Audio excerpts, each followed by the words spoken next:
Music, music, music, music. There we go.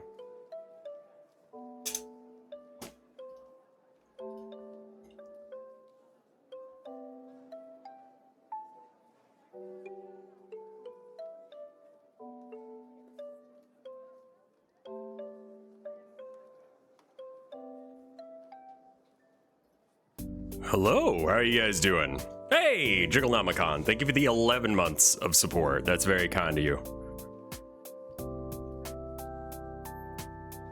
I figured we'd do some Buckshot.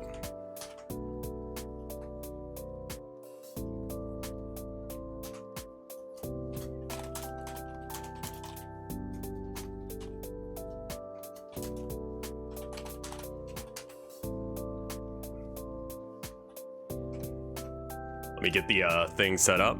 We got an ad dropping soon. How are you guys doing? Oh, I didn't update the title, despite the fact that I could have done this so easily.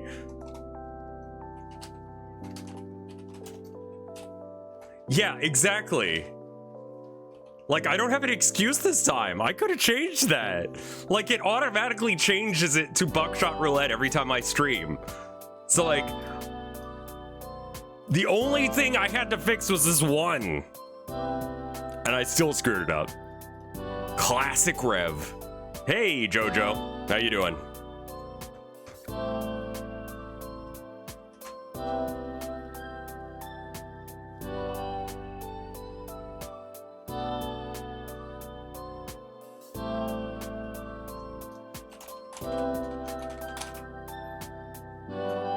Fred's not streaming today, he says.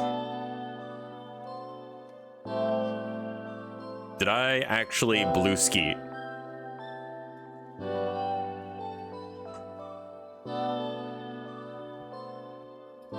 There we go. Is it weird that I like cats more than I like humans? No. I get it. Good morning, Azzy. How you doing?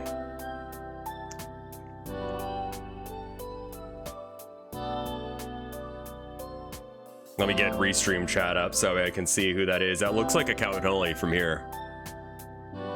Buckshot Roulette is a first-person shooter. I guess?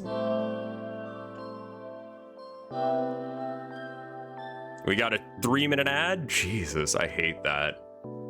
Let's do some just vibe talking. How you doing? I mean, yeah, technically, I guess it is a first-person shooter. You're in first person and you shoot gun. I don't think anyone would classify it as that, though. I hate genres. I used to be about them, being a metalhead. But now I think it's funny. Buckshot Roulette, but with an airsoft gun. I don't think you can do that.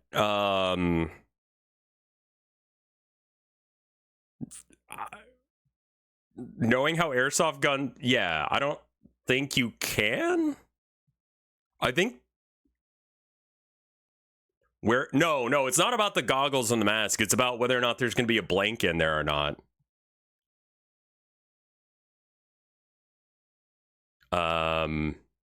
Hey, no worries, dude. Honestly, that's what we got to do, man.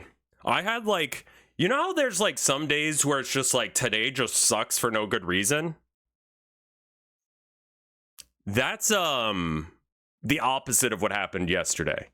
Yesterday was like good for no reason, and I'm just gonna vibe with it, man. So like today I feel a little bit more awake because I didn't have to get like messed up last night in order to deal with my problems. So I feel a little bit like Russian roulette with Nerf revolvers sounds legit. You could add a thumbtack if you want to make it dangerous, you know? I mean, that would suck. That would suck so hard. We could do it like that one video with Vinny where he gets shot in the ass with a Nerf dart. Have you guys seen that? Yeah. Look up the Kaba Kick children's toy, all right? Kaba Kick toy.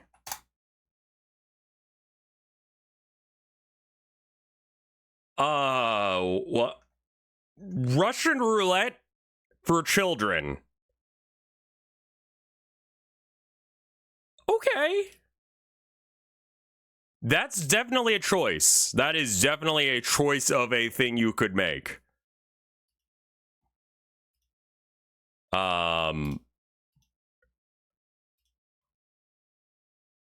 I love how it's pink and adorable.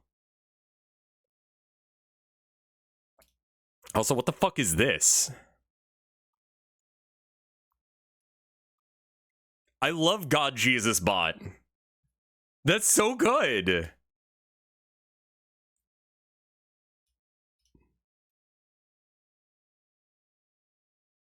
Kid-friendly activities like Russian roulette. Where is it? Buckshot. So yeah. We doing YouTube today? Nah, we're gonna do a little bit of Buckshot and then we can do some other shit. Shocking fail toy. God Jesus Bot is the next arc. We're just gonna try and beat Vinny today, I think. Trying to beat Hoots might actually be difficult because Hoots is actually good. Wait, no, hold on. I wanna mess with some settings real quick. I wanna see if there's any way I can speed up some of the gameplay elements. It's tiny bullets you really load, and a tiny pair of feet come out and pop and kick your head. I see. Controller? Audio, video? Okay, so there's nothing you can do to increase the speed. That's unfortunate.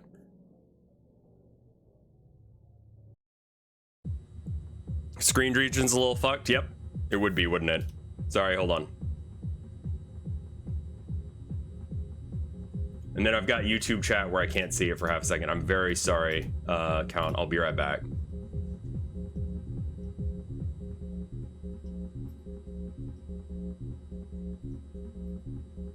We can remove that one.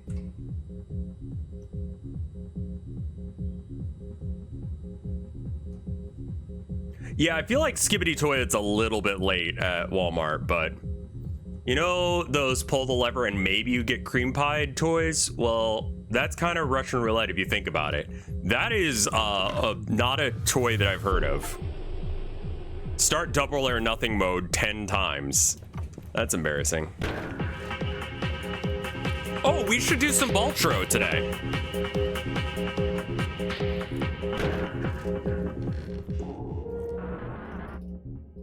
What, why? I don't know. Someone was mentioning that, people like it. I don't know. I'm just vibing today, man. I'm gonna need to turn down the audio just a little bit because I don't think we need to hear a buckshot that loud in your ear.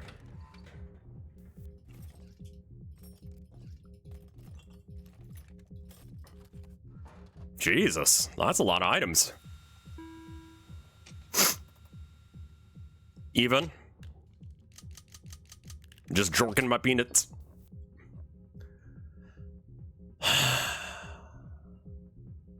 I wish you could steal the seal, but you can't.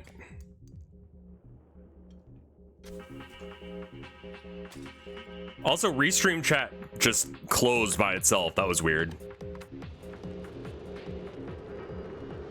2 is live. All right.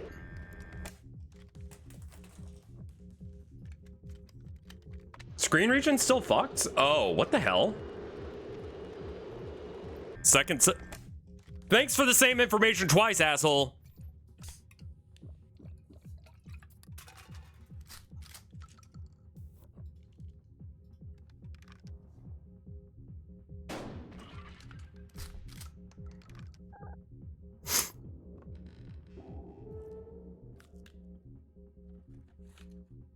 That really doesn't feel worth it.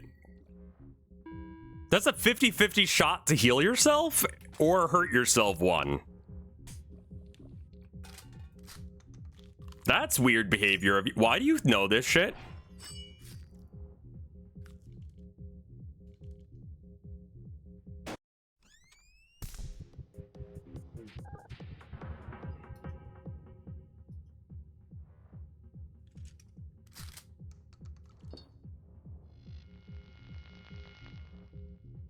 I think we're at an even amount at this point. There's been 2 live shells and 2 other shells that have gone out. We got a 50-50. Fuck it. We ball. I die on my own turns, bitch. Yeah. Fuck. You lose 200 every 3 seconds? Is that how it works? Okay, so I just gotta play fast then. But the problem is he's so slow. Move, let's go.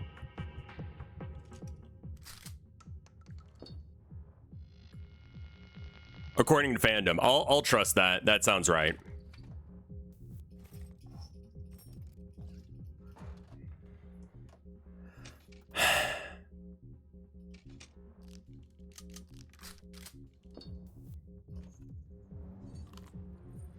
So it's not that items cost you that much, it's that it costs you time as well.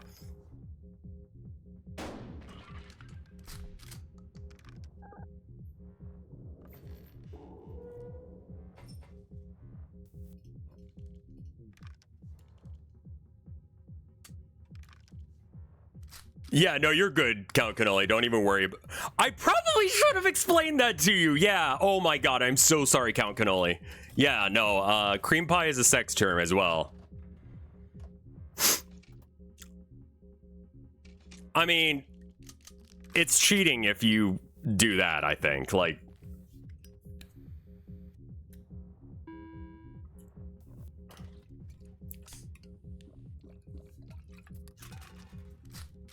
all right, so it's not a live round, so we make it a live round.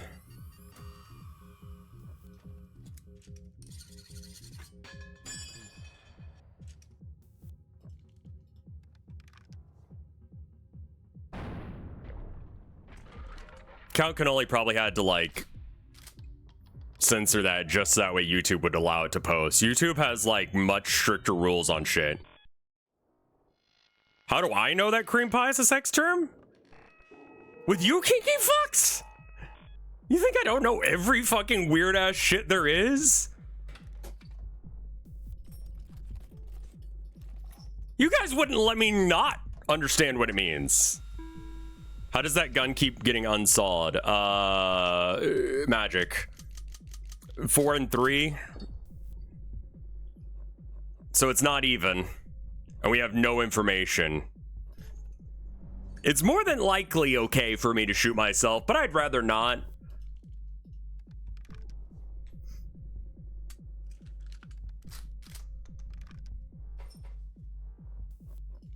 All right, now it's a 50-50, so we blast away. Huh, you can actually sex on your overlays. What is wrong? Die, die, die. Yeah, get fucked. Is called pie face. Okay.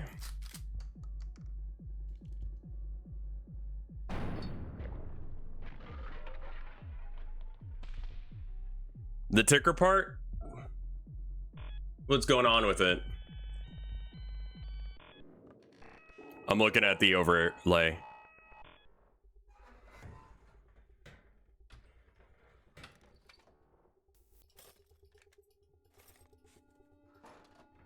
It cuts off the top when there's 3 rows. 4 and 3 again.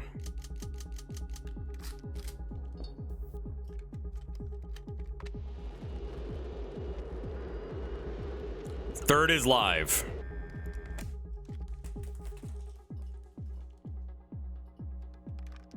It's probably not a live round, but we take it.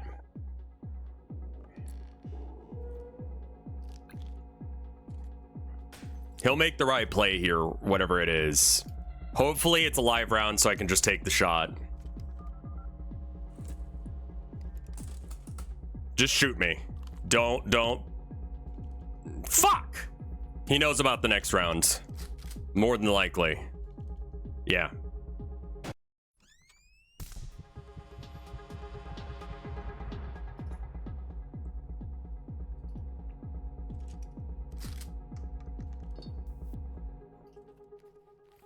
Where's my note that says how many points that they have? I can't find it. It's roughly 50-50. I'm not gonna give him a free kill. Do it. No. Now your links are fucked?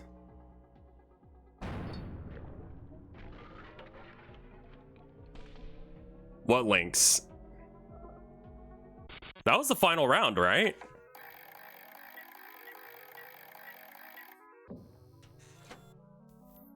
Is that enough to beat Vin? The text, okay. Let me actually check on this now that we're good on time.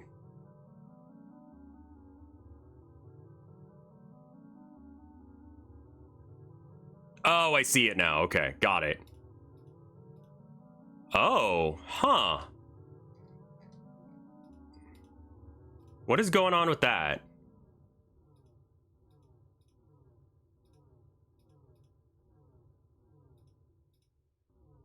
Okay.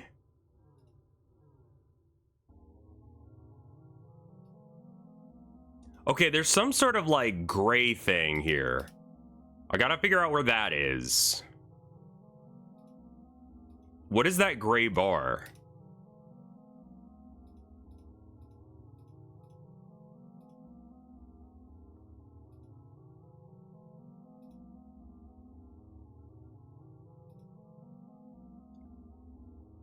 What is Wah? Weird. Okay. Yeah. Something called Wah was there.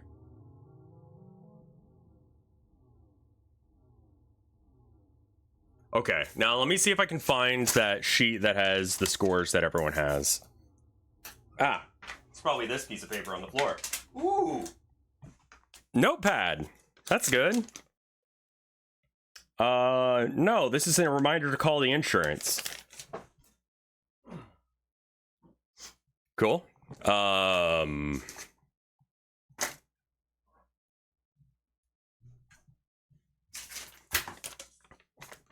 Vinny, 34,000.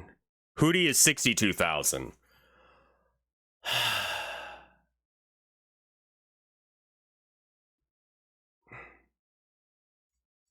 Some games censor the word after because in German it means anus. Wonderful. Okay. So if I hit double or nothing and I do well, we beat Hootie. If we do this and we fuck it up, we don't beat Vinny. Rev Scarecrow anus hours. Oh, I fat finger all the time as well. What do you guys think? Should I try and beat Hoots, or should I just, like, accept that I can beat Vinny here?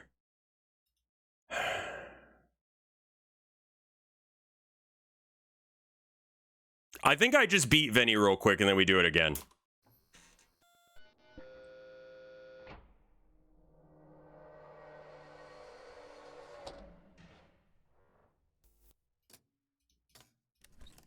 Being weirdly competitive with my friends is a thing I do.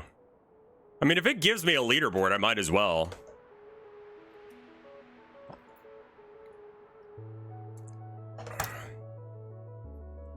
Always give up. I always surrender.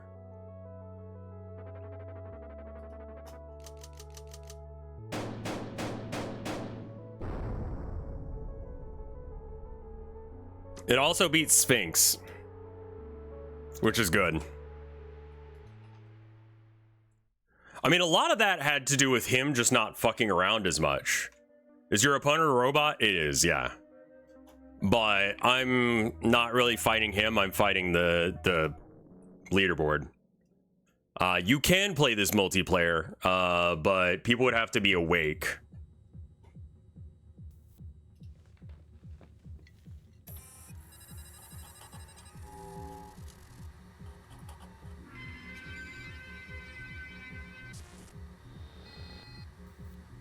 Shots fired, 50. Nice. Oh, cool.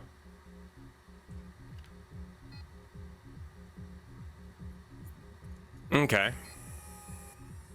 Yeah, okay, so I need a little bit more to beat Hackerling.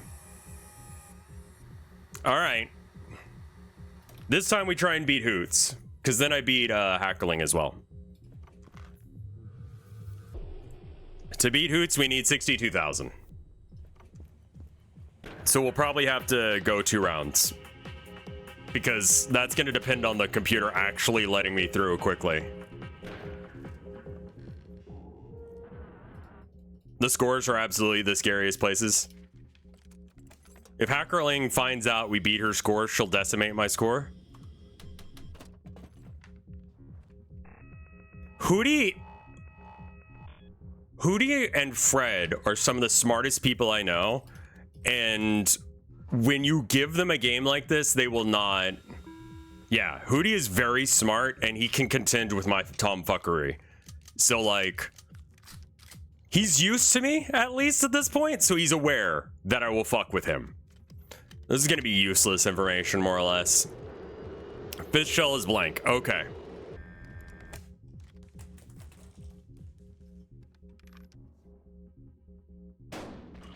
That was luck. Like, literally.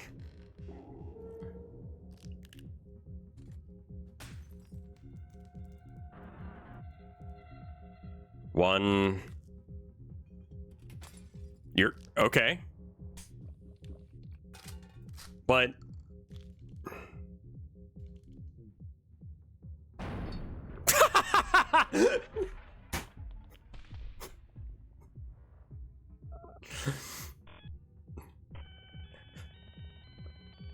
helps when they're dumb as fuck. What happened to the AI since last time? Last time the AI was just like, let me use all of my items in the most abusive way possible. And this time it's just like, nah, man, I'm gonna shoot myself in the face for no reason. 2 and 2.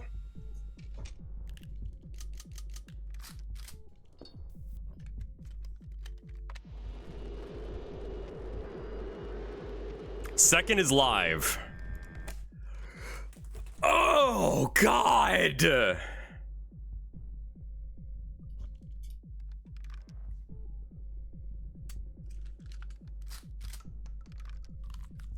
Well, we're gonna get shot. He's gonna have perfect play for this bit.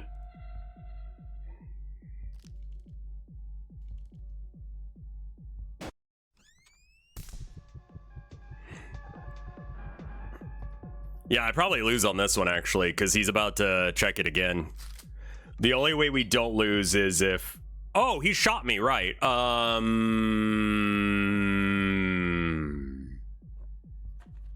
It's early enough. Let's just take the die. What's up, man? Okay, now we can do this. Go.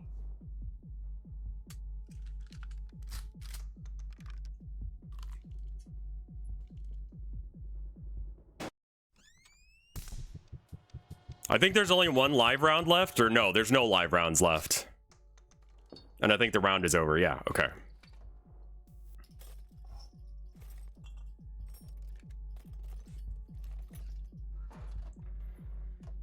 Did you see that meme on Twitter where it was like, change one value in your game to like whatever, and second shell blank. Got it, thank you.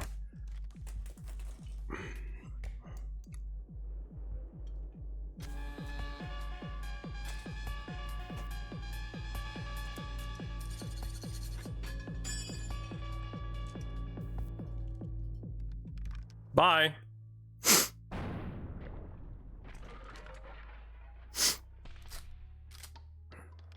Simple play.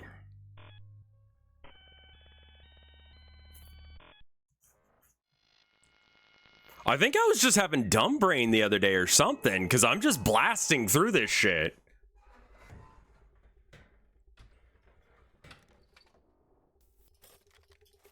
Knowing that I don't have to, like... Also, like, I feel like I understand the game better now.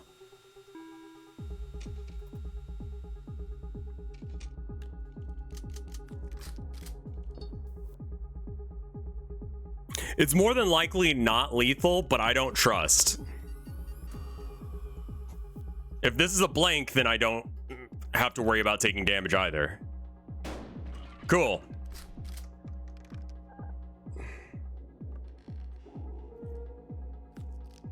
All right, it's a 50-50 on this one, which is why he handcuffs me and smokes a cigarette. Got it.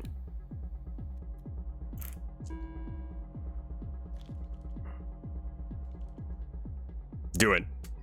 Oh, fuck!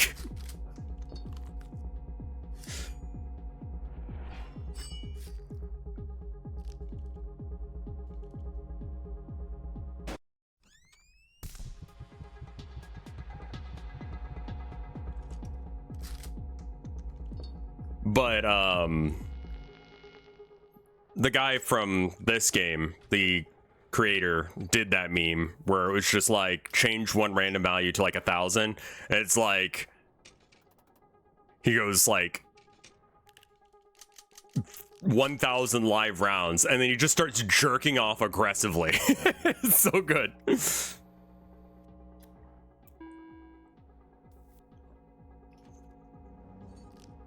I've already forgotten what's in there because I wasn't paying attention. God damn. All right.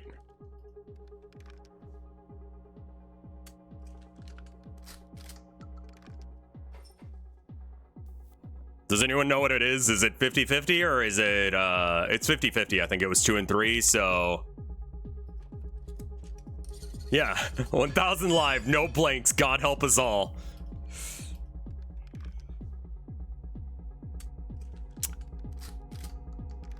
Okay. I need to do more paying attention because I just fucked that up for no reason. There's only one bullet left, I think. Yeah.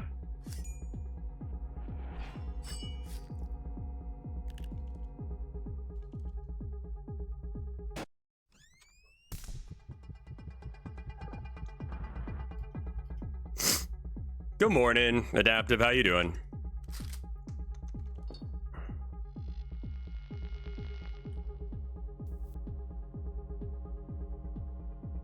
I have no idea what's left in the gun. I'm just shooting him. I didn't see what the load was, so hopefully it's over. Nope, I'm dead. Yeah. Well, that's fine.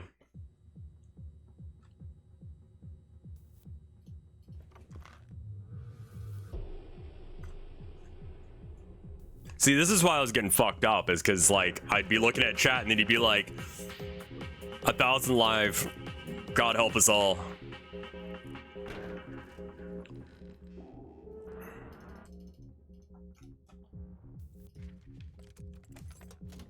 What is this, like, filter on this game called? It's used exclusively in, like, crusty... What's the point of sawing the muzzle off IRL? It makes it shorter so it's more concealable. It's dithering, but, like, it's very, like...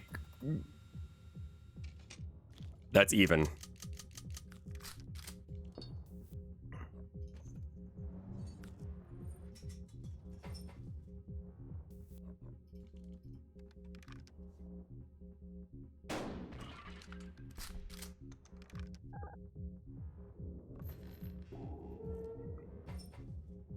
No, it's more than likely not to be live, but we'll check real quick. 6 shell is blank. That means that there's a better chance that this is live now. So, bullet to the face. Die, bitch. Die. Fuck. Oh, it's definitely a deliberate thing. I'm just, like, wondering how they do it, because I love the effect.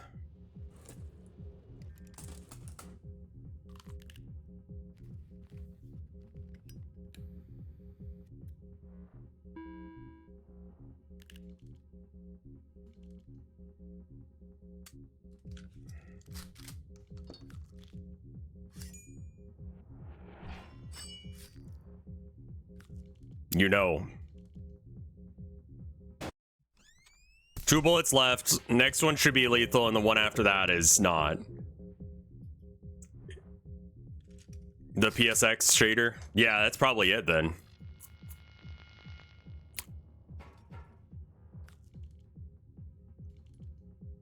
Oh, that one's not blank. Oh, it is. Wait, are we on to the 6th round?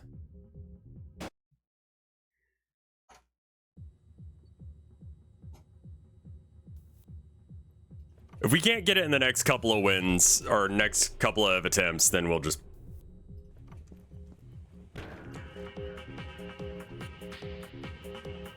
Oh, neat. I like that, Sammy. That would be cool if I could have that filter without actually having to do that filter. That would make doing a Town of Nowhere game a lot easier to pull off. That would be very fucking cool, Sammy. Because, like, instead of the sepia...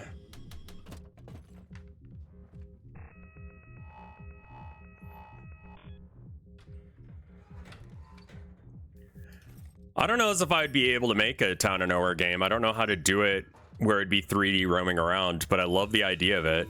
Maybe I don't, but I make it in 3D, but I can't do 3D. So I don't really get a use out of this because I can't... Also, I don't remember what it is.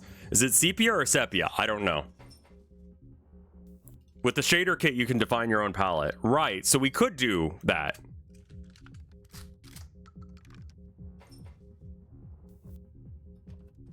I want to say that it's probably lethal. It's like a 50-50. I don't give a shit. Fuck you. Die? That's no good. Nobody said your 3D models had to be good. I've only made one 3D model, really, and it was the Home Depot god. And that was converted into a 2D image.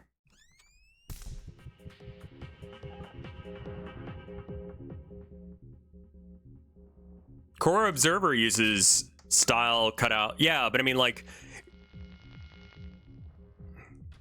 the Home Depot god. If you haven't watched the Town of Nowhere, that makes no sense. Town of Nowhere season 1. 1 and 2. Okay.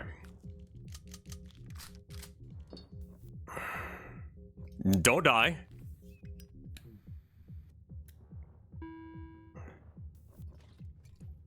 Drink a beer, get our chances to give us some information. That's the live round? Okay. I could look at a Blender tutorial or something.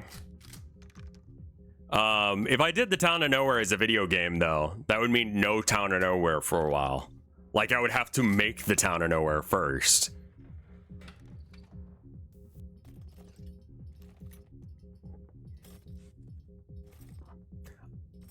I think like a visual novel style thing would probably work better for it, 2 and 2.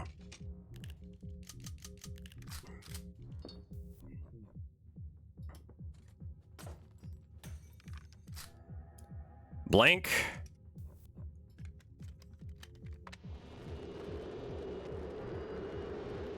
Second is live.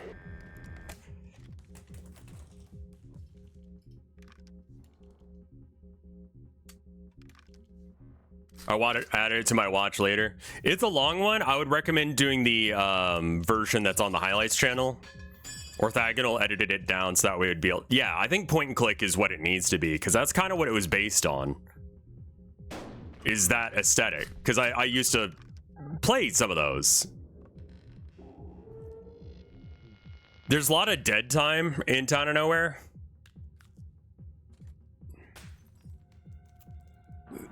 Because of the way it was made with voting. It was D&D with chat, but chat got to vote on what the main character did.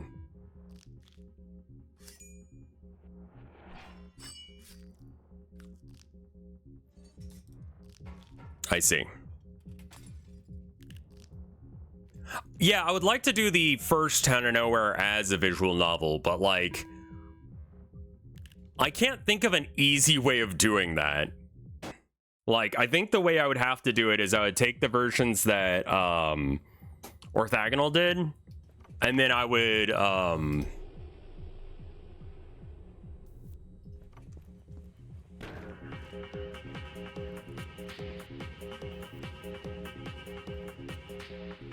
think I copy paste the text over. What if the player deviates from the path? I think that's going to be the hardest part of it, is like we have the canon route and then we have the non-canon route. Either that or we made it just like a kinetic novel where you don't get to choose things.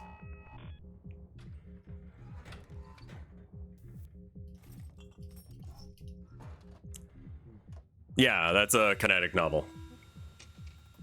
3 and 2. So most likely not live.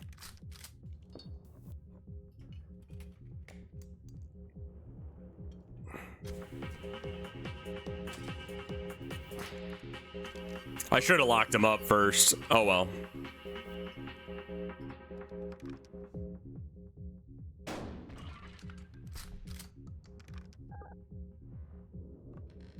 There's a version of the Town of Nowhere being made as an MS Paint fan adventure. Yeah. Are they still working on it? All right, so there should be just a live round. Or wait, no. Yeah, it's a live round because I switched it. There we go.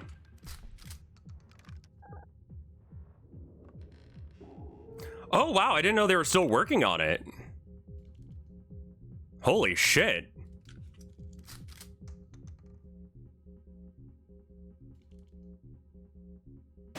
Make it meta where going outside the story leads to blank voids. I mean, like, yeah, I don't know.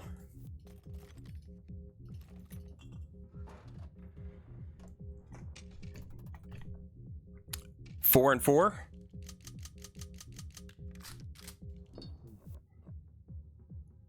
So it's an even shot. Handcuff yourself, please, so I can take a couple shots at you if you don't mind. I should have used the thing to seal his. Oh well, it doesn't matter.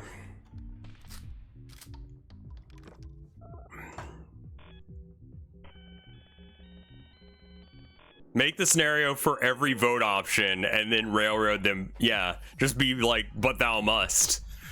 Because the thing, but the funny thing about that is most of the time it is going to be like the horny option is the correct option. So if someone is like a reasonable person and doesn't want to be horny towards like buildings, they're going to be like, no, I don't want to try and fuck the building. And then it's like, but thou must, but thou can't.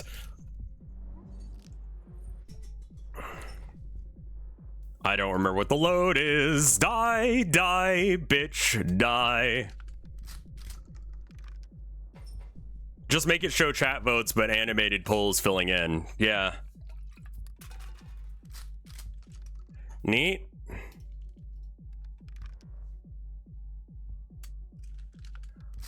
So, it's only live rounds, I think. Yeah, thanks for that. Just shoot me in the face twice, if you will. Yep.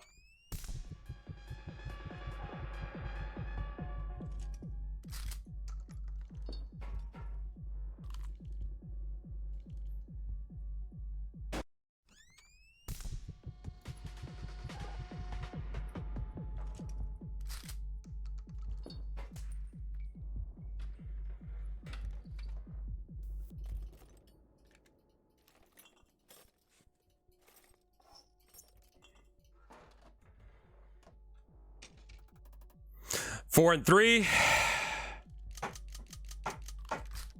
The universe intervenes and kills you every time that you try and go off track. That means that people are going to be hitting up like...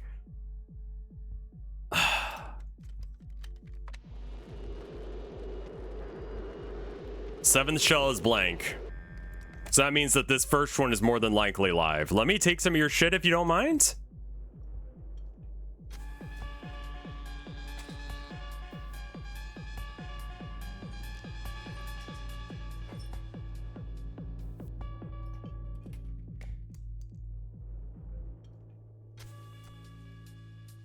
I mean, I would just make it a kinetic novel if I'm going to do that. Otherwise, it just becomes, like, really dickish.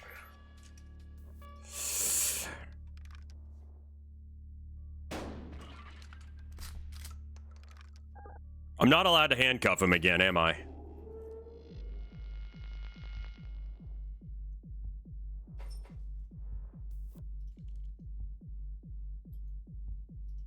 I think it's actually probably not lethal, but... Okay, I'll take it. I should have healed because I lose now, I think. How? He's gonna steal my heal too. I would. Or we only down to... Jesus, fuck, what is this play?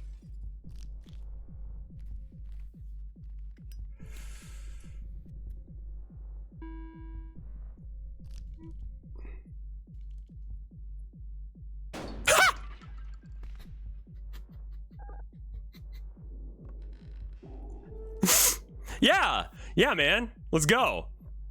I have to take this because if I don't, then he kills me anyway.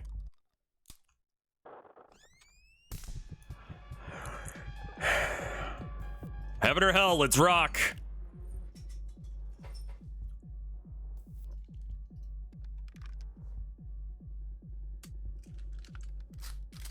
You winning?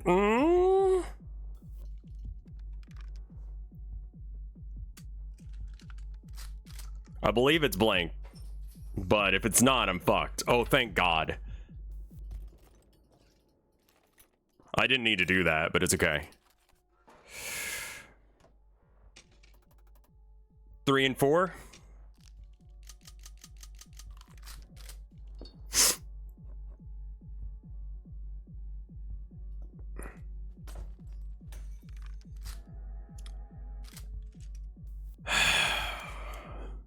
I think I have to take pills here, else I lose.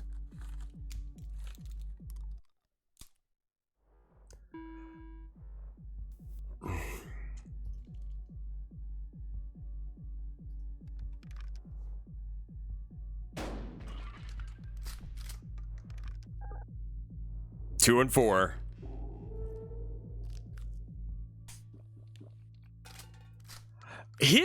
Some of his plays are a little like, how do you know that?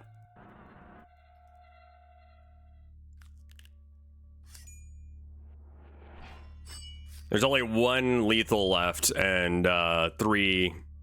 Well, this is the second lethal, and then there's now 1 lethal left now that he's shot. So it's 1 lethal, 3 not.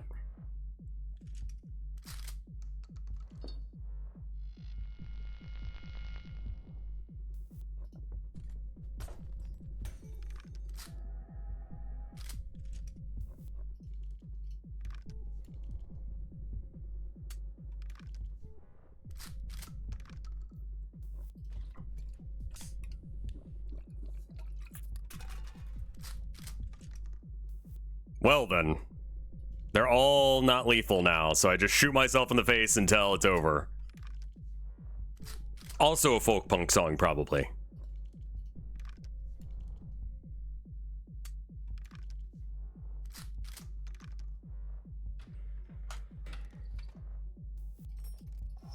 If I'd have given it to him, then he would have inverted it. 3 and 3.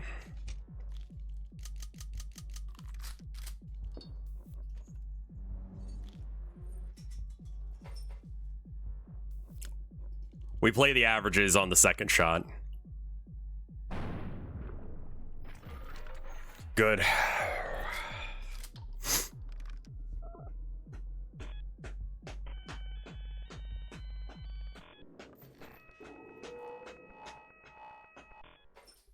This is probably not going to be a high-scoring round.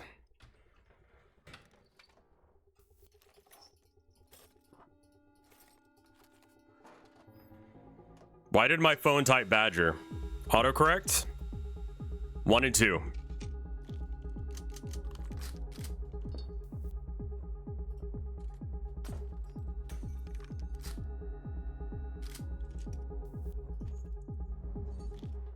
Oh, I should have shot myself and then done that, right?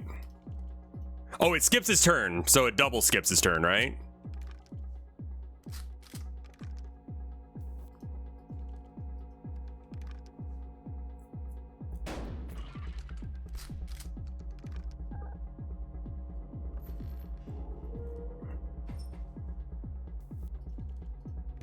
You don't get turns.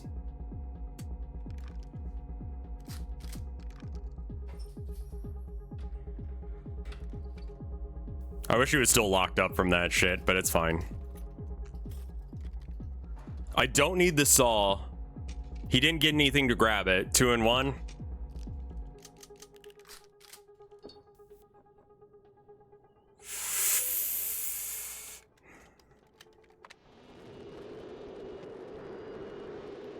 Third shell blank.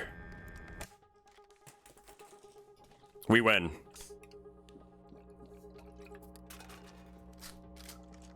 Cool. I'm not gonna do the thing because I need more money.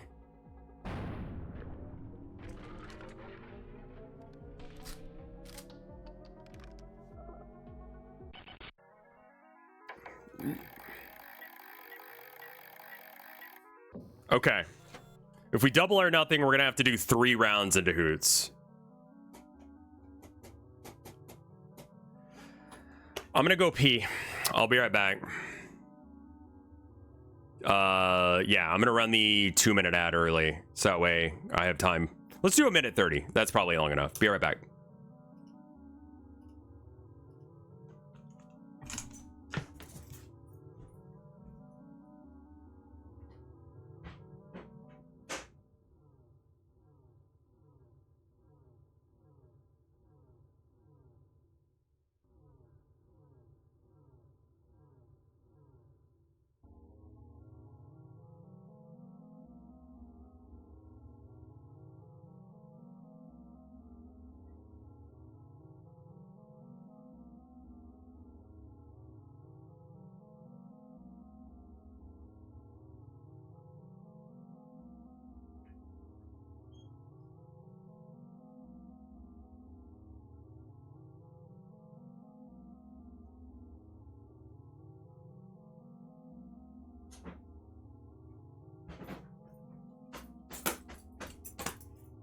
"30 seconds? Cool. Yeah, I had to pee. So does it get harder or sorta? He gets more items. We're just gonna chill. So I can be Hackerling, I think, if I win 1 more time, but I'd have to win 3 times to beat Hootie. That might actually just be the nature of the thing, you know? Like, I got much higher in my first round, like 40k in the first shot, but we're not gonna expect that that's gonna happen again. I think that's what we're gonna do right now is I'm gonna go for double, and if we lose, we switch games. If we win, we switch games. Once I have enough to beat everyone else.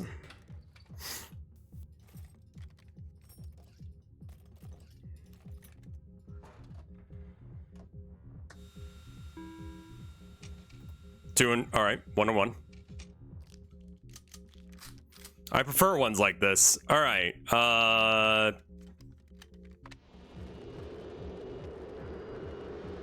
second shell is a live round. I've got a Sol, so we can just play perfect real quick.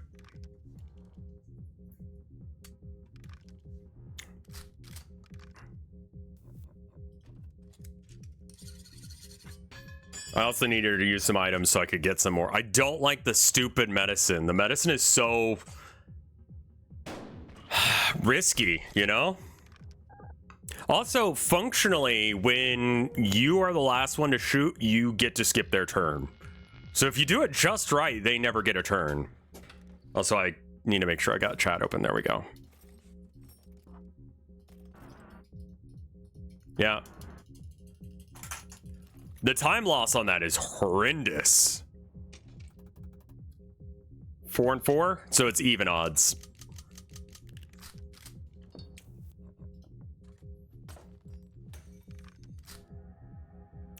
Blank round, it would be good for me to switch it, but I want to get some of these shit rounds out of the way.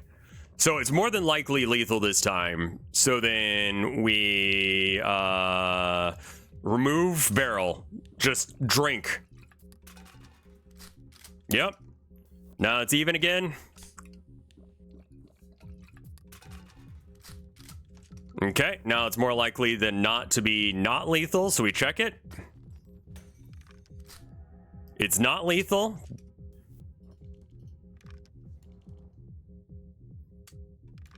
Now it's more than likely to be lethal again, so we just shoot and pray. But we have limited the number of rounds in there, so we can't do that much damage.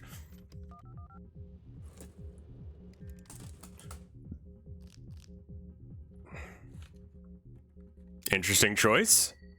Hopefully it fucks him up. Nice. Good, good, good.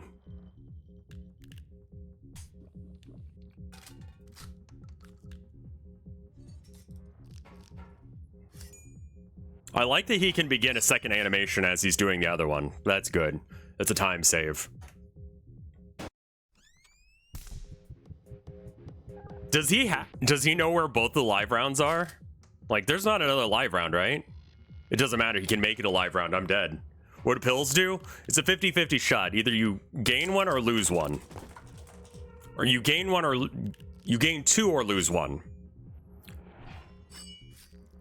Yeah, I know you win. Go for it.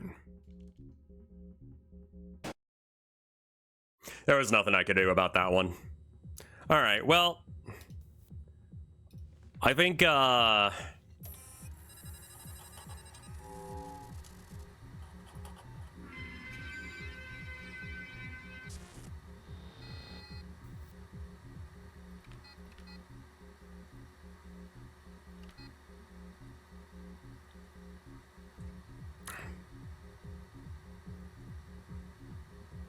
it would be really nice to beat Hackerling.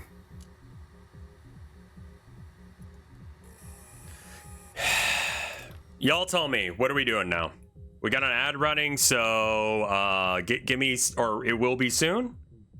Yeah, give me a vibe check. What do you guys want? More of this or a different game? We can do Baltro, we can do programming, we can do YouTube watching.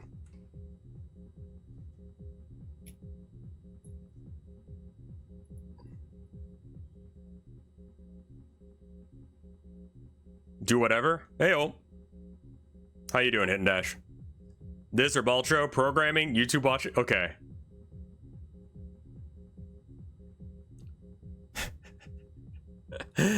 Oh, yeah.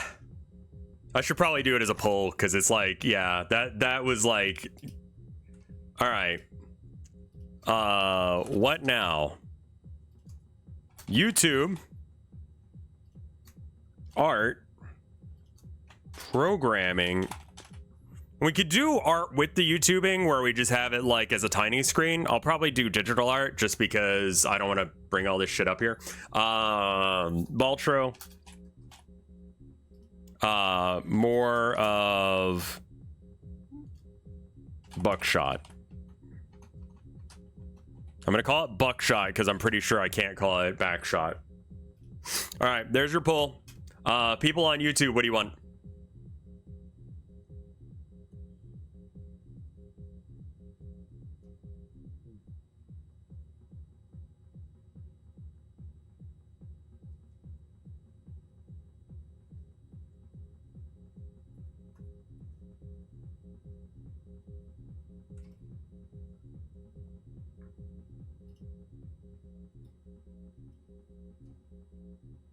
Of course Baltro is winning. I don't even know what that is. It's, what if poker was a roguelike? Why did I type it that way? Cause I'm dumb.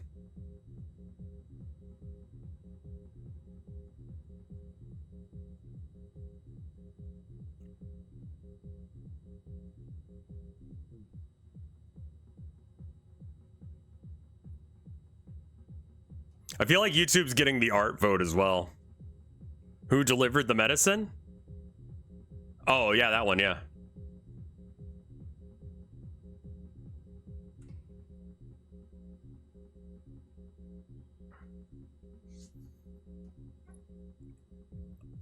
They got the, we don't have any music, so you're just bobbing your head to nothing? Oh, okay. Here, let me turn it up a bit so I don't look like a lunatic. Now I just look like an idiot. We got an ad coming anyway. I wish I could like run it early because it's just creeping in the darkness there for like 7 minutes and it's like, just run it. Just go.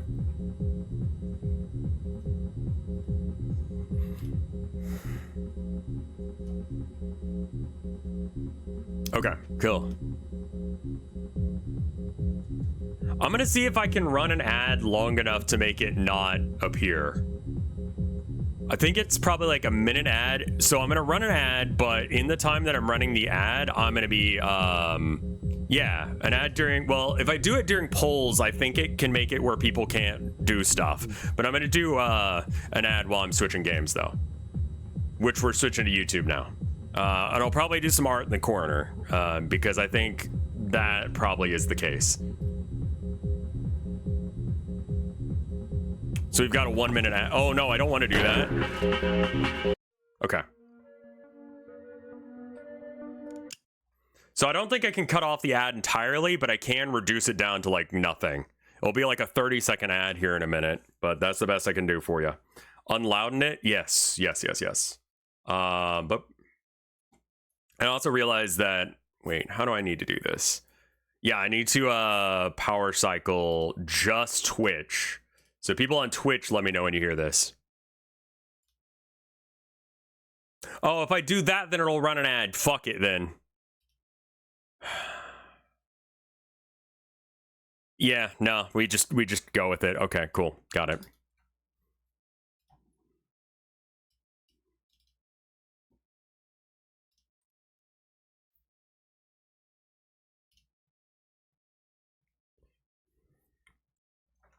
Gnome playlist for only gnomes. What?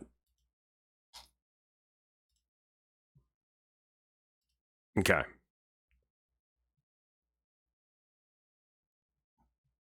That's what it says. Gnome playlist for gnome ears. This is the relevant to the thing you were talking about earlier. Oh. Oh, no, we watched this one before. How do non-Euclidean games work? I'm actually interested in that. Sometimes games are like magic, which is amazing. I would assume it's also teleporting. confusing. All right. How does it all work? Tell me about the audio. The amazing thing about games is that they can make you experience things that seem completely impossible in the real world. I think there's no better example for this than so-called non-Euclidean games. Yeah. They seem to bend reality, and it looks like they completely change the laws of nature you're familiar with in real life. Games like Antichamber, Superliminal, and even Portal show what a mind-boggling experience games can deliver. Portal They're often described as is fine. non-Euclidean. But what does that mean exactly? Let's start with your everyday Euclidean geometry. Sure. Without going too much into the math behind it, you could think of Euclidean geometry as a geometry they teach you in high school. Yeah. Certain rules that apply here apply specifically to the Euclidean world. Rules which likely seem completely logical to you. Yeah. To give you an idea of what we're talking The about, view is a bit let's funky. go over some of these rules. First, we say the shortest possible line between 2 points Yes, it is. one without curvature. You can see how introducing any curves on this line would make it longer. So, rule number 1. A straight line is the shortest line between 2 points. Next, we say that 2 parallel lines are at all I think it's times still too fucky. Hold on.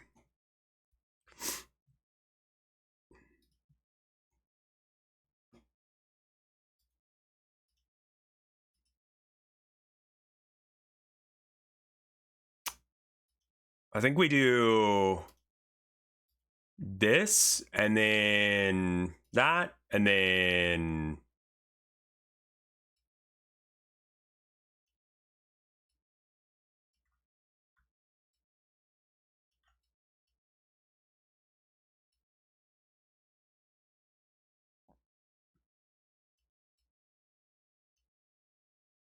okay, so I think we got to do it like, oh god, it's like not 16 by 9. I hate that I've done this to myself.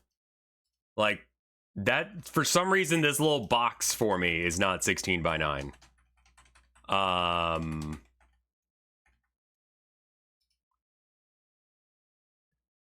Oh wait, no, I've got a little bit on the side that's bullshit. Hold on.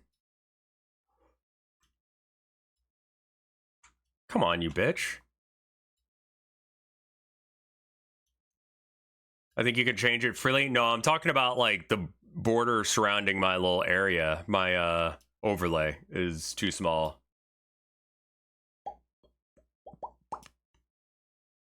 God, that is such a wall of text. All right, so we got to go like here. I hate having to set this up every time. That's pretty okay. That's pretty okay.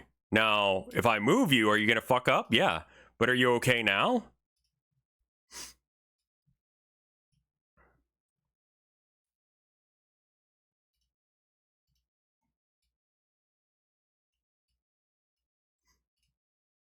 All right.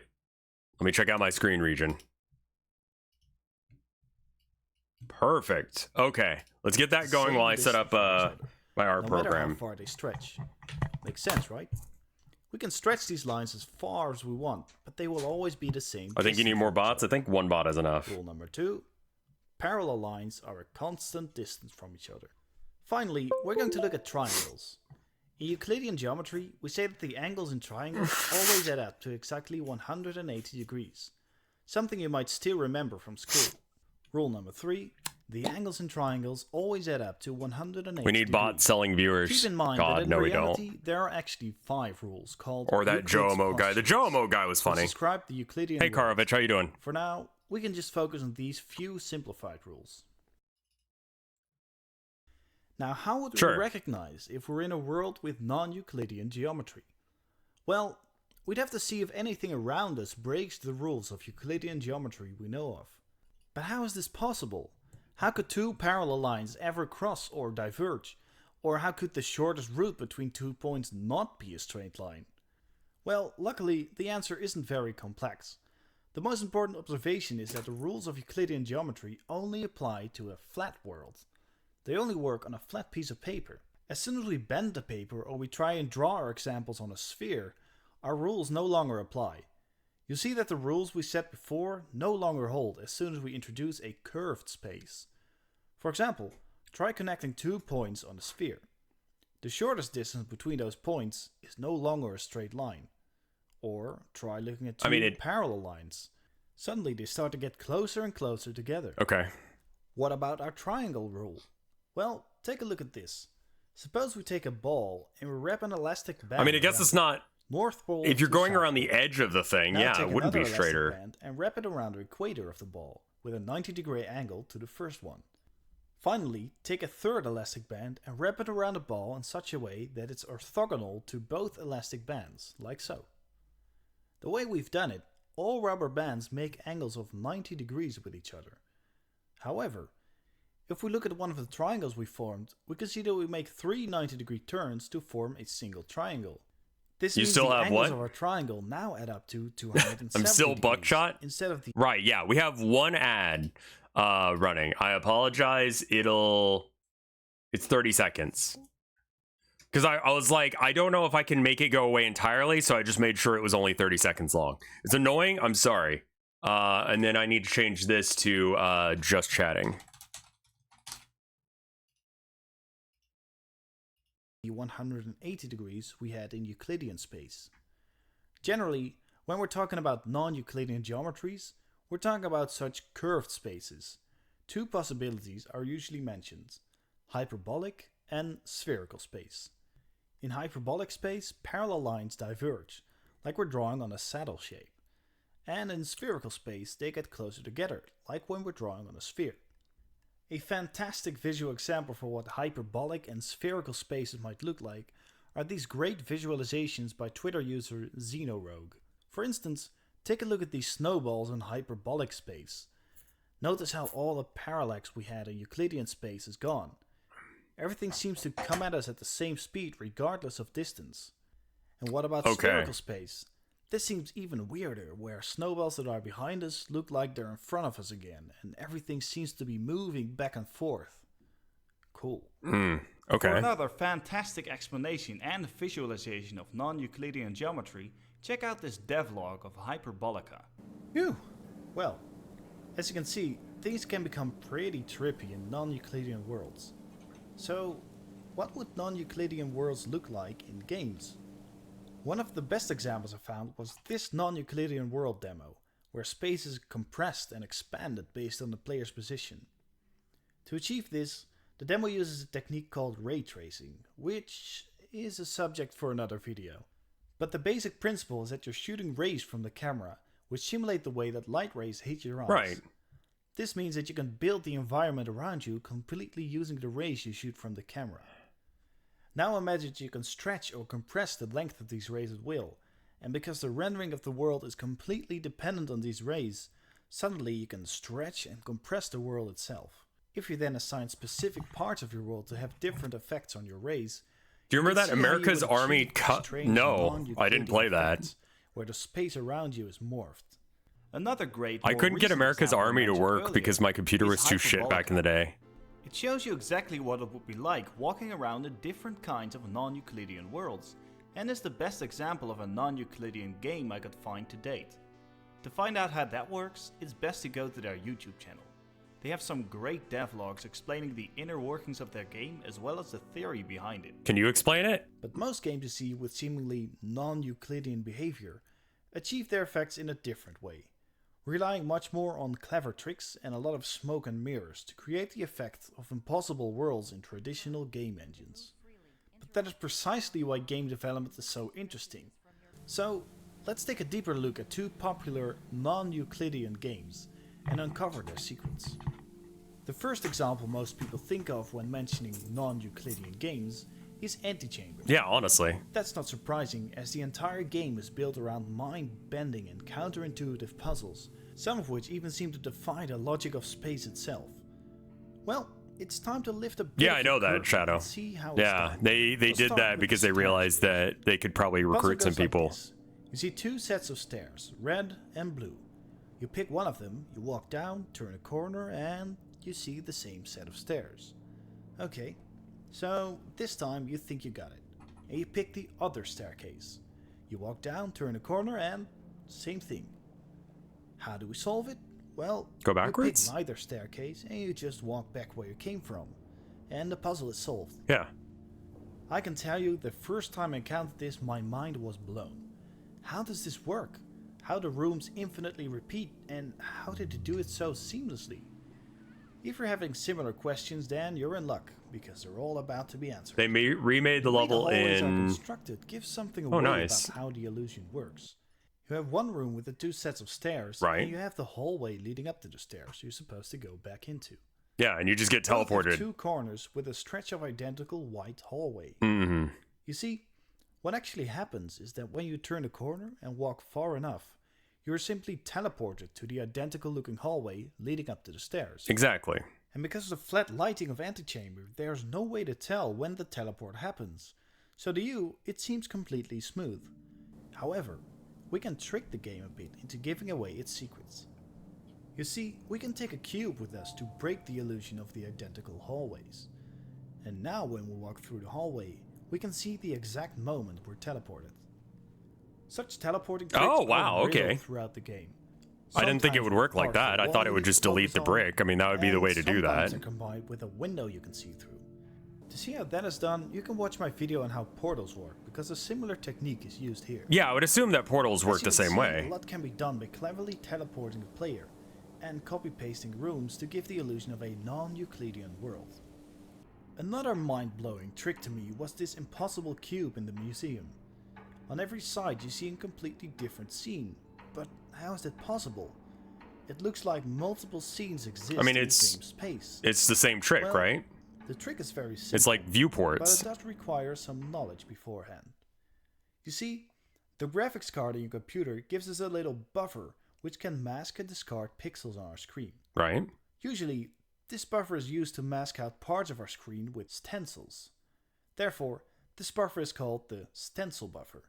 What can we use it for? Well, think for example of rendering a rear view mirror in a game. You don't want to draw the entire rear view of the car on top of the frontal view. You just want to draw it in this tiny rectangular mirror. For this, we can define a stencil. Using that, the rear view will only be rendered in parts that overlap with the stencil. Pretty handy. But game developers always like to abuse the tools they're provided with, which is how this illusion was created. You see, the stencil buffer can have multiple channels. To illustrate, let's say we have a red channel, a blue channel, and a green channel. A stencil assigned to the red channel will only render objects assigned to that same red channel. So if we look through a panel with Monster that check? stencil Oh, it's buffer, bad because I'm doing we'll only arts. be able to see objects Thank you. in the red channel. Alright? Okay. Now we create two more of these panels, one for blue and one for the green channel. And if we stick these panels around the cube and place our objects inside, we can see the illusion unfold. Multiple rooms within the same space. Wow, it's like magic. Another game that blew people's minds was Superliminal, especially their forced perspective mechanic. The idea is that you pick up objects, and while their perspective size remains the same, their real size changes. This one I have no idea how they're doing it. Objects that appear really big really are that big in the game world. Pretty cool. So how does it work? Well, this is everything to do with the angular diameter. Or in other words, the apparent size of an object in your view. The trick is to keep this angular diameter the same regardless of the distance to an object. So how does it work? Well, if we look at the formula, we can see the angular diameter is determined by two variables, diameter and distance. The way to keep an object the same apparent size while its distance changes is really simple. The scale of an object always scales together with its distance to us. So, if the distance is twice as far... Pause to check again, you moron. You went right back to slide. I know. I'm bad. If the distance is halved, then make the scale half the size. This ensures our object always stays the same size in our field of view. I think that's right. The way we get our forced perspective effect is like this. As soon as we pick up an object, remember the distance and scale somewhere. Now, when we move the object around, we simply push the object we're holding as far against the wall as possible, while keeping its apparent size the same. As we remembered the starting size and distance, all we need to do now is check how far the object is and compare that to our starting distance. The ratio between the current distance and the starting distance is how much we should scale our object. And voila! We have our mind-boggling forced perspective mechanic. Now, are these games really non-Euclidean? Well, yes and no. On the one hand, you only need to break one of the Euclidean rules to be considered non-Euclidean. But on the other hand, they have little to do with real non-Euclidean geometry. Their effects are all achieved with deceit and trickery, but in the end, lying horse. All games like that. I never did try Viewfinder. Is that the one where like Vinny rage quit it because it was so cringe? Non-Euclidean geometry, with just some clever applications of a few simple tricks. And in the end, that's what I like most about it. The simplicity of it. The programming behind it is based on some pretty simple You turn the voices off? Does that make and it? Yet That's developers managed to create these unfortunate. mind-blowing experiences with it. Rage muted. To me, that is the most beautiful thing about game development. It's almost like magic. Yeah. You don't have to be incredibly smart or talented to be able to create these wonderful things. No, you kind of do, actually. All it takes is some creativity, some insight, or a flare of inspiration to craft something that will blow people away. And I strongly believe just shift reality? All you need is a love to create and a passion to learn. So keep creating and keep learning, everyone. Okay, And I've got an idea, if you've come actually. This far, you can at least say that you're already a bit wiser. What about this? I need to find out about... I just realized we could watch YouTube videos on stuff that's like relevant to my interests. Yeah? What if we watch videos that are about like not necessarily programming, but about stuff that I'm having problem with my game? Streamer realizes again that it's his stream. Yeah. No, I'm thinking like, okay, so like currently my problem with No Fish is I need mini games that feel good, right? Well, I just didn't think about studying this shit on stream, I guess is... So, if I want to make cozy, simple, little, like, games, like, what should I search for? WarioWare. I hate the speed of WarioWare shit, so I don't know as if that's the right option. Why not chess against fucked up algorithms? That sounds funny. Chess. Now, chess is perhaps the best semi-3D on-rails platformer game since Crash Bandicoot 2. This is me, Tom7. I like to play chess, but mostly bad chess. It's just less stressful. Chessful. But these days, it's hard to find a good, low-stress game of bad chess. For reasons like this. Best mini My friends games. are either good at chess or refuse to believe that I'm bad at chess. OSRS. Also, I don't have any friends. Most children In are bad at games, chess, yeah. but seem too hyperkinetic and afraid of Mini me. games within Playing games. chess online feels like talking on the telephone Are to fishing strangers, mini except games that in even addition fun? to not No, being able that's to see my whole them, fucking you have to point. compete in intellectual combat with them, and you can't even tell if they're laughing at you. Also, I don't know what the internet even is. So, you can play against computers. Computers are, of course, disgustingly good at chess. It's really annoying. But people seem to be obsessed with making chess computers that are good. And if you've been paying attention, you know that it's not really my style to do good things or useful things or things that make sense. So this video is a collection and comparison of many different lousy ways for computers to play chess. Checkmate. Yeah. You are bad. Now, the main motivation for this is just that it's my idea of fun, but Well, I mean, did I come already across have it because of fishing the in my following mini game or in my When game. humans want to That's the handicap point of one the game, another. not the In chess, mini one way to game. do it is by wearing a blindfold. Then you have to remember where the pieces are on the board. But remembering where the pieces are is like super trivial for computers. In fact, it'd be more impressive if they can see a board and understand where the pieces are. So is there any analog of blindfold chess for computers? So the idea I came to is this. Instead of letting the computer see the board, the computer gets to see where the pieces are, but not what the pieces are. So it's not blindfold chess, but rather colorblind and piece-blind chess. What? Now, it's also important to prevent the computer from knowing the sequence of moves that were played, because if you get to remember, then it's trivial to know where the pieces are now. So Right. the computer is not allowed to see the game as it unfolds. Rather, it's just given this set of bits, and there's 64 of them, Okay. because there's 64 squares on a chessboard, and I think that's part of what attracted me to this idea. It's very native representation for a computer. It just gets the 64 bits, and is Making asked bait needs to be a make mini move. game, It needs to 100%. figure out where the pieces are. Making and even bait and whose turn making it is. lures both need to It be would mini hard games, for but I humans to haven't play figured this out game because what you'd I need want to them to administer be. some kind of memory loss agent to them, so that they literally couldn't remember what happened, or else they could only play one move in a game, and that's not very fun either. But for a computer, we can just enforce that. It just doesn't get access to it. So clearly, it's not too easy to play chess this way, but I still think it's interesting. I think a human could tell, for example, that this arrangement is 3 pawns and the king and rook having castled. Same up here. Exactly. Just because that's a common thing to do, and it's hard to get in this situation otherwise. And I think really skilled players would have a good chance of figuring out this entire board, given that this is a fairly straightforward There's a lot of idea pawns in the Queen's middle. Gambit opening, which has been played dozens of times in tournaments. Yeah. Care to try it yourself? Go ahead and pause the video and see if you I mean, that should be a pawn. can figure out what position this is. That's like, I'll give you a few seconds. unless if you've done For something those of you that fucked, found it it, should be the first play, Congratulations, right? you are an excellent student of the ready opening.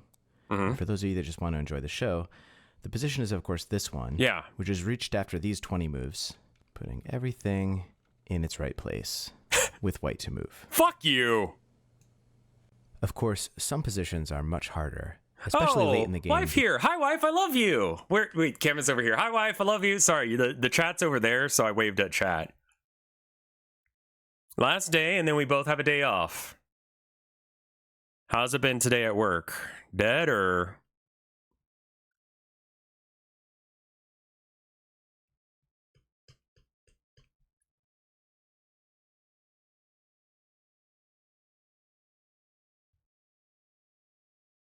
Yeah, there needs to be, that's the thing, is we need to have like a mini game, because we already have like a mini game in of like going and talking to people affects the face cards, and then we need to have a mini game where you affect the bait and the lure and the rod, I think, were all things. And they all have specific effects that attach to those things. Can't wait to finish the sweater because I hate it. Is the pattern still fucky? She's doing a test knit, which is like a thing in the knitting and crochet world where like someone goes like, hey, I made this pattern. Can someone like check it for free before I release it? And I'll give you like, I don't know, whatever. Play solitaire to organize your tackle box. I mean, like little mini games are needed because that's what makes cozy games cozy, I think. It's like proofreading, but you have to actually do a thing. Code another card game, why don't you? I know, right? I don't know anything about bowguns, so I don't know. Testers get compensated with a free pattern and usually yeah, like you get the pattern that you're supposed to be testing for free and then one other one from the same creator. So like if you really like the creator, then you could get a free pattern of one that you like. It's a good deal.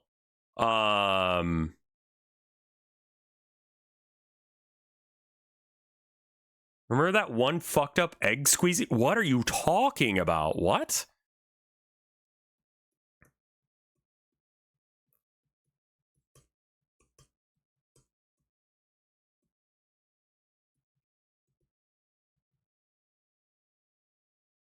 You gotta play Egg Squeeze. I don't know Egg Squeeze.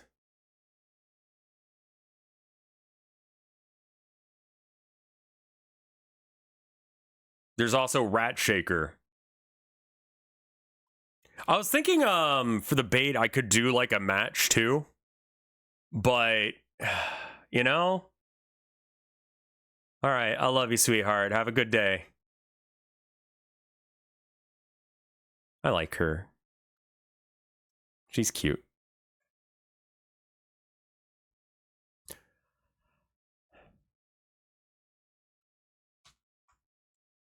All right, so we need to get some. You should ask her out. I there should. aren't that many pieces, and they can have gotten. Do you think pretty she'd much say anywhere. yes?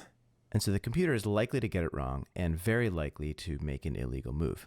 In this position, this turns out to be the white king, and it's actually in check because this is a black knight. And so if I try to move any other piece, or a piece that's not even mine, then that's an illegal move, and the punishment for that typically is that you forfeit the game. This is a little bit unfair to the computer, I think. On the other hand, if we allowed the computer to check whether a move was legal, if it could ask, hey, is this move legal? Or is this move legal? And so on. Then it could learn a lot about the position just by trying out moves. Yeah. This seems counter to the spirit. So the interface we actually have for the computer is we give it this one 64-bit number, which represents the board, and we ask it to rank all of the moves in order of its preference.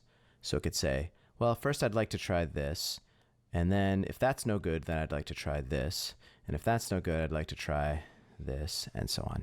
And it actually needs to produce a ranking for all possible pairs of squares, and the first one that is legal is the one that it will commit to. So for example, if the 14th I'd be move okay it with asked that, about Jugglenomicon. was this, I think it's then something that's like the move that. that it would play. So I implemented a program that plays blind this way, and we're going to come back to how I did that. I kind of want to check out some of the videos. videos that I pulled out over here. Not that. Not this video. Top 10 best video game. These are all going to be like, hey everybody, welcome back to the channel. If you like what we do here, make sure to smash that subscribe button. Etc. etc. I think I've watched this one before. I think we watched it on stream. Yeah. Let's try this non-Euclidean portal thing. This is from America's Army, I guess?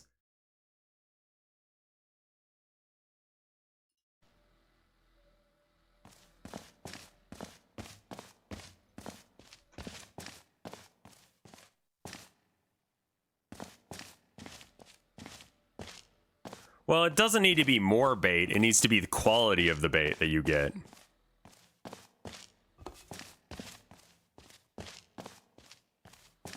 The frame rate is so bad.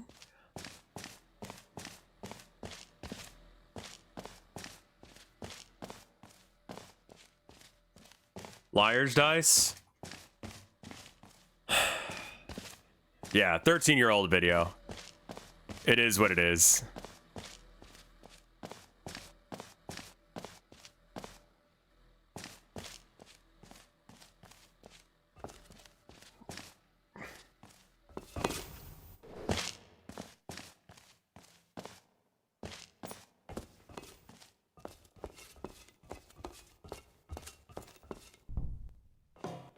I would love to know how to do shit like this. It would be very cool to have like Home Depot level.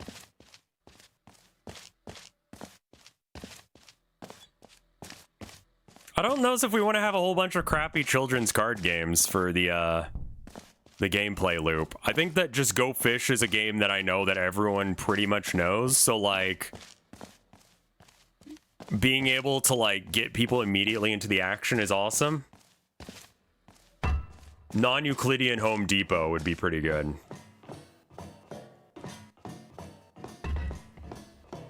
That sounds awesome, Reverend Joe. This one sounds cool. Hello everyone, welcome to the channel. Today we're going to be playing You're Just Imagining It. It's also not very fun. Okay, so this game is about having a chronic illness. And, I mean, it's not meant to be fun apparently, as we saw from the little This guy, by the way, is Ironic Legacy. I'm going to go ahead and link the video because he's only got 2K subs and that's not cool. In the very least, just like run the video in the background.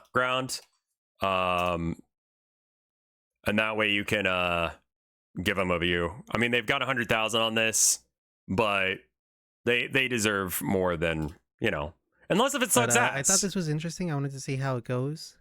Now, I don't think that this will be a fun video because, again, it is about having a chronic illness, which isn't make fun. Things light. It sucks a lot. You know, that's a very rare disorder. It's highly unlikely you have it. Your body is stressed. That's all. Okay.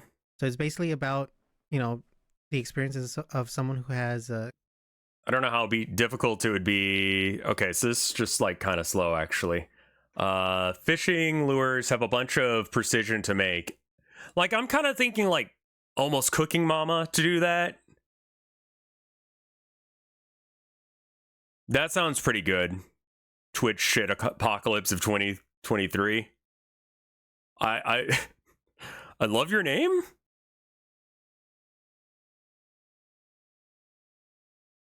Like Cooking Mama could be a way to do it. Make it a roguelike to do. Oh. Okay, so let's write down Cooking Mama lures.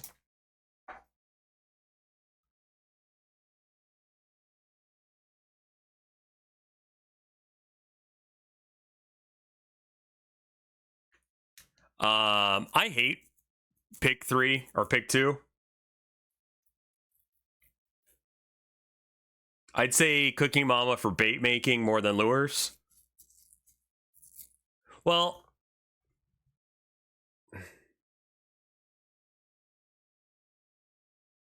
I changed it to a joke, but to try and make laugh, but he didn't get the joke, and now I'm stuck with this name for 3 months. Wild shit.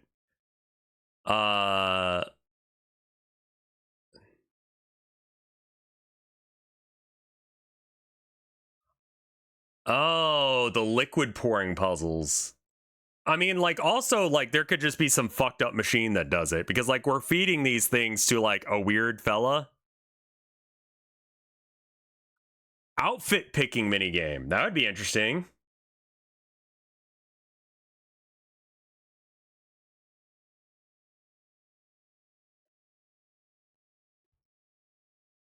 That might be a good idea, Reverend Joe, yeah.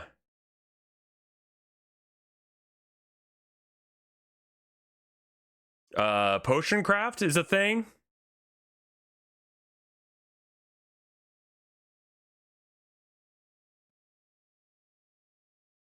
Potion craft could be all right.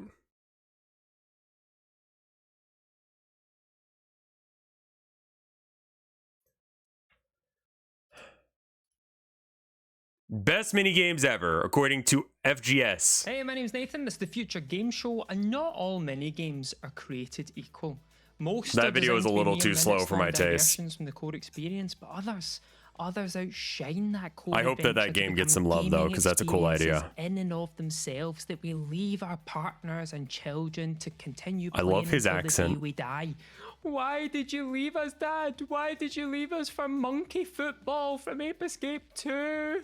So today, why don't we have a look at the 10 best mini games ever? But before we get into it, as always, one of these entries has been chosen by you, the viewer. And if you'd like to potentially be included in next week's video, then why don't you comment below? Maybe you could watch that guy who struggles to make a tiny game in 3 days. Romance says, oh yes. But right now it's all about those smaller experiences because this is the top 10 best mini games in all of gaming. Number 10. Tekken Bowling Tekken Tag Tournament. Because Tag Team Tekken Action apparently wasn't enough for Tekken fans, Tekken Tag Tournament also featured a fiendishly Like, this guy's getting a addictive pass minigame on the, called like, Tekken Bowl. slop content Surely thing they missed the trick because- by not making it Tekken Tag Tennis Tournament. Come on, it was right there. As a follow-up to Tekken 3's Beach Volleyball, Tekken Bowl is exactly what you think it is.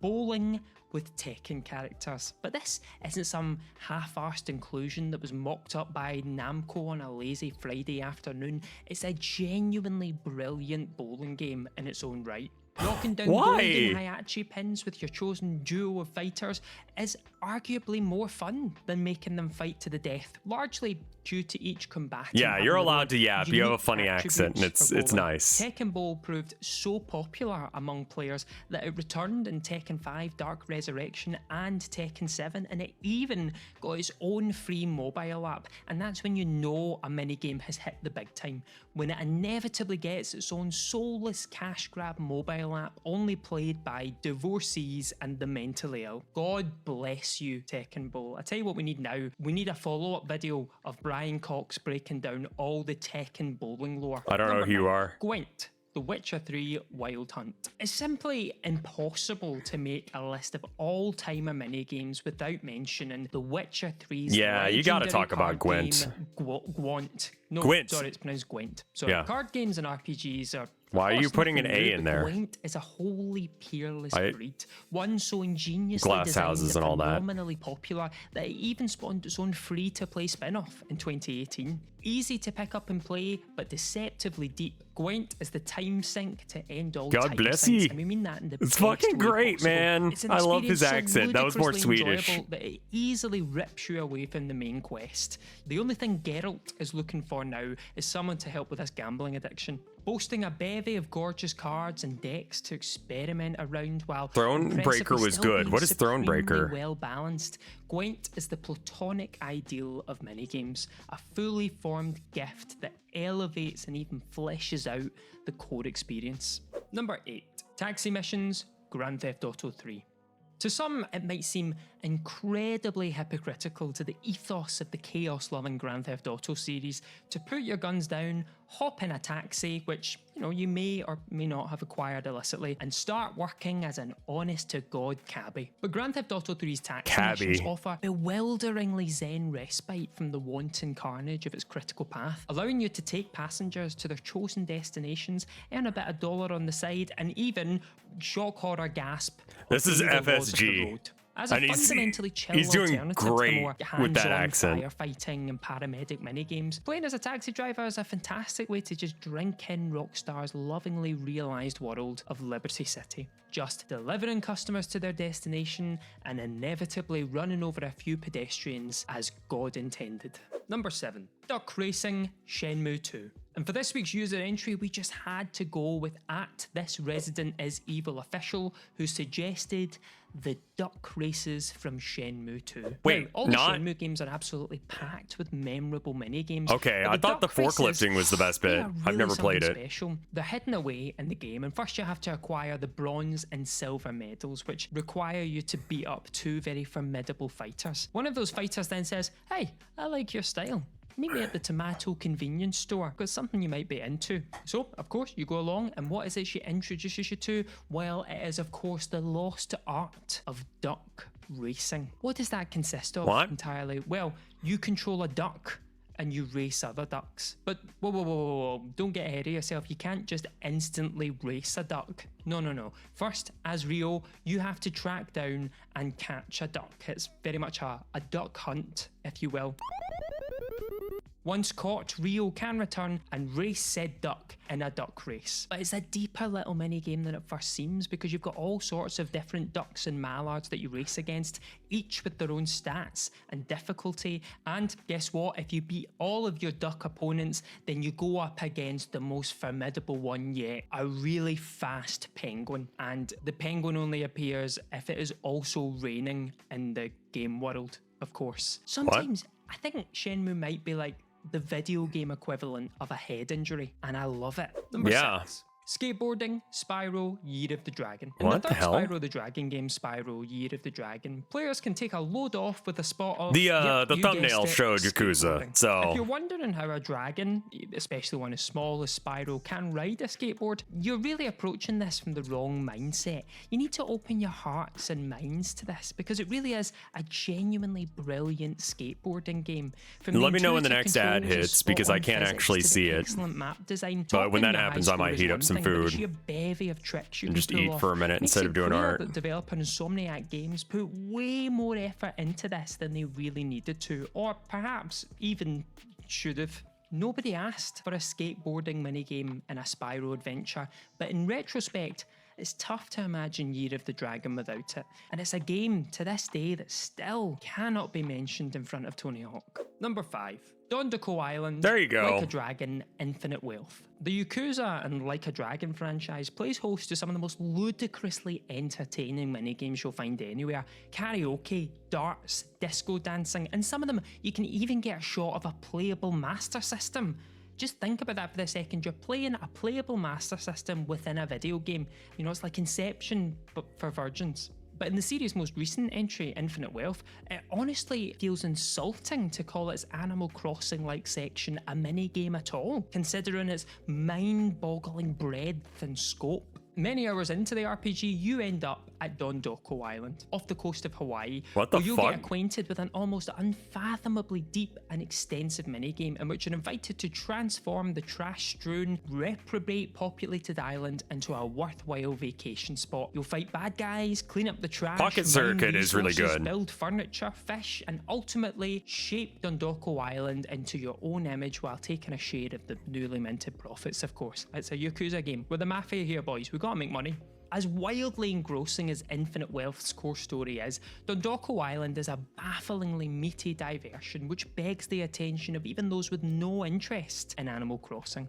Number 4. Metal Gear Solid Ape Escape 3. Here's a crossover that pretty much nobody saw coming. The year after Metal Gear Solid 3 featured an Ape Escape themed minigame called Snake vs Monkey, Ape Escape 3 returned the favour with its very own Metal Gear Solid. Metal Gear Solid is a shockingly in-depth and unsurprisingly hilarious Metal Gear Solid parody in which players control an ape sent on a mission to rescue Solid Snake and destroy a simian Metal Gear. That And while sucks, they most of us removed it? surely expected Metal Gear Solid to be a quick 10-minute gag mission, it actually lasts for a full hour. What the complete with fuck? absurdly high-effort cutscenes and level design.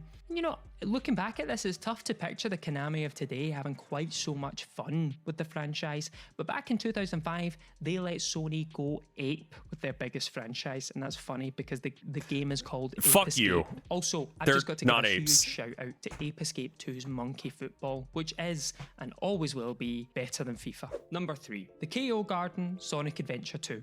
For as firmly KO? beloved as Sonic Adventure 2 remains among fans, it's telling that one of its most talked about elements after almost 25 years is still the KO Garden. In an era where Tamagotchis were all the rage, of course Sega capitalised upon it by injecting a mind-bogglingly involved virtual pet reading minigame into their new Sonic title. It was quite a surprise though, as a whole generation of people who played this game went on to have their own children and realised that reading a small human was actually much less involved than this minigame. Beyond collecting animals to boost your KO stats, you could enter them in KO. races and karate battles, spending potentially hundreds of hours in the pursuit of creating the perfectly evolved KO. By comparison, Kale. the core Sonic Adventure 2 experience is a mere drop in the time ocean compared to this, proving beyond any doubt that Sega have been pure fools to leave the KO Garden more or less benched for the 2 decades since. The Steam version of There were some Sonic kids that Adventure 2 legitimately still has believed a it was pronounced devoted that way. modding community for the KO Garden to this very day, a community who sadly have no time to see their actual children. Number 2. Blitzball Final Fantasy X. You knew it was coming because, as divisive as it might be, no much popularity. Number 1. God damn it.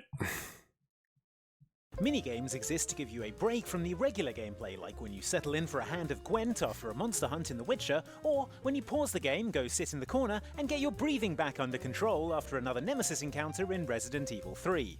Ah! These minigames will usually make sense in the context of the main game.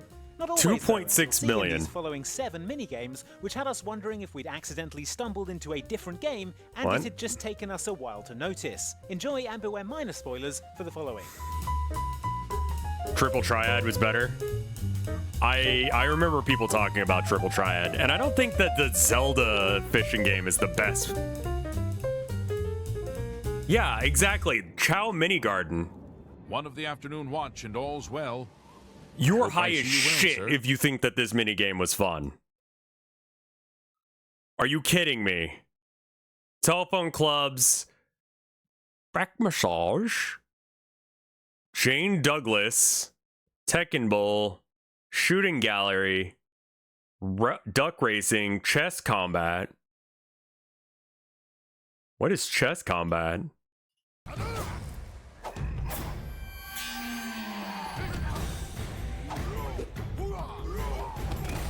Mortal Kombat games don't tend to be about using your head.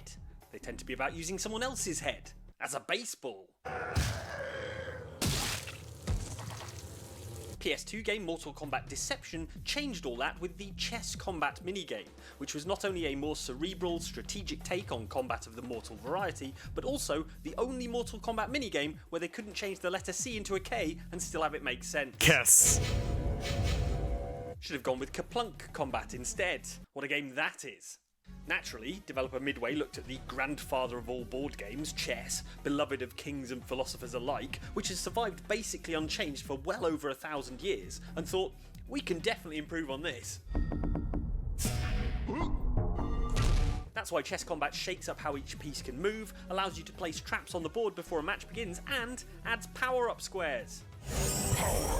Power-up squares. Why didn't they think of that in 6th century India? More importantly, every time you try and take a piece, you have to participate in a 1-round fist fight. Damage to each piece is cumulative, but the aggressor gets a minor health advantage and then bonuses are applied.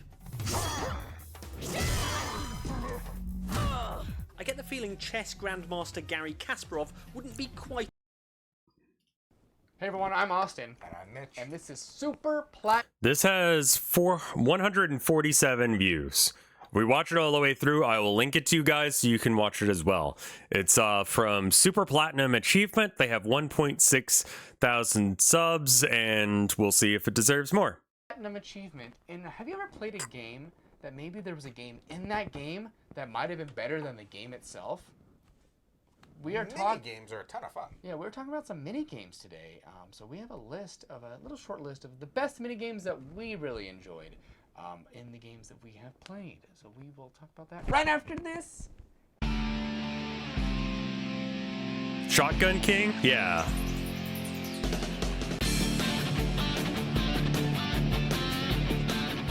This was posted 3 years ago, but it feels very old. Hey everyone, welcome to the channel today. If you are new here, please hit that subscribe button right down there. We really appreciate it. It helps us out a ton. Also, check out this giveaway playlist right here in the corner. We do giveaways all the time, pretty much all the time, actually. If we finish one, we pretty much start a new one. Yep. So go in there, see what giveaway is live, and the rules to that giveaway. Yes. It feels very 2010. It's probably going to be along the lines of subscribing to our channel and just letting us know that you subscribe. Yeah. So just so you It's know. usually pretty simple. Just so you know. But today we are talking about mini games in games. Yeah. That's the wrong yellow, and I don't know what the right yellow is And, I was like, for man, there are boards. some games that the game within a game is almost as enjoyable as the game. In game shin. Something like that. But so we made a list. We of made a our list. Top 5 mini games or games We within went a simple. games. We didn't want to go 10. Just Yeah, 5. just Keep 5. it easy. But number 5 is a more recent one, and that is Orlog. And if you haven't played it yet, that's in Assassin's Creed Valhalla. See, Really creative game. these It's a guys ton of fun. actually It takes a little bit to found figure ones out. that they liked and picked But it. once I you kind of figure like it this out, better it's than the pretty last one we addictive. watched. The last guy had like fucking billion views or whatever. It's Gwent, if you've played The Witcher, and it's really enjoyable. It's a dice game, and you've got tiles, and you have to basically battle and match and defend, and you get these certain abilities that then you can use against the other person, and you could look like you're winning the game, and you've got your points. that you have that you can't not lose, and you can be ahead by. We're like not 16 playing points, and Buckshot. all of a Does it sudden say the we're person playing uses one of Buckshot their again? abilities. It's like, oh no! Oh, And we you switched to YouTubing. It's a I ton of didn't fun, update that and on it really the adds a lot thing. to Hold the on. game. I found myself playing that for like half an hour straight before I went and explored the world, which a lot of these games you can do that. But yeah, that's my number 5, Orlog in Assassin's Creed Valhalla. The others seem like they did a Google search. Moving Yeah. on to number 4. For me, this one is a very big favorite of mine. Is the triple triad from Final Fantasy VIII. See, that's so a this real actually did have a choice. secret like quest to it. That's a back in real those thing old someone would Final Fantasy say. games, there's never a quest list or anything. You kind of just have to figure it out. But there is actually a quest for this, but is also a mini game in the quest where you could challenge people, a la like Witcher with Gwent, to card battles. And it's set up as like a 3x3 grid, so 9 spaces, obviously triple triad, 3-3, wired. And then it was cards based on the monsters and people in the world. Each card had 4 numbers corresponding to what edge of the card it is, and you just kind of battled it out with numbers. I would So if you love had the some. higher number on that side, you Yeah. flip that card They and need to add some stuff like music. You That would take the- help. Take the overwhelming Like just some advantage, royalty-free, in some whatever cases, fuck just off the majority music of would help cards this on the video table quite a to bit. Win. And it did develop through time as the game This went does on, feel a because bit like a every video your coworker different would show region you. you go to has different rules, so the game always stayed fresh, and there's always the challenge of if you lose, you could lose your cards. So like, Playing for big slips. exactly, like so like if like at the very end one of your best cards gets flipped, and that was the rule, is you get to keep cards you flipped and they get to keep cards they flipped, you might lose your best card. That and then you gotta keep sucks. Holy challenging them shit. until they actually play your card back, and then you can get it back. So it was a pretty cool thing, and Or it's a play the ton of mini fun. game I played music. a ton Yeah, of Triple that's pretty Triad on popular as well. Final Fantasy VIII. There's definitely certain characters you want to play. So if you have never played it, it is out I there. think that this pretty, green is wrong. available. I need a Obviously, different I should say, color. and It's check got to out be that like. card collector or something like that. Card club maybe mission. It's pretty fun. It's a good time. It's a good brain game too. And the next one is actually what brought this list upon us, and that's in Red Dead Redemption 2 Poker. Yes. So poker's been in a lot of games, but he just thought of it because he just played it most recently I played in Red Dead. like for probably an hour and a half. I did this, straight. and I did the same thing in Red Dead. So poker's great, but for some reason in Red Dead 2, it's great. It's even better. Yeah. I don't know why. The dialogue between the characters, and it's a ton not. of fun. It is fun. It's a good time. Yeah, it's Texas Hold'em Yeah. poker, so not 5-card draw, but the standard that everybody plays is Texas Hold'em, and man, I just got addicted to it quick. I'm like, man, mini games are so much fun. But Yeah, and now we're gonna actually have a real life poker night because of this. This Yeah, is what we are, this is what because- it spawned. we're gonna play with real money this Real time. money. Oh, so boy. yeah, poker and Red Dead Redemption 2, number 3, a ton of fun. Yeah, it's a good time. Moving on to number 2, and this is one of them that may have started a lot of these. Mini games have always been around, but this is probably the first big one that I can think of, and that's fishing in Ocarina of Time. And ever since then, fishing Oh, has that's been cool. I didn't know you could do that in Watch Dogs. Now I'm thinking, if you don't have fishing in your, especially the more of an RPG style game, if you don't have fishing in it, it's a bad game. It's a bad game. It's Yeah. like the same thing if there's not a minecart scene in an adventure game, it's a bad game. But fishing in Ocarina of Time, if you haven't played it, is so much fun. If you haven't played it, shame on you. And Some people are children. It's a ton of fun. But You you're can right. fish for hours and hours, and there's little secrets and fun things you can get. You can get the. I remember my cousins were super duper duper into fishing as kids, right around this time era. And they got a hold of this game, like they started playing our file, and they just sat there and played guy's this. hat by casting your fishing line on him. That's good. And you can take his hat. And he It's freaks on out NSO. And this is obviously I spawned see. like a lot of mini games and other But then game you'd have fishing to buy a games. Like Animal Switch. Crossing's got a ton of fishing that you can do. Stardew Valley's got a really big fishing Minigame. side quest kind of thing where you Yep. can get some legendary fish. And this all probably came from Ocarina of Time Yeah, doing this Final fishing. Fantasy 15 had a whole whole thing DLC for based fishing. on fishing. Fishing's great. It's a Yeah. good time. It's fun. In Ocarina of Time. It spawned. Get it? Uh-huh. 'Cause that's what fish do. They spawn, huh? It spawned a lot of great fishing mini games. But that leads us to our number 1. Number 1, which we've already mentioned twice. Come on. It's Come Gwent. on. Gwent. Come For All right. crying out loud. Thank you. Gwent is the greatest mini game on an already I should link it just because, game. like, yeah. That was a real list made by people who actually gave a shit, which is so much better than the last two. I am going to skip the last bit, but whatever.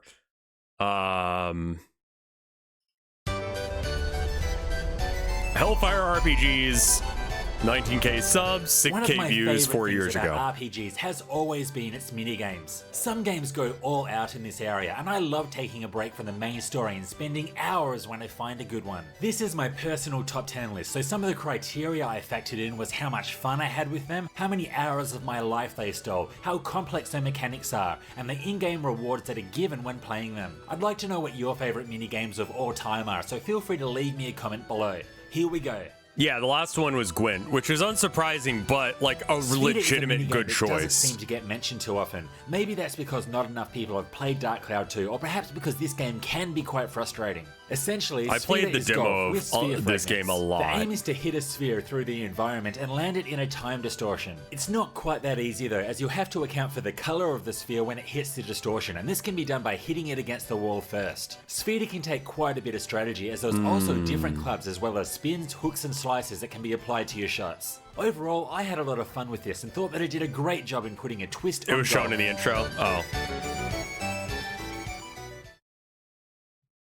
The Shenmue series is littered with minigames that can be played by Ryo. However, the one minigame that really stood out for me and many fans is the forklift racing from Is this Shenmue a meme 1. then? I still don't Because, know who like... came up with this, but it is awesome. So fun in fact that I now consider myself a professional forklift driver.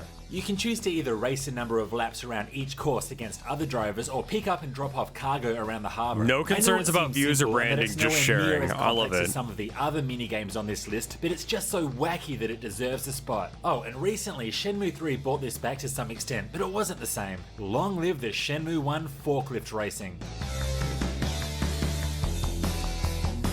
I'm currently playing through the Xenosaga series again, and the one minigame that really stands out in the series is Xenocard. The complexities of this minigame is enough to rival real trading card games, but once you learn the ins and outs, you'll be hooked. There are loads of cards to collect of different types, rarities, and in-game functions, which makes building your 40-card deck so strategic. These cards can be collected by buying booster packs, and the feeling of opening one and finding a new rare card that you wanted is awesome. The only issue I have with this game is that there's no reward for playing it. You can participate in tournaments, but there's no incentive to do so. I would have loved to see some strong in-game rewards for winning.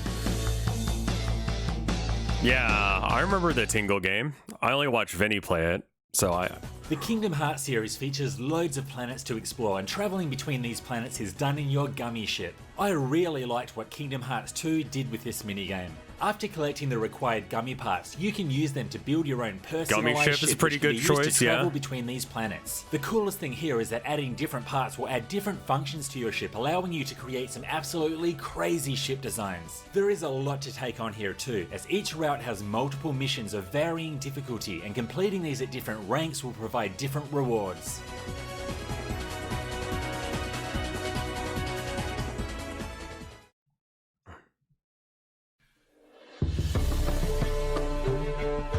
Sure. Gwent's gonna be on every single one of these. Is amazing, so why not make it this even may more not be the amazing by right including thing a massive to two-player search. turn-based card game. I seriously could not get enough of Gwent. You start by customizing your deck from loads of cards that you obtain around the world, each having its own strengths, weaknesses, and abilities in battle. This minigame was so good that the developers decided to release it as a standalone free-to-play title that allows you to battle out against other players around the world. I swear, Gwent is almost as addictive as I think that's what I need to do is actually search song. what makes game comfy, because Breath of Fire, fishing, triple triad, circuit into cooking, blitzball gets number. Building better crafting systems, sure, that could be a thing. We could have a mini crafting system for the lures or something, or the rod. I think that like the other people in the universe should give you items and shit sometimes. Let's see. What makes games comfy? Why do cozy games suck? Making cozy games is actually hard. Yes, you should make cozy games. Perfect. All right. Ever since a cave person way back in the long-forgotten mists of history had the bright idea of putting a bit of flint on the end of a stick, humans have loved making things. All right, we got an ad in 6 minutes. Let me know when it hits, okay? To art, making stuff is at the core of human society. I'm sorry, what was that? Humans have loved making things. From buildings, to tools, to food, to art, making stuff is at the core of human society. And things are no different when it comes to video games. Even before Minecraft mysteriously appeared from space one day and made $1 billion, video games have been obsessed with letting players harvest materials, then put them together to make a bunch of cool items, to the point that there are several massive genres basically built around the concept of crafting items being the primary form of progression. So, why is it then that despite being one of modern video gaming's most ubiquitous mechanics, that crafting systems for the most part sorta stink? If you've played virtually any AAA game and about 50% of indies released in the last 5 years, you'll be all too familiar with the process of spending hours picking up random junk on the floor, tallying up massive readouts of arcane symbols that you've then got to turn into other symbols, and then navigating menu after menu to turn all that stuff and effort into a pair of shoes that give you plus 2% bonus magic damage when you're on fire. You don't need me to tell you that bad crafting systems are a dime a dozen. But what makes the problem of fixing them, or pointing out why these sucky ones are so awful difficult, is that on the face of it, a bad crafting system and a good one more or less look identical.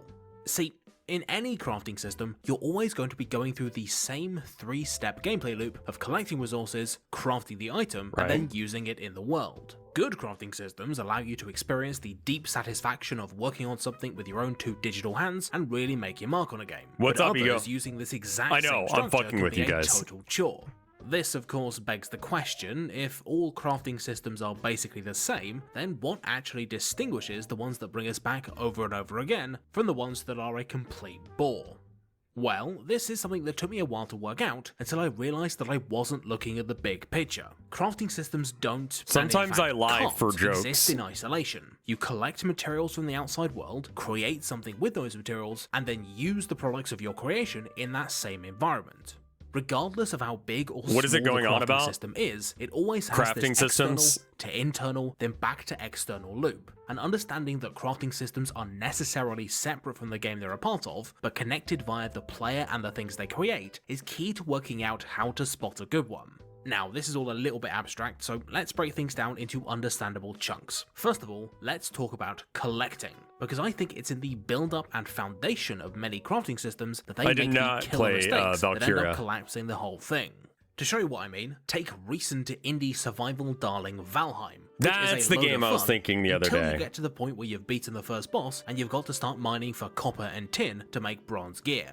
Mining in Valheim is, in a word, laborious. Yeah. Not only do you have to find an ore vein, which are tricky to spot, mining even a single chunk can take ages. And when you factor in waiting for your stamina to recharge, your tools running out of durability, and you only being able to carry a certain amount of ore at a time, getting enough to craft I love how, like, the way to convince me to play video games that you guys like is just call it. Valheim's crafting sabotaging the rest of the game, as systems that make the combat interesting, like stamina and leveling up, end up just slowing down an already time-consuming part that's of the what game. I'm thinking. I was talking about Mines of Moria earlier. Sometimes you do get to go on a bit of a dungeon crawl to unlock a mechanic, like in the case of smelting itself. It's just over in all of 5 minutes, meaning that most of your time is instead spent milling around in areas you've already conquered, just so you can get to the fun stuff. In other, slightly better paced survivally open world games like Terraria or Subnautica, the crafting materials you need to progress aren't in areas you've already been to, but new ones, pushing you towards new items but also new dangers, allowing the crafting loop and the survival loop to work in harmony. Of course, making gathering stuff super streamlined and quick can have its issues too. To go back to Terraria as an example, many of the crafting materials dropped by bosses are dropped in fixed amounts and are essentially just used as tokens that you can exchange for a piece of gear. There's nothing wrong with this inherently, but by turning crafting materials into essentially a currency, you rob them of the personal attachment and flexibility that makes the best crafting systems great. By making resources specific enough to be important, but flexible enough to actually mean something, games can render even mundane scavenging between monster fights interesting. In Prey, For example, there are only 4 resources in the game, but each one requires the player to engage with the world of Talos 1 in a different way. Organic materials are plentiful, but only in the crew quarters and gardens. The most reliable way to get metal is by disassembling weapons you might need to defend yourself. Synthetic material is precious and always in demand, requiring you to always be on the lookout, and exotic materials require some neuromod investments or for you to fight powerful late game enemies in order for you to get your hands on large quantities. I don't like Metrovania are either. Simple and easy to understand, but they're loaded with interesting choices and feed into the rest of the game organically by dictating where you go, what you're looking for, and what you have to sacrifice in order to get them. But just making gathering interesting is the easy part. Regardless of how much a game's crafting takes up, it's easy to motivate players to explore or to collect things because it's in our nature to do that stuff anyway. On the other hand, the actual crafting part of a crafting system is more or less isolated from the rest of the game. Prey Moon and so Crash. there's a very real danger of it becoming a pointless vestigial mechanic with no real reason to exist. Horizon Zero Dawn is a really interesting case study of this. To begin with, crafting feels great. You have to scavenge and struggle to survive, forcing you to make clever use of limited resources and choose which ammo you want to craft to tackle particular enemies.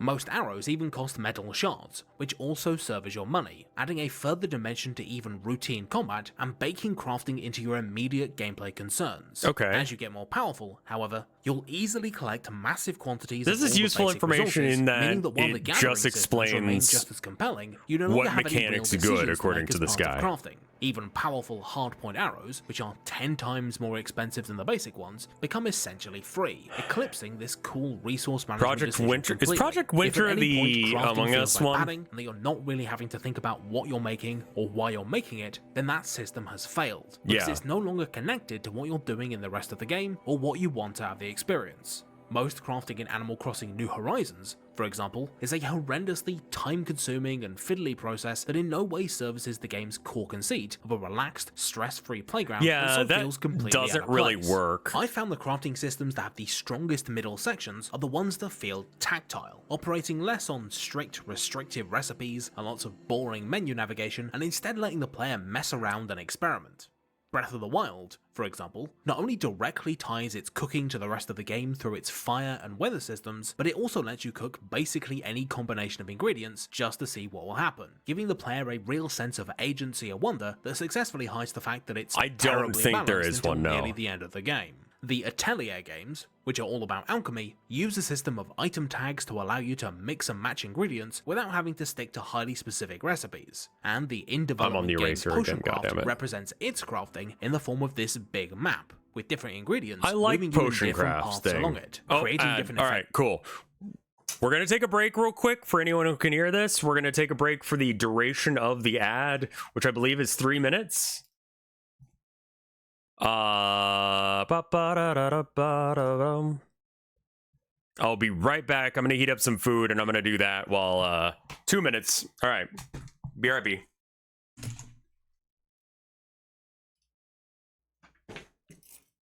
Music.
Alright, I'm back. Ad still going? No. Alright, I'm heating up some food. I'm gonna run downstairs and get it in a minute 30. But, so I'm just gonna have my headphones like this. Let's save this, and then... There we are.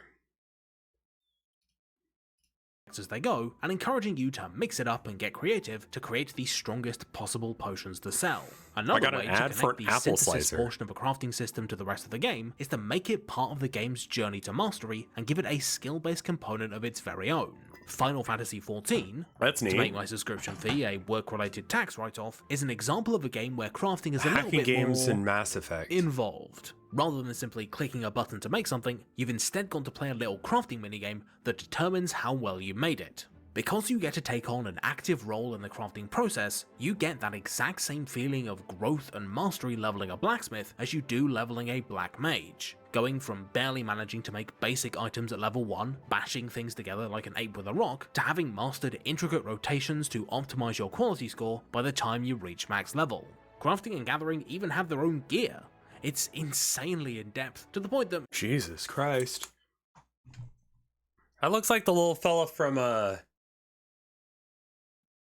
Nier. I'll be right back.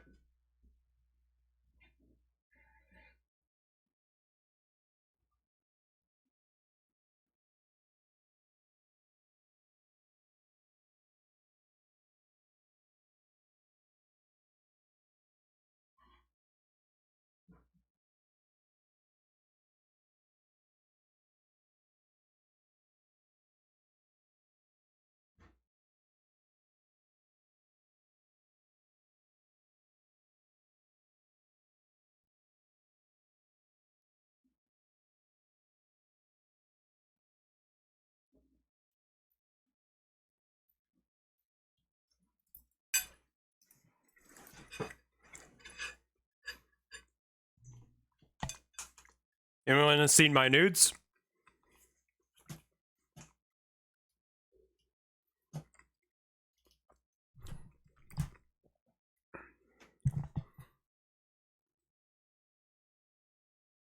Let's pull this up. It is, because they did a crossover. Okay, that makes sense then. Makes sense. Let's see. There we are. I'm having leftover noodles and zucchini and squash. We don't have any sauce for it, but it's actually pretty good because she's put a lot of seasoning on it. Love my wife. Simple as. Many players prefer crafting in-demand endgame gear to actually doing raids. Ultimately though, regardless of how interesting they are to source ingredients for, or how engaging they are to actually craft, the things you make in any crafting system need to be useful. The outputs of a crafting system is where all the effort you've put into making something over the course of a crafting loop rejoins the rest of the game, opening up new content, making you more powerful, or generally changing the way you interact with the world. That's a mod. Logistics games like Factorio, Satisfactory, and technically focused Minecraft mods get a real leg up here. Because making stuff is central to their progression structure, they can have you make stuff that either automates making stuff or makes future stuff you make easier to make. I just said that word too much and now it sounds weird. For example, in the ultra-hard Minecraft mod pack Sevtech, the ability to make a basic-ass furnace is locked off at the start of the game, meaning you have to make do with these crappy clay kilns and other crafting methods that require constant babysitting and only do one thing at a time. This makes the eventual acquisition of an honest-to-god Minecraft furnace that you'd previously taken for granted a huge deal. and the utility it offers, namely semi-automated cooking and smelting, feels like a major step Bucket up trauma. because it drastically changes how you approach future crafting endeavors. Other logistic stuff works the same way.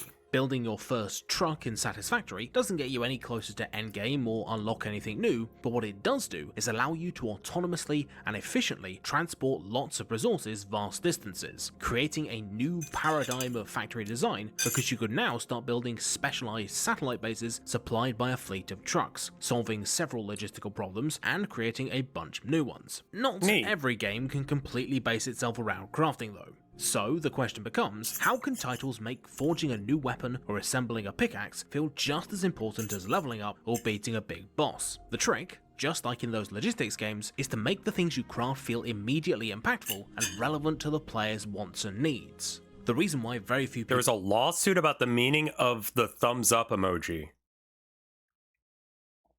No, I did not see that.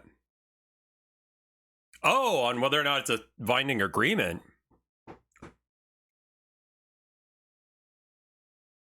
I think they have a really strong case that it could be a binding agreement. So in American law, you don't need a contract, but it's a good idea to get a contract because trying to confirm that someone said, I would do this in exchange for that with a handshake is hard. You know? Like if you put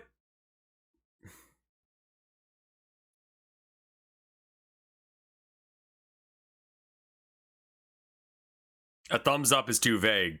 Well, I mean, the question becomes, what was the intent of the thumbs up? I think it's not as good as I would not base my legal defense on it if I had anything else to go from.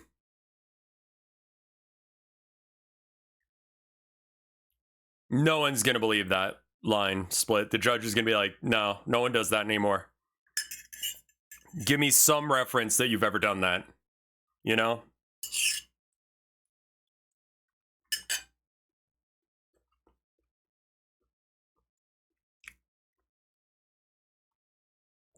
Yeah, that's an agreement versus I saw this. Yeah, I don't know. You would have to, yeah, that's rough. That's a really rough one, but it's an interesting case, yeah.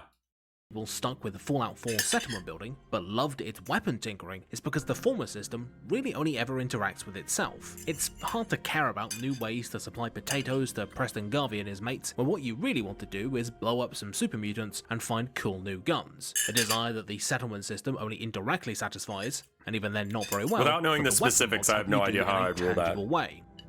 Often, making the things you craft feel important can actually mean reducing the number of options players have. Crafting in The Last of Us might be incredibly simplistic, but the few options you do have matter a lot. Rags can be used either on Molotovs, arguably the best weapon in the game, or crucial health kits, forcing you to choose between offense and a safety net. Equally, blades can be used either to turn melee weapons into a one-hit kill on humans, or to create shivs and arrows, the only way to safely kill deadly clickers. All of these craftables change the way you approach the main game in some meaningful way, rather than being obligatory busy work you need to do in order to optimize your character. The classic example of that being stuff like making bigger bags in Red Dead 2 or in Far Cry. A bigger inventory is incredibly powerful, the resources to do so are in no way limited, so you're basically forced to make them, in spite of the fact that it's a big old grind and you're not really expressing yourself in any way as a result, which means that doing that work never really feels satisfying. The best crafting systems are a way for players to make their mark on the game world through interacting with it, in the same way that food you've made yourself always tastes that little bit better than something that came out of a packet. For example, Monster Hunter as a franchise is built on this sort of intrinsic reward for making stuff. In Monster Hunter, you don't just fight big boss monsters, you also cut them up and harvest their bits once you're done killing them, allowing you to build new weapons, or a hat for your cat, out of their bones, claws, hide, and parasitic insects apparently. Having to exterminate the local population of Rathians over the course of a few hours can be a bit of a grind, and it would feel very unsatisfying to just get an abstract plus 10 damage as a reward for your trouble. I think that's the trick with... So, I'm more watching this video talking about, like, how to implement a minigame that doesn't suck dick. I would consider the crafting system to be a minigame in a lot of these, because, like, you know, it's not the core reason you play the game. You don't play Monster Hunter for the crafting, but you play it because, like, it has it in it because it's integral to the gameplay loop that you go and kill a thing and you're like, I need some more, poison protect armor before we take on Nargacuga or whatever, because he's a poison guy and he's going to poison me a lot. So why don't we go kill some guys that are, resistant to poison, and I can make some poison resist armor, and then we can go fight that guy. It feels like a legitimate reason to do the things you're doing.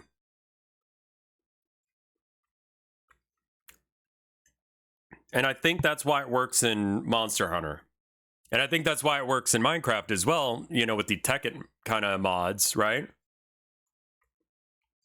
Is Nargacuga not poison?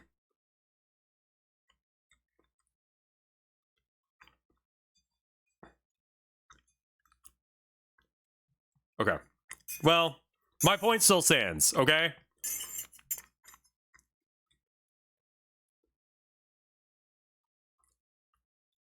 Nargacuga is bleed? Okay.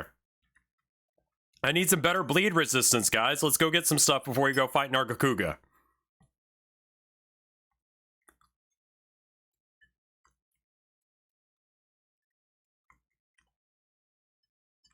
There's no command for that. So that's interesting.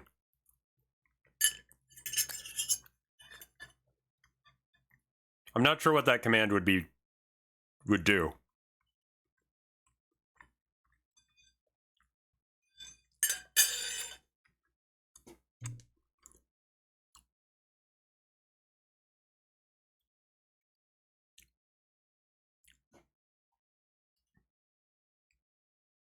Let's watch this one once I get back. I'll be right back. I'll put this up.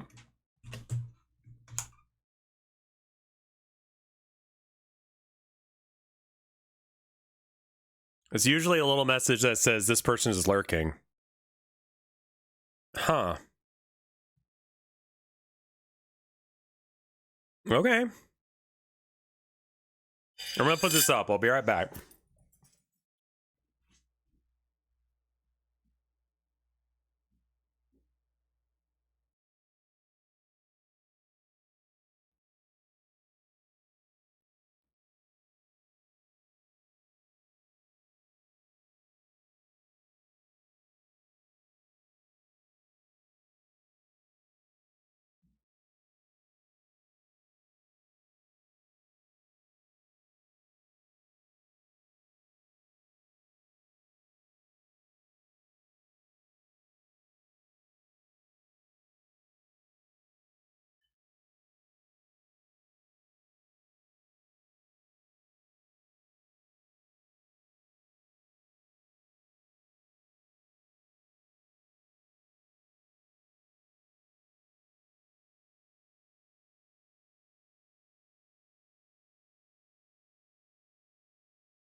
Alright, I'm back. Sorry.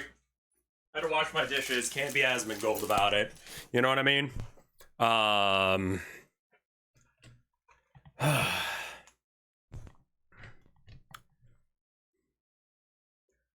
Oh, I've used it in an artist stream because she does active commissions for chat members. Right. That's very helpful for if you're doing a commission, you could just be like, I'm going to be AFK. I get it. Yeah, no, I think at some point I'm going to watch like an Asmongold video so that way I can like clean my room, because like we watched that one edit of some of the shit he was doing with like the rat and all that, and it was just like so heinous that I was like, oh, cool. I feel disgusting now. I feel like I need to take a bath. Yeah, Asmongold used to have a dead rat as an alarm clock. He lives in Austin, Texas, so when the sun would come in through his window, it would start to bake the rat, and the stank from it was enough to wake him up. It's not even motivation, it's just like, I feel disgusting when I hear him say shit like that. Hold on.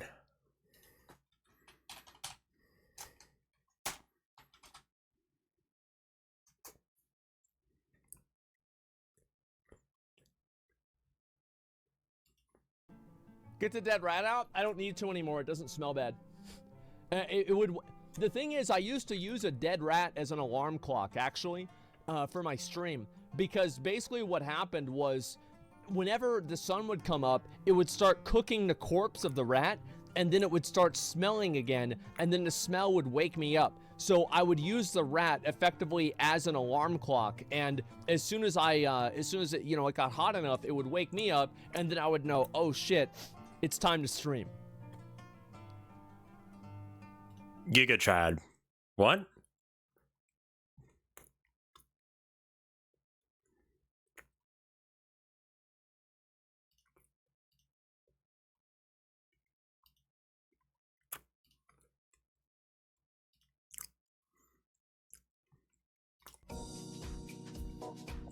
How is he not dead or an infested husk?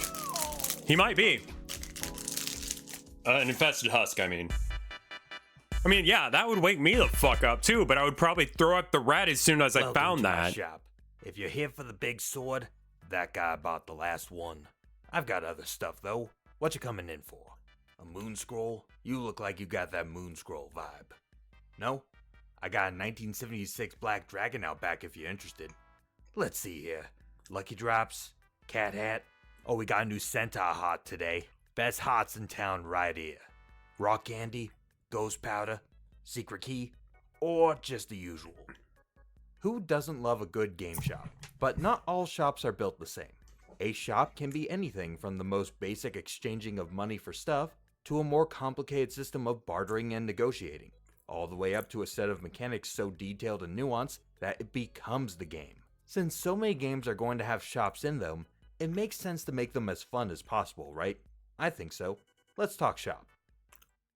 If you've ever thought you might want to become a programmer, but you weren't sure if you were cut out for it, I've got the perfect fix for you. Try our sponsor, Boot.dev.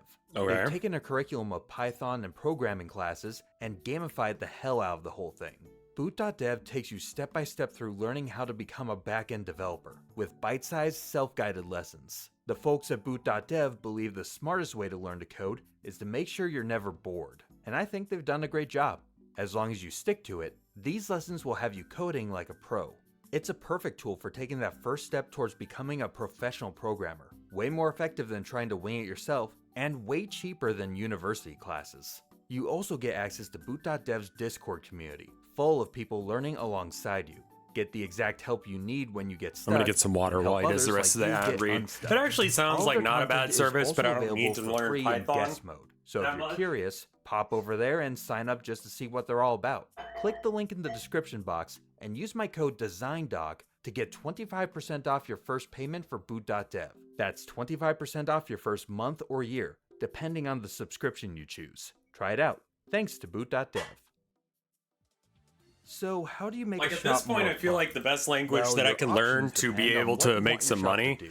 Game shops and like can get a handle job as a lot of programmer different might be types of something like things. Cobol. How complicated do you Because want you to are get? not doing You that can with go way past ChatGPT. just buying and selling stuff. And if you Let's do, break you're it a up into maniac. few levels, getting more complicated as we go up this big, tall department C# store would be of a good too, metaphor, yeah. floor by floor. At the start, though, it is just about buying and selling stuff. Level 1. Basic shops. If you want a no-nonsense vanilla game shop, you've got about 1,000 RPGs to choose from. Super Mario RPG might be the most vanilla of them all.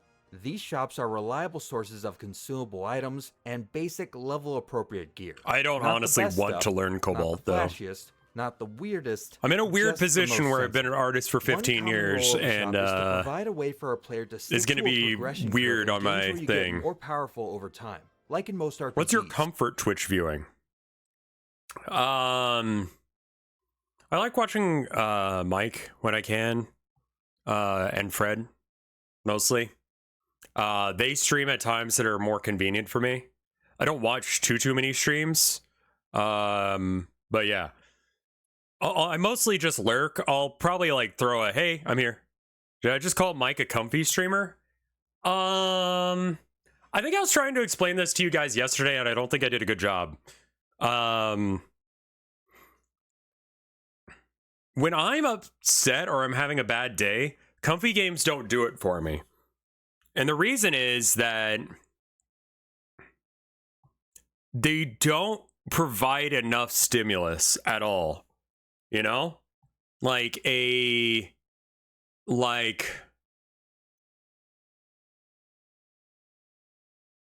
Yeah, like there's some games that are so like there's enough time in between action elements or things that actually make my brain work. That I just start thinking about like all the horrible shit. You know? Like dead air is bad for my brain. So I like gun shoot games because they tend to not have slow bits. And again, like I said before, I have problems in my life that I can't easily solve. You know? But in video games, you have a problem like, you know, like let's say I'm playing like, I don't know, Helldivers. I have a problem. There's a Biotitan headed towards my position. If I shoot it with a gun, it'll go away. I might need a bigger gun, but like I can just shoot it and it goes away. Real life, I can't do that because it's considered antisocial behavior. You get in trouble if you start doing shit like that. It's one of the reasons, and this is going to be a really fucking hot take, I don't like Animal Crossing that much. I just don't get it.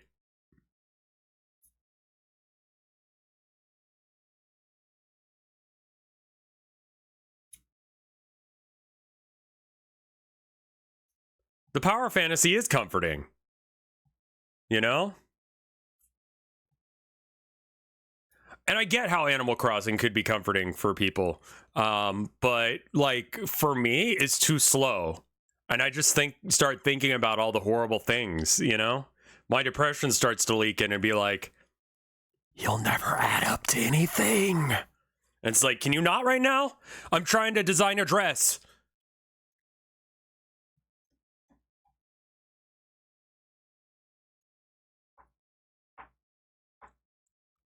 I also like games that I can spend like a 30-minute to hour chunk with, because that tends to be the amount of time that I have available. If I have more than 30 minutes to an hour, I'd like to probably play a little bit of like Warhammer or something.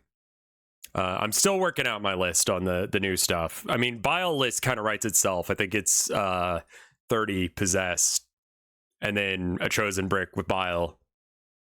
And you roll for it, and then you go yeet. I think there's a very silly thing you could do where you try and make it a gun line, but I don't think that's real. I have an on-off again Animal Crossing addiction where I forget to eat and drink, and people have to snap me out of my playthrough. Yeah.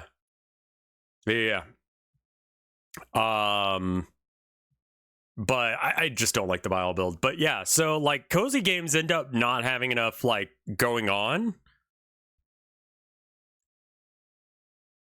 And it's like there can be dead air in video games, but it has to be on purpose. A lot of games just have dead air and it's like, why though? And I'm not saying every moment has to be action packed, I guess. Like, yeah, and the self-insulting shit's not good for you.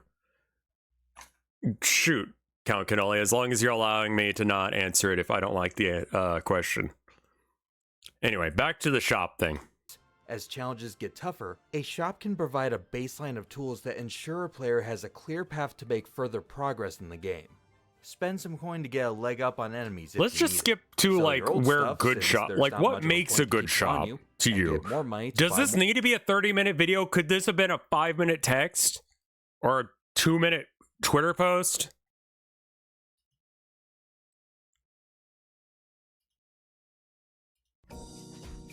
What does make a game cozy?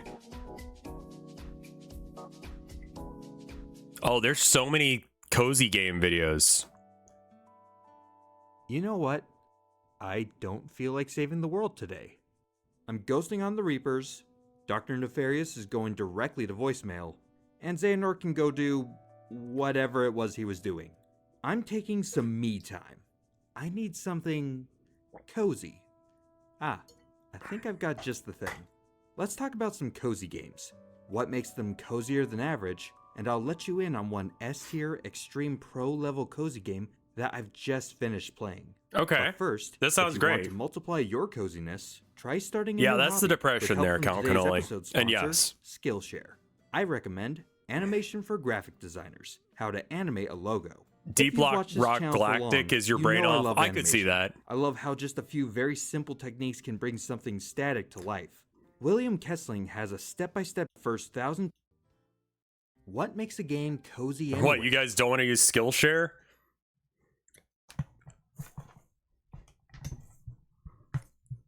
Yeah, I would say Untitled Goose Game is not a cozy game. I would say it's a Gremlin game as well. You know?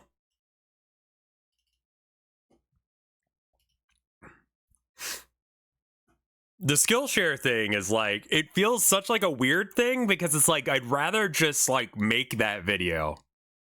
You know what I mean? Like, I would rather just make a video that would be what you would learn on Skillshare. You know what I mean? Like, I don't like that shit being locked behind a wall.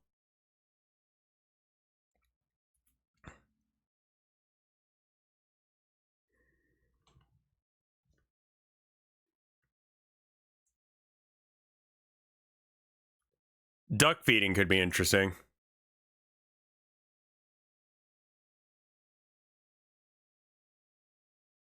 Oh, you got some wife guy shit going on too, man?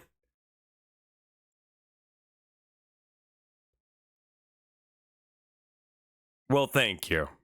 For me, I talk about how much I love my wife for basically two reasons. One, because I love her. Two, because I want to model the kind of relationship that I grew up with, where I had good parents. And I want to like just be like, this is how people should be treated. You know? And welcome to the stream. A crow feeding? Yeah, like, yeah, maybe something weird like that. Like, and also just like, maybe people will see like that they're in a relationship or whatever.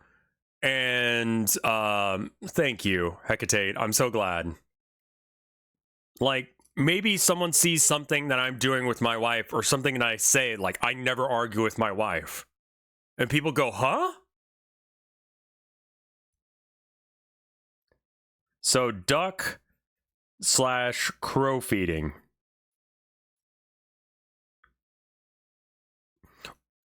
Fella?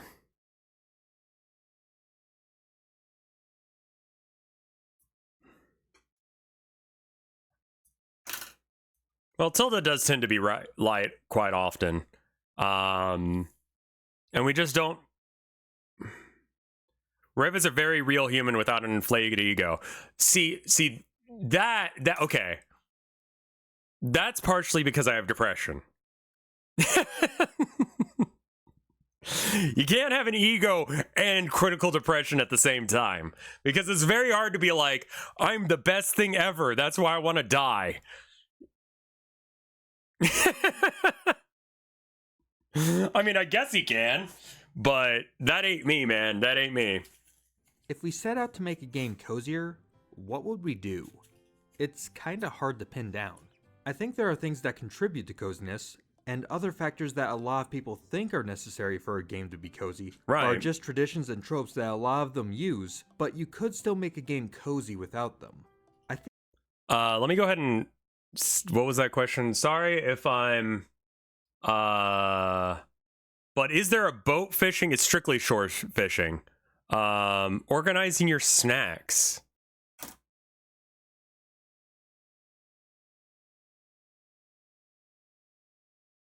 Organizing your okay.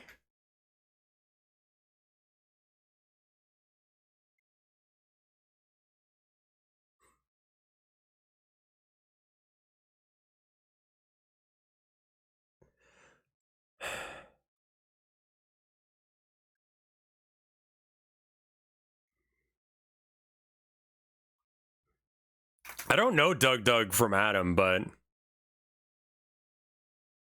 I hate to say it, but you working on the fishing game seems to stress and depress you often. Yeah, I think so. I think you're onto something there. I think that it's because it's a very personal game to me, and because I want it to be good. Like,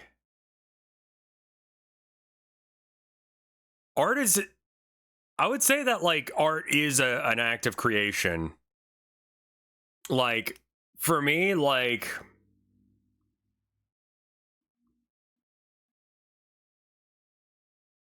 the best art is the personal shit.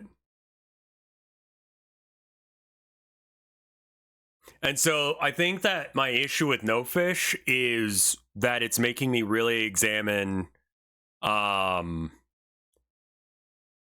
I am, where I am, and how friendship works. Like, really thinking about friendship as a mechanic and how it benefits or lowers me. So it's like, yeah, I would say like a lot of the friends that I've had in the past have been shit. And so like it's really hard to separate that out from the game. The game is about like, there are a lot of friends, a lot of people out there who will treat you like shit, who will take you for what you're worth and run off with it. And trying to make a game where sometimes that happens makes me think about the friends that I've got or have had in the past. You know, I've left most of them behind in Austin, but you know, I used to have really shit friends. I remember this. I went over to KY's house, if you guys remember KY, and he invited a friend over from his work that he was at the time. And we were playing, I forget the name of it. It was like a choose your own adventure sort of thing, but as a board game. It was like time shit going on. I don't remember. Anyway, so like I kept calling him KY and he kept calling me Rev. And so like his friend was like, why does he keep calling you KY? And I'm like, well, we've been friends for a while and all that jazz, you know? And somehow it came up that we were talking about like my friends in college. And thinking about my friends in college, I was talking about like, yeah, I think he was like asking, do I smoke? And I'm like, no, I don't smoke anymore. I used to smoke so that way I could like get away from friends that I was hanging out with at the time, right? And he kind of turns to me and he's like, those don't sound like very good friends. And it sounds like you were just doing that so that way this is KY's friend. It sounds like you're just doing that so that way you could have someone to hang out with and you weren't respecting yourself. I'm like, really?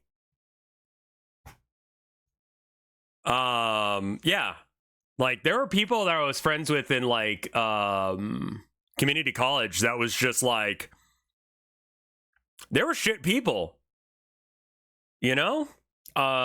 They would take advantage of me and my time and never be around for me. So it's like, I remember one occasion where this one girl, who one of the characters is gonna like kind of be melded together with a couple other shitters.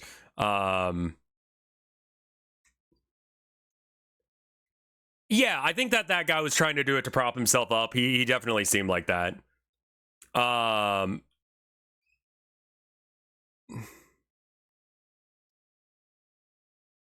Did I actually do that motion? No. I knew it, you know? I mean, I knew it at the time that they were shit friends, but it's like, I need someone to hang out with. I need to have some sort of social circle. And like, y'all are the best I can get as a 20-something with the ability to drive that doesn't drink, really. And so it was like, after a while, I just picked up smoking because it was a way to, A, I enjoyed it, and B, because it separated them from me a bit. I think I might actually be, like, what's it called? Extroverted, but I have a lot of problems with people being shit, so I don't tend to act extroverted because I hate being let down. You get why? Okay, so now I'm talking about friends and it all sounds like ass, right? This is why no fish sometimes hurts me, because I'm thinking about that shit. You know? I remember this one friend, like, she was like, if you don't show up to my party, we're not friends anymore. And I was like, bet.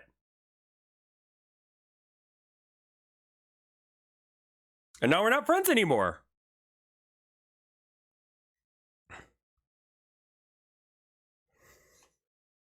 And she was like, no.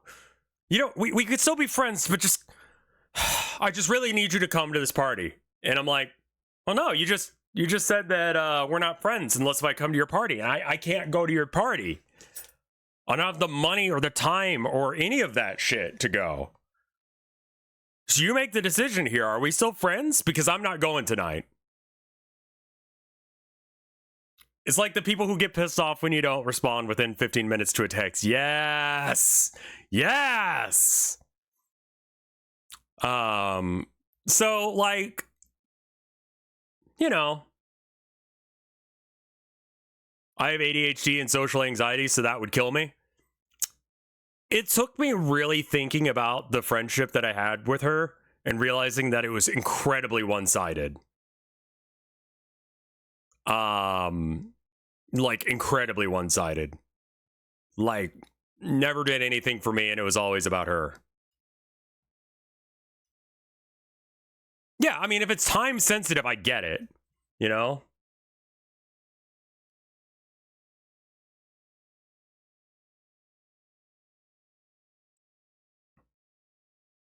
I think, I need some social interaction, but not all the time.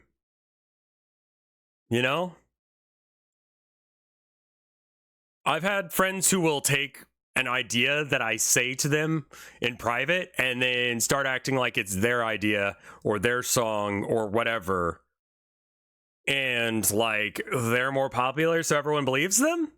And so it's like, I can't even bring it up without looking like an asshat.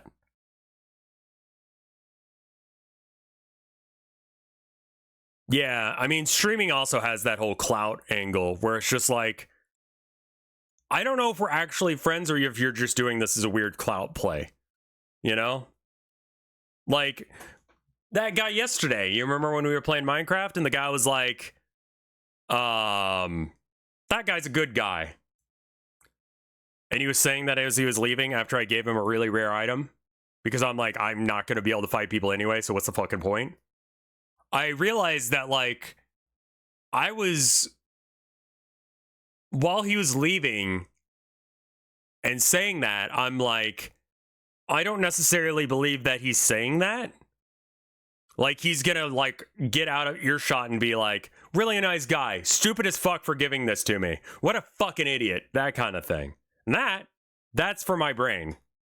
That was definitely for his chat.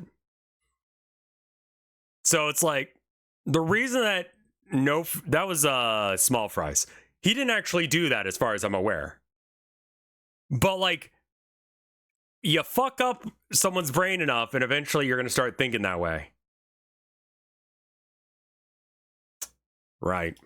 So, like, I think that's why No Fish continues to be a, and to be clear, all No Fish or all Small Fries said was, that's a good dude right there. He didn't say any of that other shit. I imagined that other shit.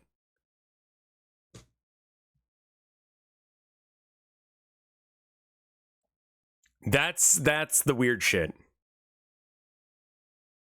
And it's not fair to that guy to know, or for me to have thought that. So anyway, that's why No Fish continues to be important to me, but also rough. He's also building a contrast between your demeanor and the rest of the streamers on the SMP. Like, I have to make this game because I need to get this out of my system. I need to go, and part of like art for me is like, no, we're going back to just chatting, like me just yelling at you guys. Part of art for me is expressing something that I cannot put to words because I'm bad with words. Like, some people would say I'm not. I tend to do that. So like I will try and give an experience to other people that I've had, you know? Like the town of nowhere has a thing where you are being attacked, there is no one to help you. You cannot go to the police to help you because they are also part of the problem. That is a thing I've had to deal with in my life, and I wanted to try and give that experience to someone else.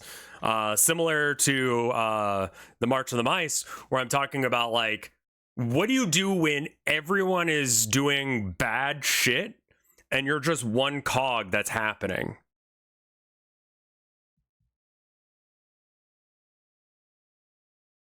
Like, that shit's interesting to me. You know, to make people go through a thing and trying to come up with a solution for it. And another thing that I've been thinking about a lot recently is, I don't remember where I read this, but it was someone saying something to the effect of, I make art or stories or games or whatever it was, not as the world is, but as the world should be. No, it's Fairy Tail. It was the guy who makes Fairy Tail. He was talking about how he doesn't have any friends in real life. If you haven't seen Fairy Tail, it's a shonen anime. Punch guys, they get stronger, they have superpowers, they're all kind of thing. But like, they're ride or die. If you are part of the guild, the same faction as them, like it's adventurers going and doing adventuring shit, right? But sometimes they run into conflicts with each other. So it kind of turns into like gang warfare halfway through the series, where these 2 or 3 or however many different rival guilds will come and like bash into each other and try and kill each other. My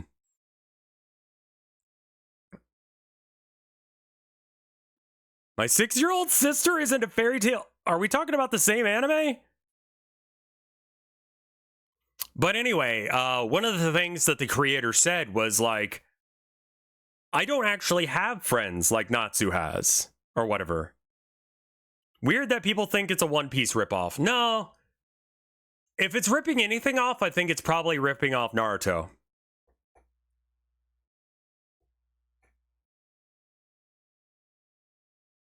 The Love Hina guy is in Parliament? What the fuck do you mean? But anyway, I thought it was really interesting that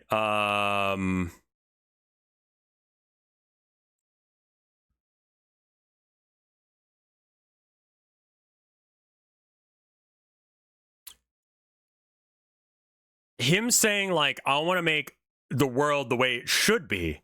So I think what I'm going to do with No Fish is I'm going to present both. I'm going to present, this is the way I think people are, and then have it where it's like, but this is how it should be. And I think that's how it comes from like depressing sad to an actually comfy game. So that way people who have had the same kind of fucked up shit happen to them as me, will have like a way to go, actually no, I'm like, that is the way the world should be. There are shitty people in this world who will treat you poorly, but there are good people in this world and you should hang out with them and treat them well. Even if that's not the thing that I experience, it feels like that's what I should do. To tell people that, like, you don't have to hang out with those people. You don't have to smoke cigarettes.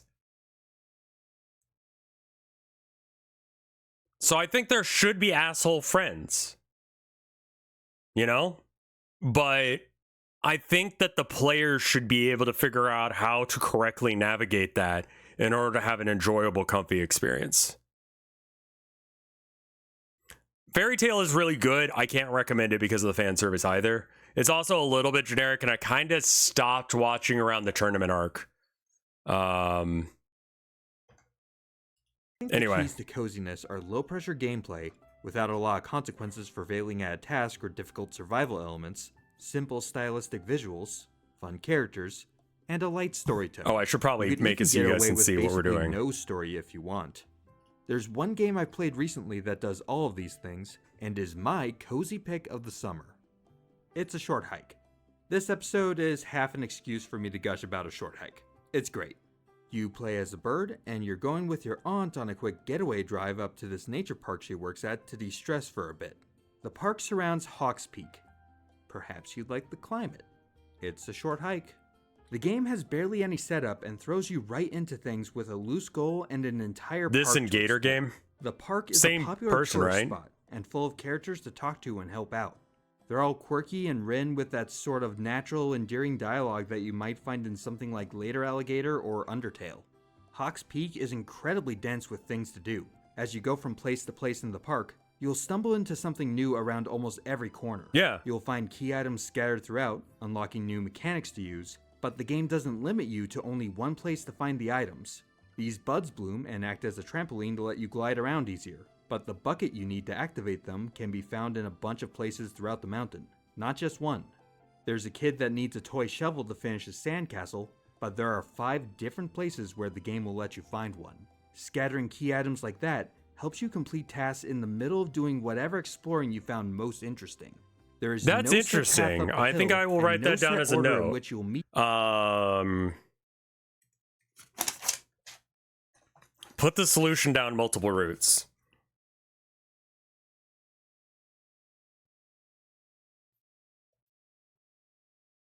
Down.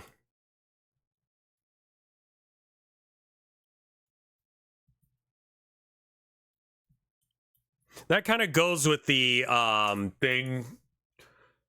There's an idea in gaming that the simplest way to do an action is the thing that is going to become the meta. You know? Like, what is the best way to level up smithing in Skyrim? Like, the dominant strategy. The dominant strategy is to make like 1,000 knives. Or make a lot of gloves, right? That, whatever that first order optimal strategy, or however you want to phrase that, should be the most fun thing. You know what I mean? Like, if there's a dominant strategy, it should be the intention of the game that you do that, and it should be the most fun way of playing the game. Like, if you're playing a stealth game, the most fun way to do it and the best way to do it should be stealth. It should not be running guns blazing, because then you completely fuck things up. Rev does not believe in emergent gameplay. No, I do. But I think that you should make it so that way the emergent gameplay is connected to that as well. Like,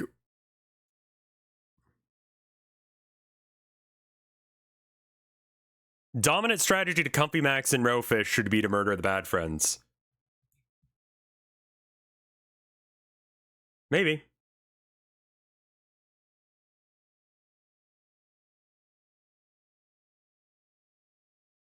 Gamers will optimize the fun out of anything. Yes, absolutely.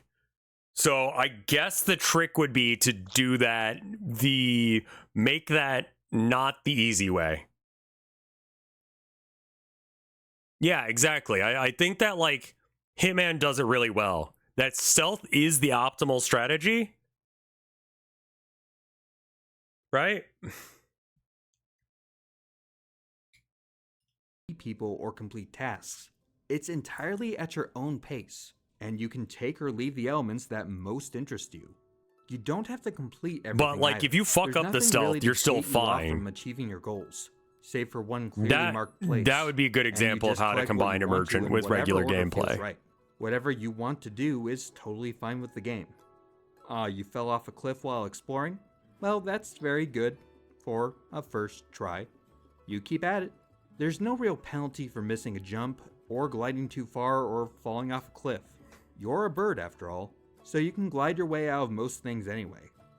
The game is not only mechanically satisfying, but graphically impressive for something that only took 3 months to make from start to finish. Wow! The sense of depth that the game plays with is outstanding. From the game's usual isometric angle, you don't get a sense of it. You're focused on the local area and what you can do and where you can go.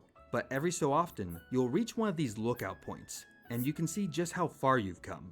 There's a haze effect at medium range, and a really smart desaturation and outline technique the game uses for things far off in the distance, hinting at something that might pique your interest. Maybe you should go over there, too. We should probably play this game. There are secrets in these hills, and you can spend the time seeking them out. Or not. Whatever you're feeling. The whole game might only take you an hour or two to complete, but that's really up to you. If you want to linger around talking to everyone you find and helping them with their problems, be my guest. Snufkin game was really good for this, too. Up the mountain? Have at it. It's your getaway. Fuck. Do whatever feels right. Lots of exploration is what makes those games good, isn't it? Cozy game, but there are elements in it that you can easily change without losing that cozy charm. Games tend to feel cozier when they have low consequences, but that doesn't mean they have to be these squishy, aimless things. They can still feel cozy while being focused and having clear goals. Grow Home is a very simple physics-based platformer. You're a clumsy little robot named Bud who has to jump, climb, and glide his way around a huge plant to get back to his mothership floating high above the planet. That's a very Nintendo way of phrasing things. Blank, blank, and blank. You'll ride it as it grows, and you can sort of steer the plant towards other things, like these glowing landmasses that give energy to the plant. Along the way, you'll find and collect some crystals that give Bud upgrades that help you traverse the world easier. That's about it. Grow Home has a very single-minded overarching goal, but stays cozy with its relaxing cycle of jumping, climbing, growing plants, and collecting as you get closer and closer to the mothership. It's more single-minded than a short hike, but still very relaxed and lets you go about I don't think that I can goal do an at your open own world game. The game uses a calm that ambient just soundtrack, leads a to low-poly eat art sand style, kind an of occasional soothing gameplay. song, and the mothership's computer cheering you on to keep its relaxed vibe. There's no time pressure, no combat, and hardly any enemies to get in your way, save for the occasional creature. Even if you died to it though, there's not much consequence. Or much consequence from falling off the plant for that matter. You'll just get teleported Not back to the cozy if nearest you're beacon. afraid of heights. It's just you. Yeah, I guess that's kind of the plants, case with every game and a ton though. of crystals to collect as you climb your way back home. But as you go up, pause for a second every once in a while, and take in a vista. You've earned it. A cozy game Journey doesn't is have good to be too. sugary sweet either. A short hike and Animal Crossing are known for being as pleasant as possible all the way through. But you can still have a nice low-key time being an absolute jerk. I wouldn't It worked for call... Dennis the Yeah, that's not a Menace. cozy Why game. can't it work for a goose? Untitled Goose Game is a cozy game where you play as It's the not villain. a cozy game You're though. a goose working your way through I a small challenge that neighborhood and assertion. going through a literal checklist of mayhem, ruining the day of everyone in your path. It sounds mean-spirited, and it is, but it's so cozy and endearing. The presentation and scope of the game do a lot Goblin of work. game. It's a puzzle-focused adventure game where you Oh, it's operate cozy on being the a world menace? by manipulating Okay. NPCs to complete tasks. It's all about exploring the different ways you can affect the environment and mess around with the townsfolk in specific ways. Actually, it's kind of like a cozy version of Hitman if you think about it. Yeah, Honk at okay. this kid over and over and you'll scare him. Chase him around and you might trap him in the phone booth. Or you could steal this gardener's prized rose, and while he's distracted, you can snatch his hat and force him to wear this. There's plenty to poke at in the environment, and lots of things to experiment on to see what different behaviors everyone will have in different scenarios. Like a short hike, there's basically no chance to fail, and it's easy to get right back where you were if something goes weird. The minimalist piano soundtrack, flat-colored art style, and the premise all lend themselves to a delightful low-key experience of being an absolute nuisance. Untitled Goose Game You is might really think good. You see a pattern here. Lots of cozy games seem to have fairly similar aesthetics, but be careful. Focusing on aesthetics to determine whether or not a game is cozy can trip you up. On the surface, Night in the Woods looks extremely cozy. Okay, I Look was at gonna that art say. style. Animal characters, The dialogue is super casual and relatable, the music's great, it's not mechanically demanding. It's just this cozy little adventure It's not game a where cozy you go around game, your small though. town and do stuff, right? Oh no. Yeah. Well, yes, sort of, but no. Night in the Woods' is story, Yeah, I'd that say, game can make takes you it have an existential firmly out of the crisis. cozy camp. I recommended it to a friend who I know has like not a great relationship with their parents, and they said in return, I had a mental breakdown. I already played it. I had a mental breakdown on it. It's like, never mind. You play as May, who's coming home from college under mixed circumstances. Your hometown is there, but nothing's quite how you left it. There's the natural change over time, especially in that post-high school way where all your friends drift apart a little bit to do their own thing. Yeah. But the town's not doing so hot either. Work is hard to come by, and the town is in this slow decay cycle. The people in it are a little more standoffish than you remember.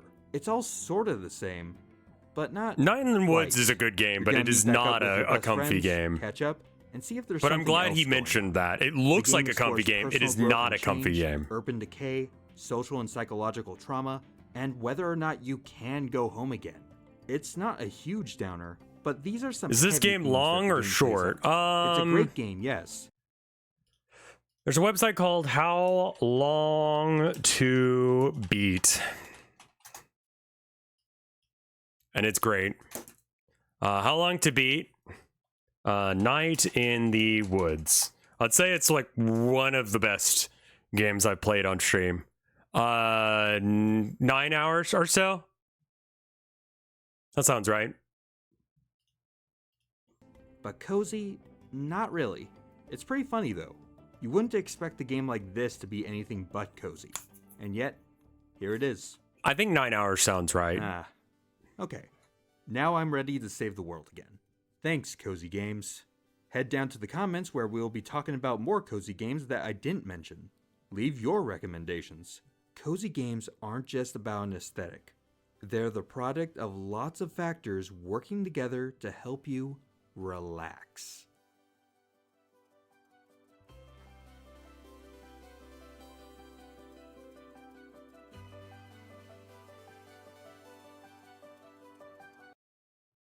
Add? Okay. I'll wait a sec.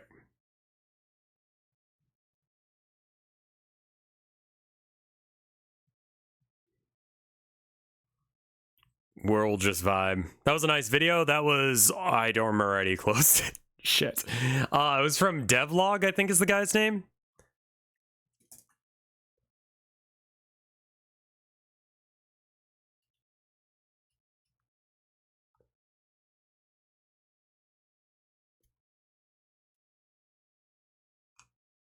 Disco Elysium also reminds me of a lot of the places that I've been doing political shit, and it's just like, so are we gonna do anything or what?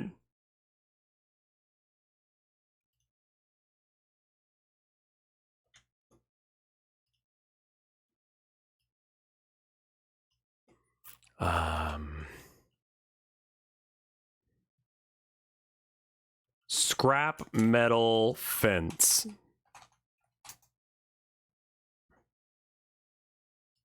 Yeah, thank you. I'm aware of what it is. Thank you, AI. That's why I Googled it to find pictures of it.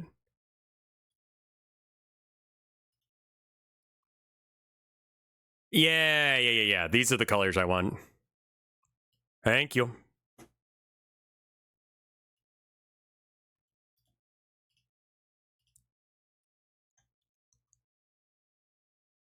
Come on. Open image in new tab. There we go. Perfect. Once the ad's over, I'll go back to watching stuff.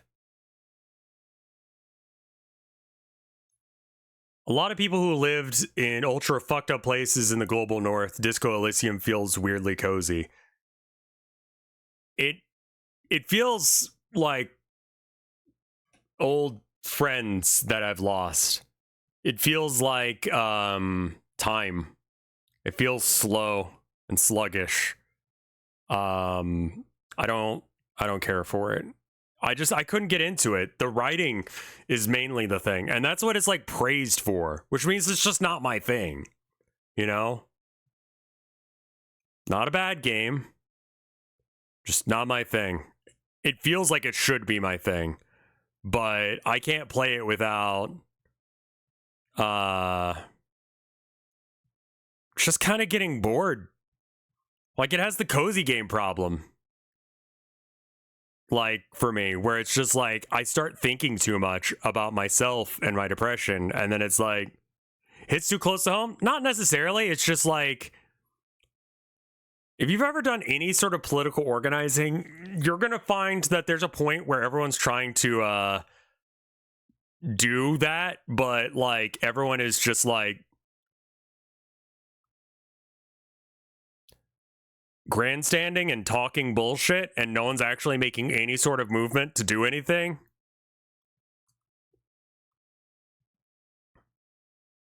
And it's just like, do we really have to sit here and do this shit? Or can we actually do something? We're just going to stand here and talk? We're just going to stand here. And, okay, that's fine. We can just stand here and talk. I'm fine with that. All right, let me open the beautiful illusion of cozy games.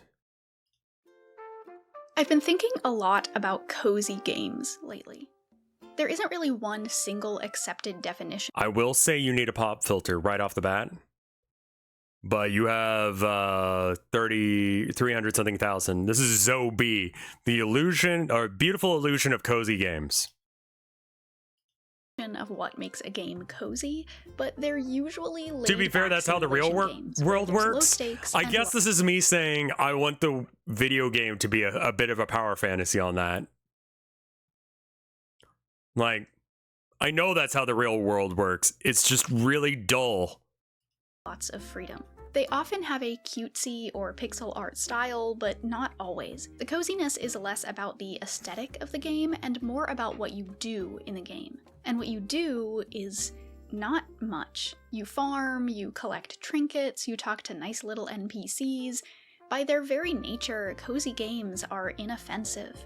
But as I've been thinking about cozy games, I've realized that their coziness might be a lie. Now, I know that sounds dramatic, and I am really not here to ruin your favorite farming sim, I promise. But this video is just a short exploration of a few thoughts I had, so I invite you to share your thoughts in the comments as you listen along to the video. Alright. There's a bit of that on So Twitter. Most cozy games are simulation games at heart. And the goal of simulation games is to simulate some approximation of reality. But even the most realistic simulation games like Universe Sandbox or City Skylines make concessions on realism in the name of gameplay. As I covered in a video a while back about how realism is bad, actually, we probably wouldn't actually want our media to be perfectly realistic. So simulation games as a genre ride the line of realism in order to give us complex simulations of reality that we can and want to play with. They don't always try to perfectly recreate reality, but they do gamify it. But what about cozy simulation games? What is the coziness factor that sets them apart from it's spelled Z-O-E-B-E-E. To answer that question, let's take a look 2 at words, the seminal cozy game, The Sims. The Sims is a wildly popular life simulation game where you create people called Sims and run their lives for them, building them homes, buying them stuff, telling them where to go and what to do. But for being a life simulation game, The Sims isn't all that realistic. Think about it. In these games, home ownership is the default, not the exception. No jobs require college degrees, but having a degree will always give you a head start on the career ladder. University is affordable. Medical bills are functionally non-existent. Is this where we're going with this? Everyone gets family leave after having a baby, and there's no such thing as a surprise pregnancy. No matter your Sim's gender identity or sexual orientation, they can find a Raise partner a space and even marine like a adopt children Tamagotchi. with no stigma 40K or fear of being ostracized. cozy game. There's no racism, no abuse. There's no concept of ugliness. No matter what your Sim looks like, they can find love. Yes, your Sims can get sick. They can get fired, their appliances can break, they can get abducted by aliens or squashed by a vending machine. But when looking at the larger structures and systems, the world of The Sims seems pretty great. It's set in a world that's like ours, but better in almost every way. Before the microtransactions fucked everything up. This is the thread that connects cozy games as a genre. It's not art style, it's not pacing, it's not content. It's that cozy games are simulations that don't worry about reflecting how the world actually is. They reflect how the world ought to be. They're not This is interesting that I was talking about that. They're idealistic. Stardew Valley and Animal Crossing, two other games that appear on every cozy game list, are simulation games. You are simulating the daily activities of your character, but not in a world that looks anything like ours. Yeah, you have to make money to pay off debt and buy plants and decorations and things, but you get to spend your days tending your crops and making friends with the sweetest NPCs ever created. In these games, like in The Sims, we are given perfect worlds. Worlds where we can be ourselves, where we don't have any real responsibilities, where we can build homes and talk to friends and do simple tasks and we don't have to worry about taxes or sickness. So, what's the issue? The world of The Sims is decidedly egalitarian. It's a perfect meritocracy where hard work always pays off. There's no bigotry to speak of, no conflict outside of some petty crimes here and there. So, let me ask you a question. In a world like this, why would they need a military? What? On December 7th, 2023, EA released their newest expansion for The Sims, The Sims 4 For Rent. This expansion pack introduced the ability to build rental units and rent them out, with your sim acting as a landlord. What? While many Sims players were excited to finally have the ability to build apartment buildings, something they had been asking for years, this pack did seem antithetical to the purpose of The Sims games. The Sims gave us a world where everyone could afford to buy a home, a world that was like ours but better, and then they added landlords? This change wasn't as sudden as it seems, though. The Sims 4, and frankly the entire Sims series, has always struggled to balance realism versus idealism. They want players to be able to see themselves in the game and play in ways that better reflect their own lives and experiences. A lot of people live in apartment buildings, and it's great that they are now able to build places that look like their homes, after all. But when this realism is at odds with the game's otherwise idealistic gameplay, that's where the cracks start to show.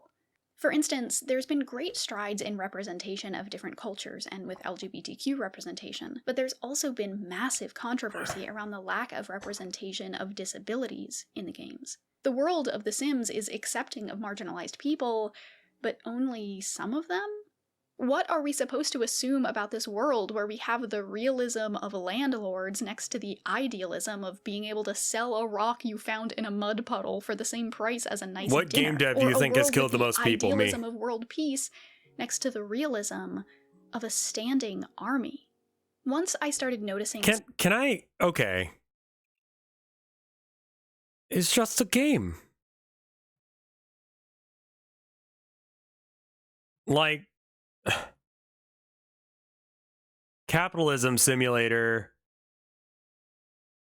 Okay, so you just don't like The Sims. There's other games. Go play something that's not The Sims.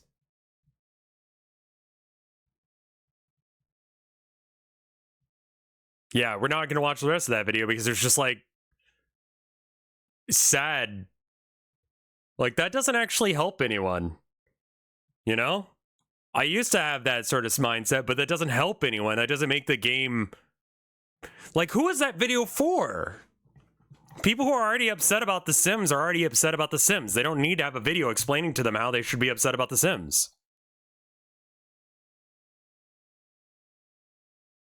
I got clickbaited a bit.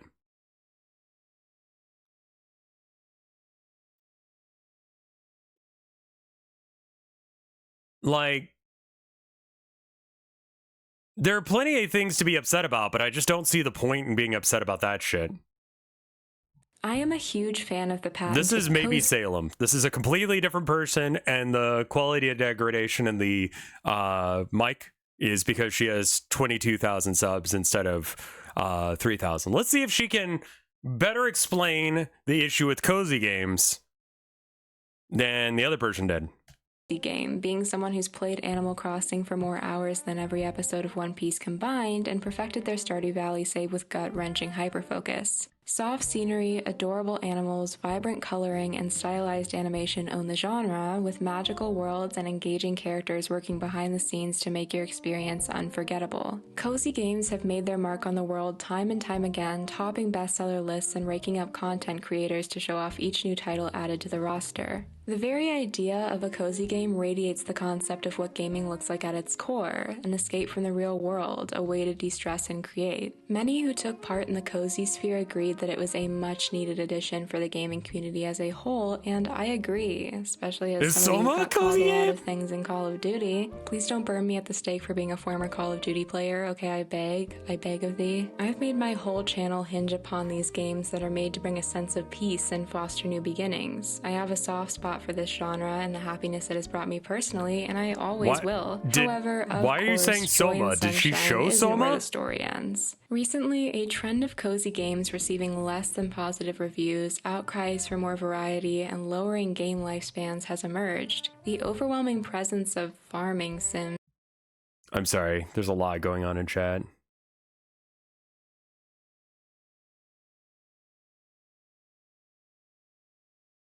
Soma, I would not say is a cozy game.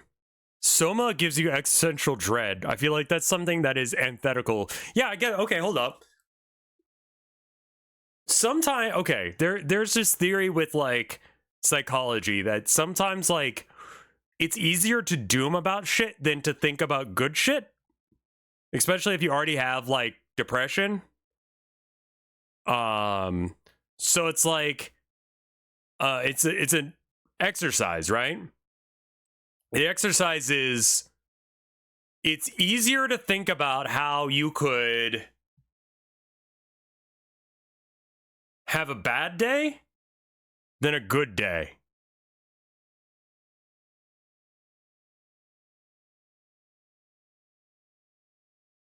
Like, imagine what the worst possible day would be, right? I'd wake up, my wife would have already left for work, so I wouldn't get to see her. And then we'd be out of coffee, so I gotta go down to the store to get coffee, and it's cold out.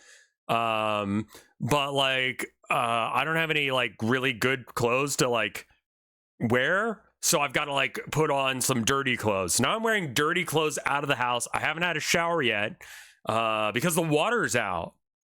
It's just a random water issue. Like, that's the start of a really bad day, right? So the reason you do this is you go, so what would the opposite of that be? So a good day for me is I wake up, I see my wife, she's there, and we get to hang out for like a decent amount of time before she has to go to work. Then after she's gone and left for work, I go take my shower, and like I'm singing in the shower, and like I accidentally hear a new song or something, right? You see how this works? Like, by thinking about something that is antithetical to the thing that you want to do, you can actually come up with ways to find a better thing. And some of that shit I could actually do, right? Like, wake up in the morning and see my wife out the door. That is something that will make me happy, right? That'll make me have a better day. So I should do things to encourage that can happen. Similarly, I said something about singing in the shower, and then I hear a new song, and I like the new song. I should explore more songs, right? Like,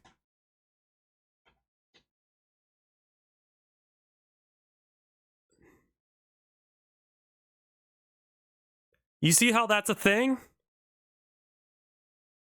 So, okay.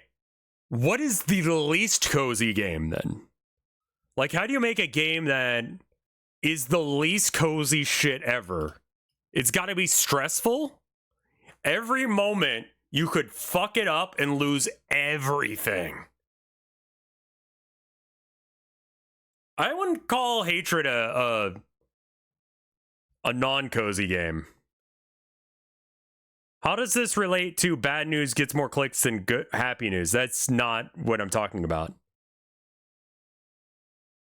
The game is Devil Daggers. Time challenges. Time challenges that like you can fuck up in the first 5 seconds, but you got to do the whole goddamn race or whatever it is. And then it's like, you know, that Dragon Cancer, very serious subject and will depress you actively, right? Permanent death of NPCs that you like. I would call a game that's very, very slow to be bad for my brain, right? So that would be uncozy. I already explained that that's a thing. So like this gives us some examples of things that we should do to find coziness. So a cozy game then is one where there's not real trauma involved, I guess. So, like, don't bring up a child dying of cancer in your game.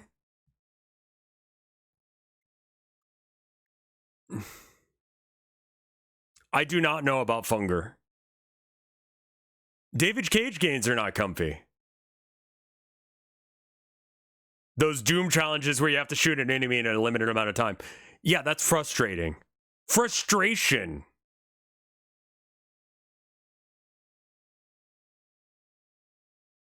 Fear and hunger, I see.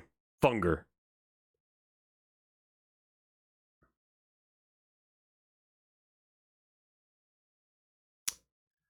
Stardew does have real world tragedy, but I think it's okay to do that because you solve the problem.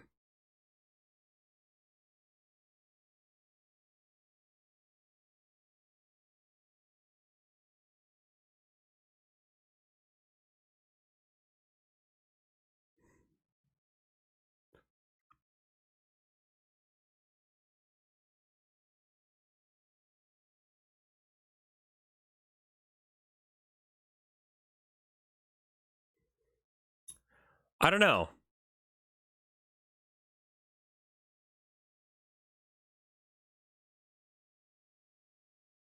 Also, it seems like killing hostile NPCs or removing for them from your game would be a good thing. What the fuck happens in Stardew? There's characters that have beefs. There's, like in a lesser extent, it has that small town, there are problems here thing. That's cathartic, not cozy. But, like, I think catharsis can combine with cozy fairly well.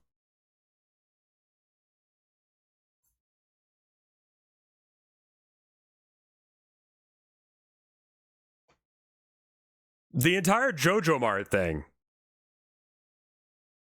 The mayor and Marnie feel ashamed of having a relationship. I don't know why that is. Has caused them to dominate the market as a whole. Fresh ideas seem far and few between, and once bustling nooks of the internet focusing on particular games have gone radio silent, leading a lot of people to wonder why. What happened to the boom that seemed unstoppable? The short answer is that money ruins everything. The long answer is the rest of this video, and if you're one of those freaks like me who enjoys listening to overly pretentious video essays, I'd love it if you stuck around. So sit back, relax, and let's talk about coziness. But before we do... No! Wow, there's no video sponsor.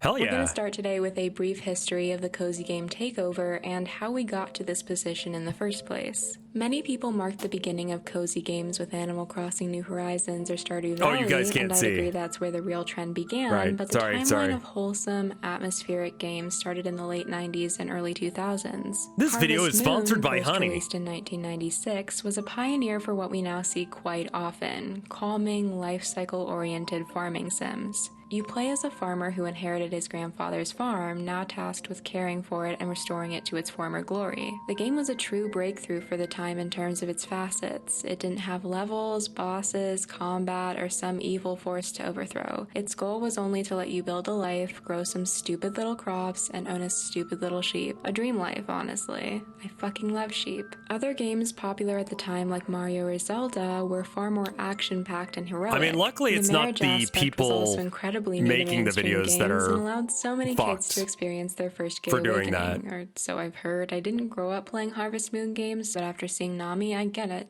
Harvest Moon was a massive risk to sink money into when judging its stark differences from other competitors. There was no perfect way to predict how well it would do, nothing like it had really been done before. But that risk paid off massively for developer Yasuhiro Wada. Harvest Moon became an incredibly successful series, a staple of its genre, and paved the way for future titles.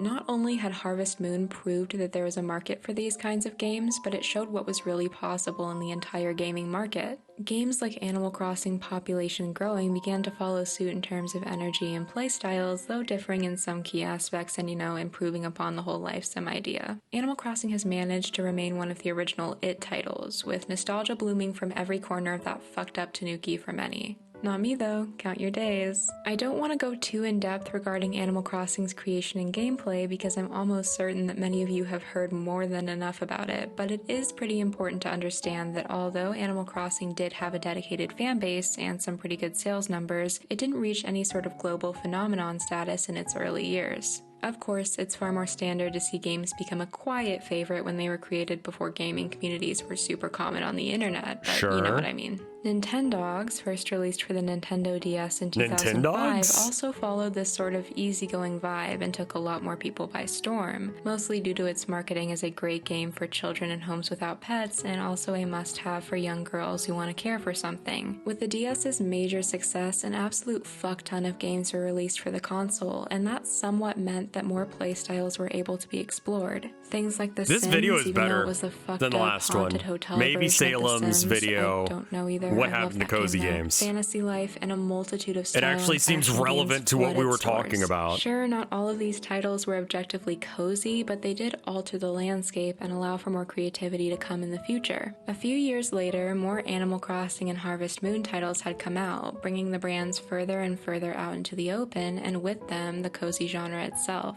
Animal Crossing New Leaf, which came out in 2013, had blossomed into the best-received game in the franchise, introducing new players to the series A lot of and that had to do slowly with inching COVID, it I out into a think. recognizable IP. Where's Harvest the Moon was out there 20-minute doing the same thing thing it's about- been doing for 20 years. This is a time where we see He a sort using of indie examples game as a boom springboard. begin. What? If you were there, I think you'll pretty soon realize what the fuck I'm talking about.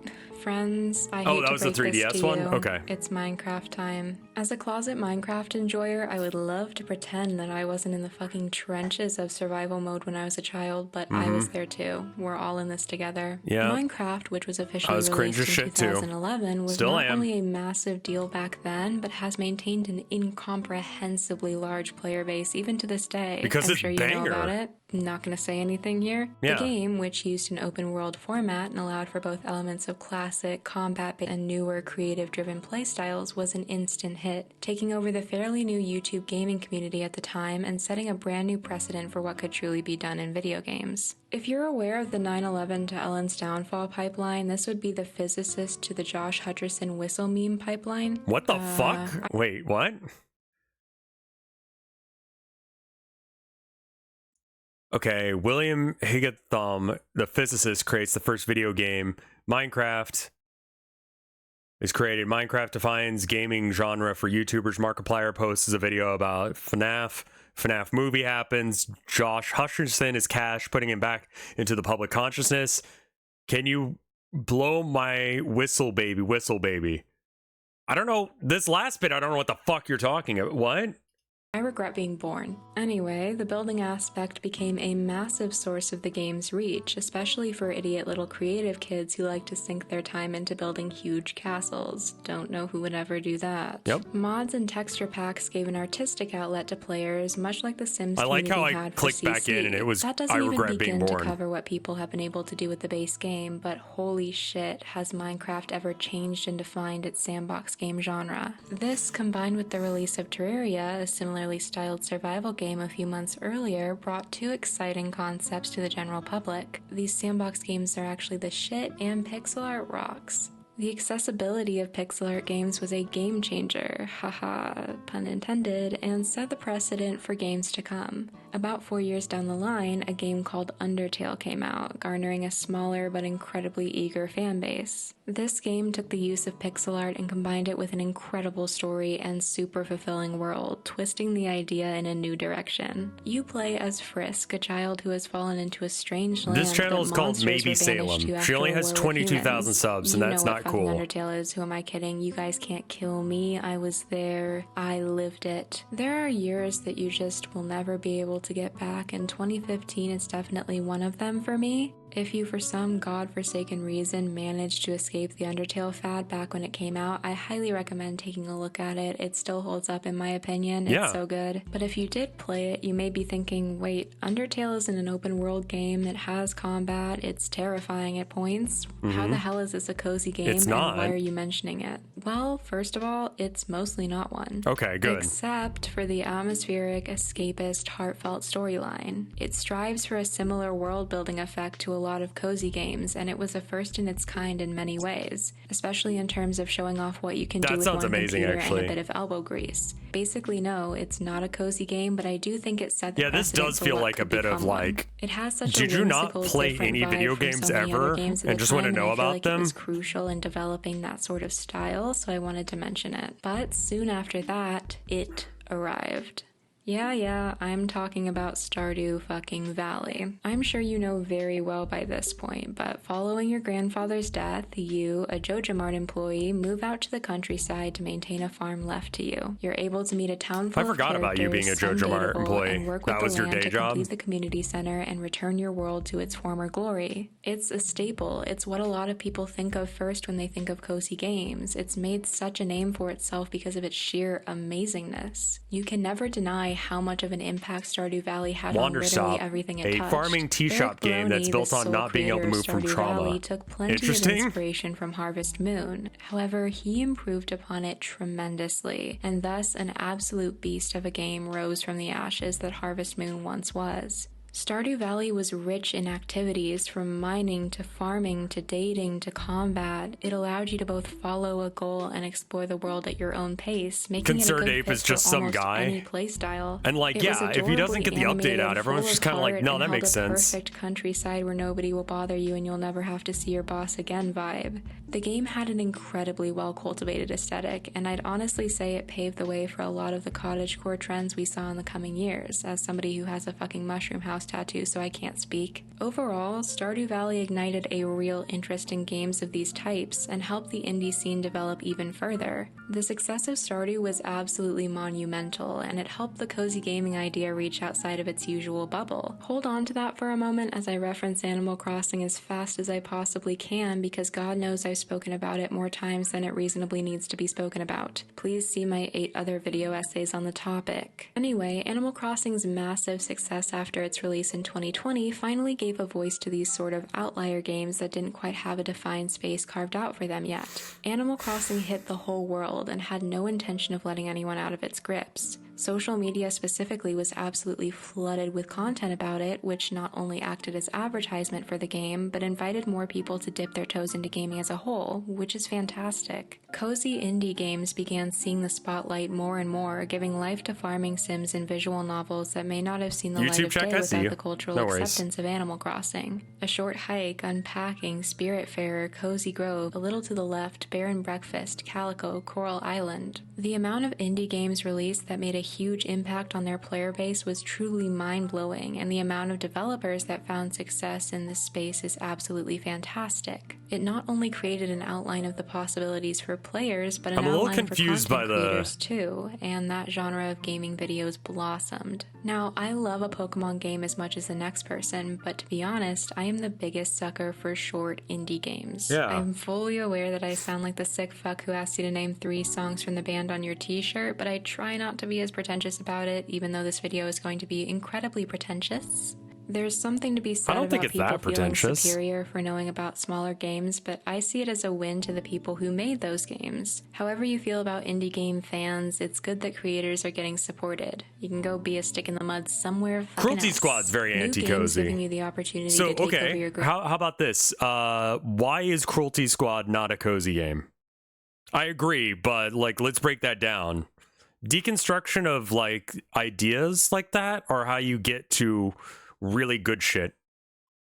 I agree. Cruelty Squad is a great game, but it is not a comfy game. It's actively disgusting. The weapons don't work right. It is abrasive on purpose. Not enough DILFs.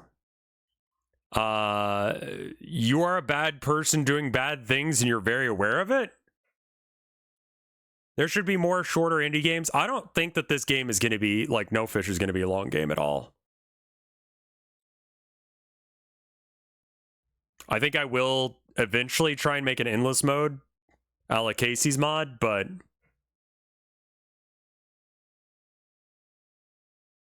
Cruelty Squad is a very cynical game. It's there is some brutalist architecture. I wouldn't call it a brutalist game though.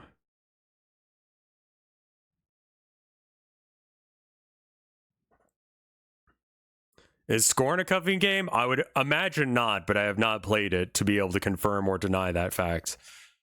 So like, it very much isn't. Yeah, everything is tied to the economy in that game. And we're tired of that shit, IRL.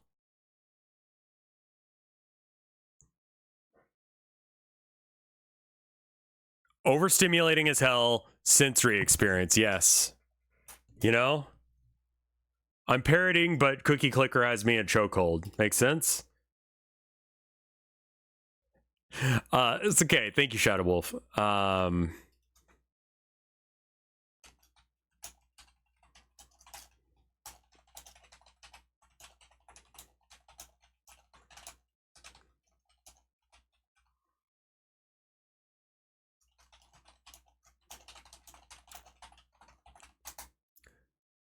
I was like, you know what? Let's send Mike a good random I love you. I've had a lot of shitty friends. He's not one of them.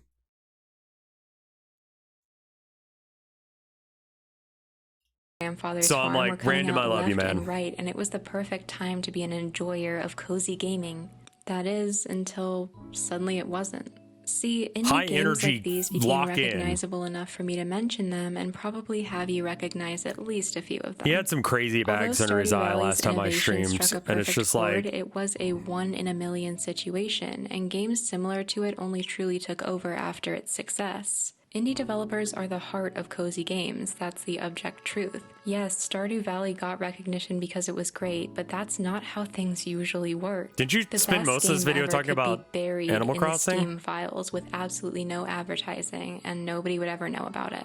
One thing I think is incredibly interesting is the resurgence of Harvest Moon, now called Story of Seasons. Many people regard the newer versions to be a lot lower quality It might be than the the older subathon titles, took a toll losing on the him, charm yeah. that they originally had. However, XC began pushing out more Story of Seasons games than ever, and they saw an uptick in popularity despite the quality not improving. Why is this? Well, because other farming sims were doing well. By the way, I'm not talking about the most recent one. I've seen mixed reviews for it, but people seem to like it a bit better. The farming sim boom began, and people were snatching up every one that got the attention shifted onto it. Puff Pals Island Skies became a huge social media sensation after its announcement. Island Skies I is gave a an farming X-Seed sim with the cow inclusion to of adorable, fuzzy my animation niece. and sweet I got little it for Puff free Pals, for which are getting based the off of Puff DS Pals version plushies. of Animal The huge Crossing? amount of Or attention not Animal this got Crossing, from Harvest fans of Moon. Animal Crossing and Stardew Valley She was a allowed its baby, so I'm like, Kickstarter that's to be cute funded plushie. almost instantly, and for good reason. It looks really cute. Coral Island, a farming sim similar to Stardew Valley but with 3D animation and a few added features, was also announced on Kickstarter and similarly hit its goal extremely quick. Fae Farm, a cozy farming simulator set in a fairy town, was announced sometime afterward. You get the picture, the same game released over and over again with different gimmicks. Palea, Farming Sim MMO, Paleo Pines, Fields of Mystria. Slowly but surely, people started to catch on to the fact that the only real cozy games being pushed to them were drained of any variety and used the same basic principles taken from Stardew Valley and Animal Crossing. Farm, restore the town, talk to townsfolk. Now, in no way am I saying that I believe any of the games mentioned are poorly made, uninspired, or at all bad. Personally, I am a fan of farming sims, and some ideas need repetition in order to be perfected. In fact, I recommend you check out any of the ones that I've shown here. Many of them add a lot to the farming sim concept and don't deserve to be looked over for just being farming sims. These developers put their hearts into them, and it's unfair to not give them a chance. Making plenty of these types of games isn't even a bad thing in my opinion, but it is the generalization that I've seen passed around a lot on social media, and so I wanted to discuss it. I hope a lot of you got mad that I kind of insinuated that farming sims were bad. I hope you wanted to go check them out, because that was exactly my intention by showing them to you. However, that isn't to say I don't understand the frustration concerning a lack of variety and the confusion centering the constant creation of farming sims. They're everywhere, and even I get a little tired of them sometimes, being someone who enjoys them deeply. There is a certain dullness that comes with being unable to avoid them, and if you're not a fan of farming sims, that makes the entire situation even worse. It can make you more vitriolic to these types of games. Or maybe you're just sick and tired of watering your fucking crops. I don't know, maybe. We look for new ideas constantly, and they seem to not be here anymore. They seem to have moved on and lost the spark that they usually have. Cult of the Lamb is a good game. We first have to think for a moment about why cozy games were ever innovative in the first place. Bear in the Woods or something along that? Video games have for a long time been seen as one thing: action, combat, skill, time challenges. Things like shooters and dungeon crawlers and platformers were always seen as the fundamentals for a video game. You just couldn't make one without it. When people go to come up with new ideas, especially in larger corporate offices, they have to look at what sells and what doesn't. If there's no data on a certain kind of game, there's no way to know if that game will sell. Therefore, it's a risk. Like I said, making Harvest Moon was a risk, making Animal Crossing was a risk. With companies whose ultimate goal is to profit, a risk means the possibility of not hitting that sales number. Of course, you can always improve on an idea. I don't know what tweet you mean. I'm not saying you can't, but a lot of the games that come Bear to and mind Breakfast. when you think I didn't of like good that game. I indie thought it was games kind are of ones that shit. absolutely blew their Honestly, I thought it was really dull and boring. New ideas. But first and foremost, you have to think of money. You see that these platformers and shooters are doing well, so you make more shooters. It's a simple rule that we see everywhere in life. Sequels are released because the first movie did well, more restaurant locations open because the first one was successful. If you follow that outline, there will always be a baseline of players who enjoy the concept and therefore will always pick up the game. Sure, Pokemon Scarlet and Violet may not have been a smash hit, but fans of Pokemon will still buy it, including me. As long as these companies can still make a buck, they'll keep making the same games over and over again. But wait, I spent most of this video discussing indie game developers, not massive corporations. Well, there is a lot going on here, so let's talk about it. I don't think that indie devs are any different on that. These indie developers feel the heat the companies do to profit far more than a CEO in a plush leather chair ever will. Yeah. These teams are often indescribably small and low on funding, meaning the development of their next game and the food on their table rides on their projects doing well. The risk factor is multiplied dramatically when the cushion of being a huge corporation is taken away. Nintendo doesn't have to worry about closing doors and firing every single employee if one game does badly, but indie developers do. Not only do they have to rely on chance and the big corporate... Tumblr has been going ham on this tweet for like the better part of a year. Aw, Mike sent me back and I love you. That's nice. Oh, this. Okay, so from what I heard originally, this is apparently a meme, right? I want a game that uses Disco Elysium's same insanely well-crafted narrative system and wonderful writing. But it's about a young witch trying to solve the disappearance of her neighbor's cat in a small village in the Alps. Like, it's a joke meme. Like, it's meant to be a joke. This game might be your own jam. How does an indie game get made? Interesting. I don't understand the bait. That's what I've heard, is that it was intentional bait. I don't know if that's true or not, but that's what I heard.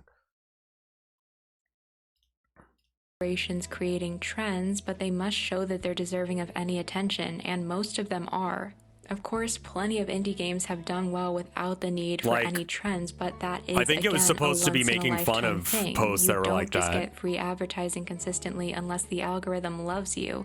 So when a big farming sim does well, of course smaller developers might follow suit, and maybe they even do want to make a better farming sim. The art is stolen as well, Either way, they need that cushion to continue making games they love. They need that money It's to actually a really cute developing. animated They GIF. hope to share even just a bit of that spotlight with bigger games who have massive marketing budgets and get to overshadow just using their name.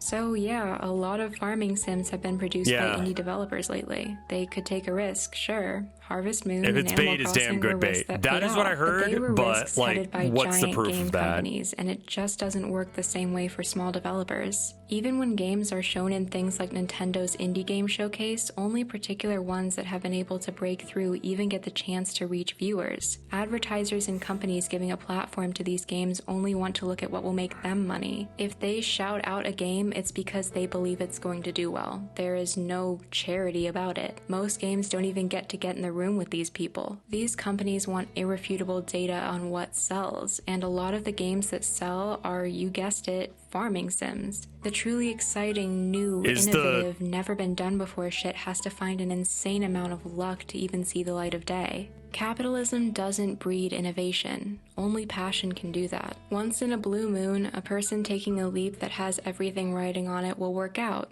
But dozens and dozens and dozens of times more, it leaves people's lives in shambles. In no way am I saying you shouldn't take a chance and create something. Go, make the perfect video game, I believe in you. Great games have come from people who wanted to make money. I'm not saying that's not true either. I am only saying that this new, exciting type of game you're all looking for could be there.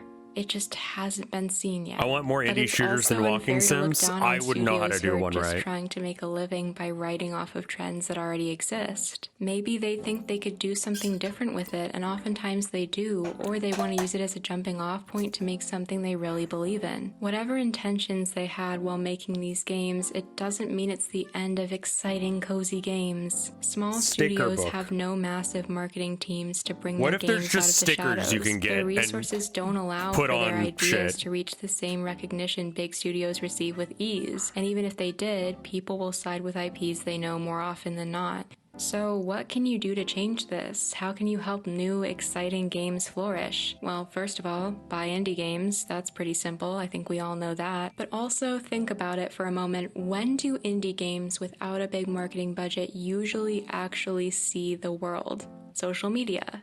Retweet, follow, like, share, make fan art, make sure that these games know that they have a chance. Support things on Kickstarter, share everywhere you can, because that's the only way that you are going to be able to help. First of all, you got to make a game like Disco Elysium where you're Little Witch in the Alps. Yeah, I know. There is always a way. There is always a fucking way, okay? Social media is the reason so many of the games that you love have been able to flourish. So contribute. That's all anybody can ask for, really. I believe the point of this video is for you guys. Sticky Business by Spellgarden Games, which I've streamed once or twice, allows you to run your own adorable sticker shop. You can create designs, follow a heartfelt storyline, and slowly upgrade your shop. The whole vibe of this is incredibly fun and a great way to de-stress, and I've created so many cute things on here. Witchy Life Story by Sundew Studios is a similarly formatted visual novel, but the punchy dialogue and potion creation mechanics separate it from anything else I've played. It's truly so cozy in art style. The vibe is fantastic. I just love it so much. Though I picked the wrong choices half of the time, I had an incredible time playing it. And Lesbian coin to the moon! The Cosmic Wheel Sisterhood by Deconstruct Team didn't get the attention it deserved despite being in a Nintendo Direct. The visuals for this game are one of a kind. It's so soft and beautiful. There is a very fun tarot card game inside of it. Like, that's what I was thinking. It's like stickers on the tackle box would make it feel more personal. Customization is huge in cozy games. It will make you cry so hard. It will make you cry so hard. Slay the Princess is actually the game that inspired me to make this video, even though a lot of people wouldn't call it cozy. No. I call it cozy. I don't know. I'm not fazed by gore, so maybe if you're fazed by gore, you might not find it very cozy at all, and it's also a little bit stressful. It's not cozy, but you know what? It's cozy to me. It's Okay. cozy to me. It inspired All me right, to make this fair. video because it is so incredible. It's by Black Tabby Studios. It's an incredibly well done visual novel that explores morality, relationships, and the inner self. It's fully voice acted and the art style is so captivating. These recommendations are not anywhere near as underground or whatever as I would like them to be, but please, please, please leave your favorite games down below that you are looking forward to or small developers you want to support because they need it. Give cool, fun games the ability to exist. All in all, this video was basically a shout out to indie games. I completely understand the frustration with how dull Yeah, all right.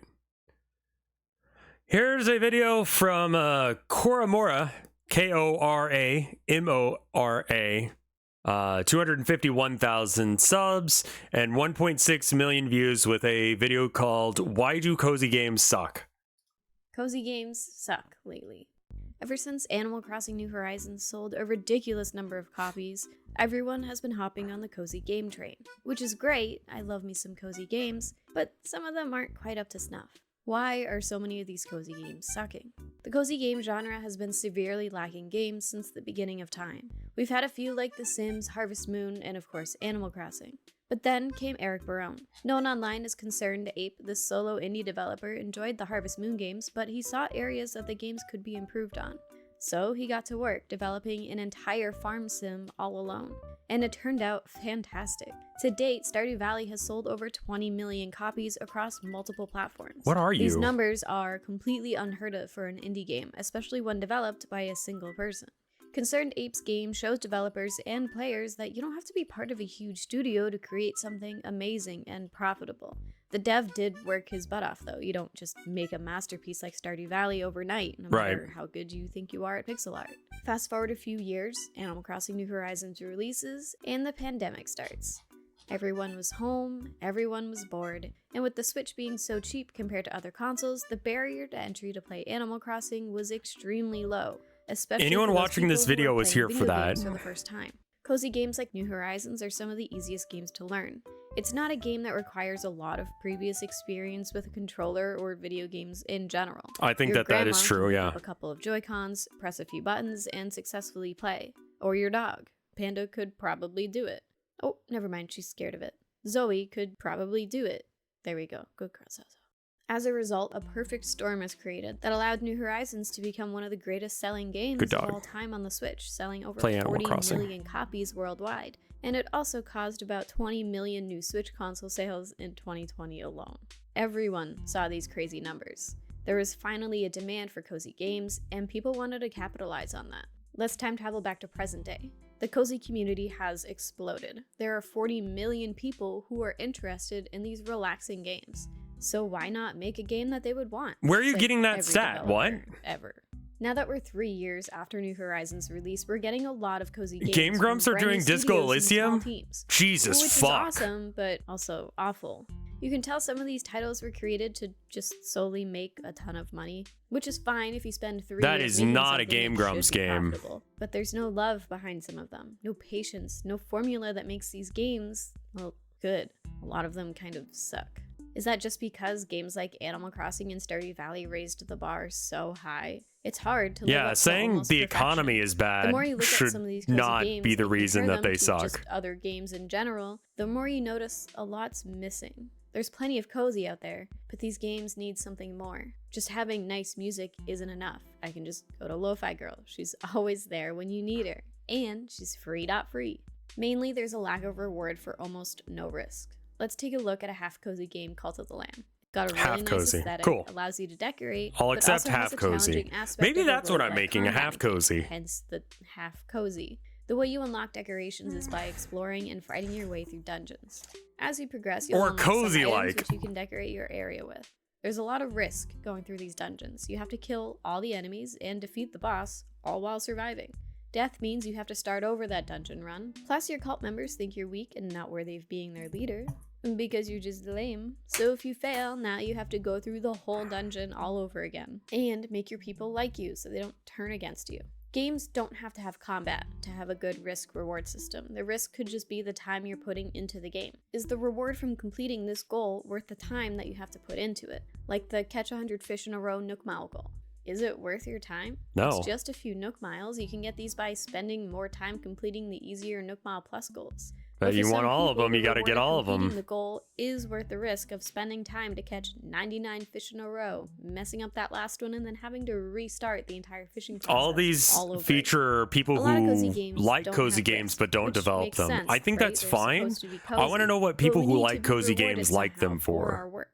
Why risk an hour of my time to get nothing out of it? I need to work towards something. Games in general need some type of progression, whether that's unlocking items to decorate See, with, this or sounds completing a full-blown logical. story. There has to Yeah. be some kind of satisfaction when playing, and the story better be good. There are some cozy games that you progress through a story, but sometimes the story just isn't captivating. I don't like progressing just for the sake of progressing unless I care about the world and the characters, or I'm rewarded for exploring the world. And if the story progression isn't appealing enough, then the game is boring, and it doesn't give me a reason to keep coming back. Yeah. Disney Dreamlight Valley. I swear I only go back to Disney Dreamlight Valley because of the Battle Pass, and then I just never even finished that, and then I'd stop playing, and then it's a problem. Though the latest update did add a little bit to the story, so that was nice, but it only lasted like 20 minutes. This seems to be an Well, unfortunate trend in the cozy that's game okay. genre. I don't it feels expect- like some developers use the word cozy as an excuse to have minimal gameplay. Sometimes this Yeah. is the overall vision, like this bug catching game. Its sole purpose is just to catch bugs, which is fine if that's all you as a player want in a game, but besides completing your encyclopedia, catching bugs is the only thing to do. Bug catching It's could be fine a for the thing. 30 What minutes I if played, what but if I wait got wait wait bored wait wait pretty wait wait wait wait quickly. wait It's wait just wait. What if bug catching is how you get the bait?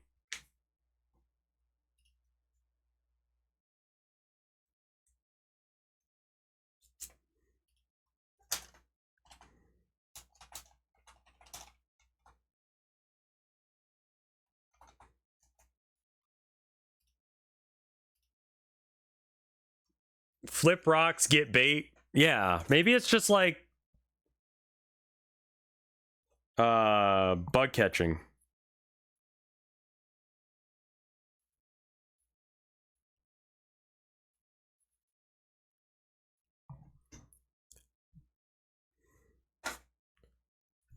Find worm.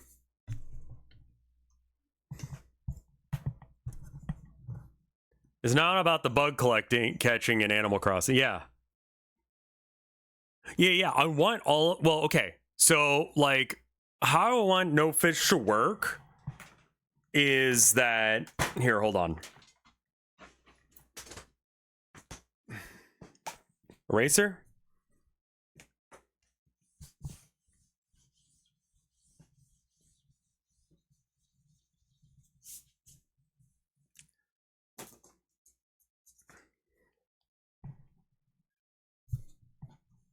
All right, hold on. Grunting stick. Yeah. I'm aware of grunting. All right.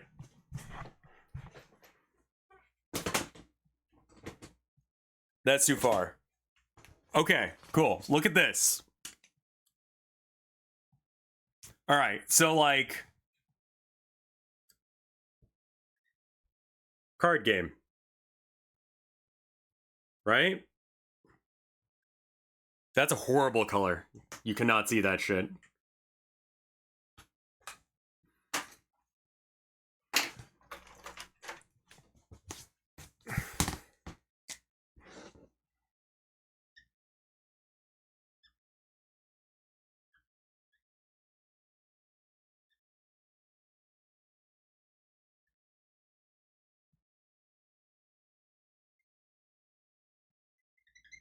Okay, better. All right, so we got the card game here, right? But you start your day up here, right? So I want every element to just eventually lead to the day ending here. So you have the bug catching, or whatever. You have talking to friends. And all these mechanics lead back to this. Like, there should be, like, all the cards in your deck should be related to an activity you did before this point that connects back up to it. So we could have like mini games or whatever. I don't know. And at the end of the day, it comes back to this at the end. All of the mechanics of the game funnel down into the card game. At the end of the day, it's about doing better at the card game. But to do better at the card game, you have to do the stuff with the friends, which will give you some bugs or maybe some abilities to get stuff from the bugs. And maybe the bugs, like, you need to give friends bugs because they're looking for some too. And then the mini games will have ways of catching the bugs, you know? And maybe the mini games are given to you by the friends, and then all of that works back down into this thing again.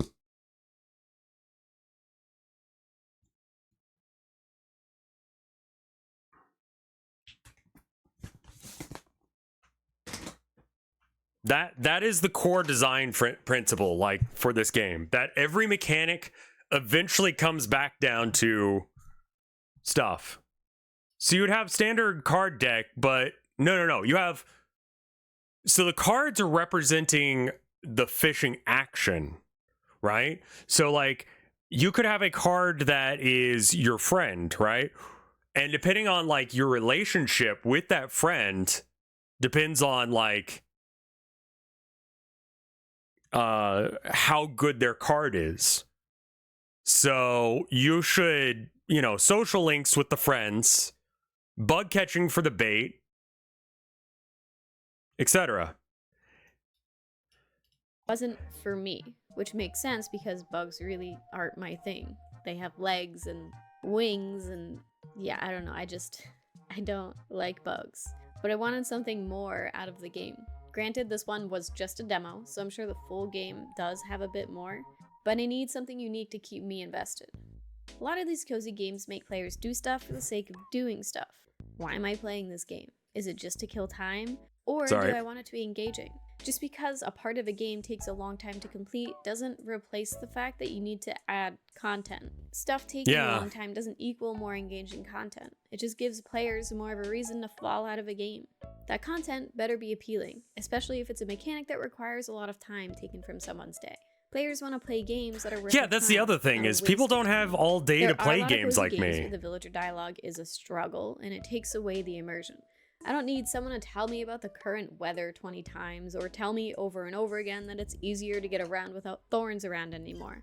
Bestie, I know. I destroyed them. Villager interactions are supposed to be a fully fleshed out mechanic.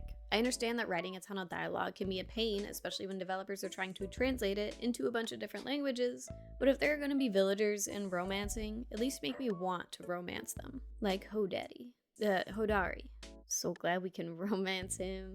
Games like Palia and Stardew Valley give each character their own story to discover and questlines to complete based on their lives, as well as personalized exclusive rewards that you can only get from that character. Players feel like a part of the town instead of just a player in a game. And the NPCs interact with you differently based on your relationship with them. I accidentally played Palia without headphones on, and Rat said that one line while Drew was sitting next to me. You're into bad boys, aren't you? Anyway. Bruh. They interact with you differently. Or this we got game an ad. called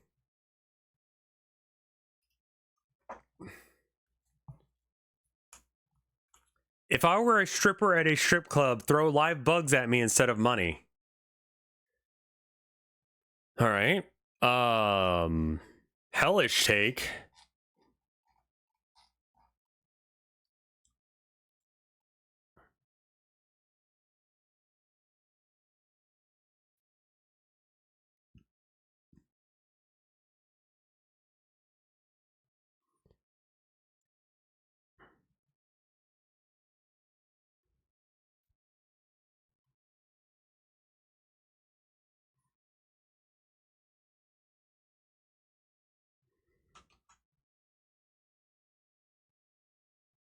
I'm not sure if Mike was inviting me to do that right now or not. I should probably confirm that.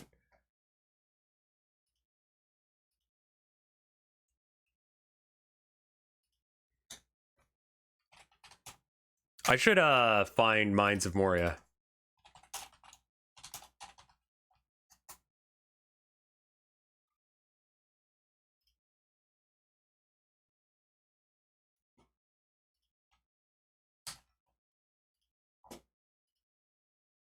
I'm gonna send this to Mike real quick.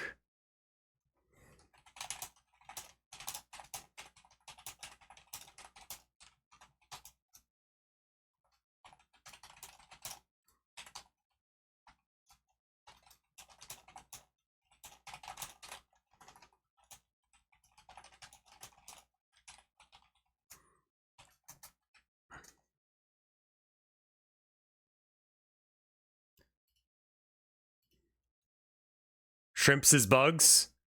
Okay. Chat love bug. Shrimp is bug. Chat love bug. Isopod bug. Dude, do you know about what are they called? Duckies?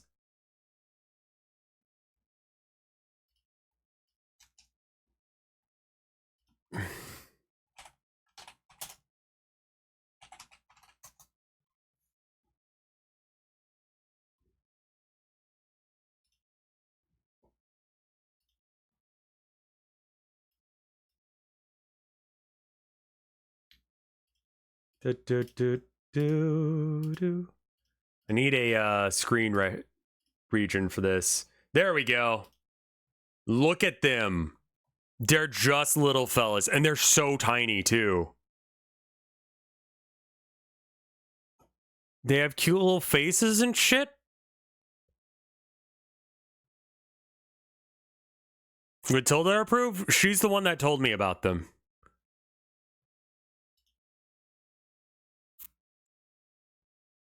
We found a channel where the guy just like makes terrariums and then throws shit in, and it's just like, there it is. And so he did one with the little duckies, and it's cute.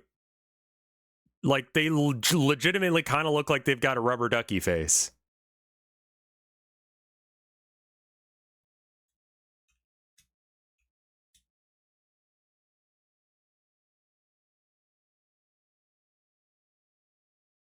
So anyway, those are duckies. Similar to, I mean, they're a type of roly-poly or isopod. Would you keep pillbugs as a pet? No, I think the cats would eat them, and that's not fair. Brave seasons where you can accidentally marry a murderer. Talk about risk. Many cozy games completely gloss over the important mechanic that is character development. Even New Horizons. Though after playing some of these other games, New Horizons villagers, they don't seem so bad. Give us more than repetitive, pointless dialogue. Yes! Let them verbally abuse me like the GameCube Animal Crossing. Yes! At least being shut down a bit gave me something interesting to read for a second. The world isn't always sunshine and rainbows. Yes! And neither should my gameplay.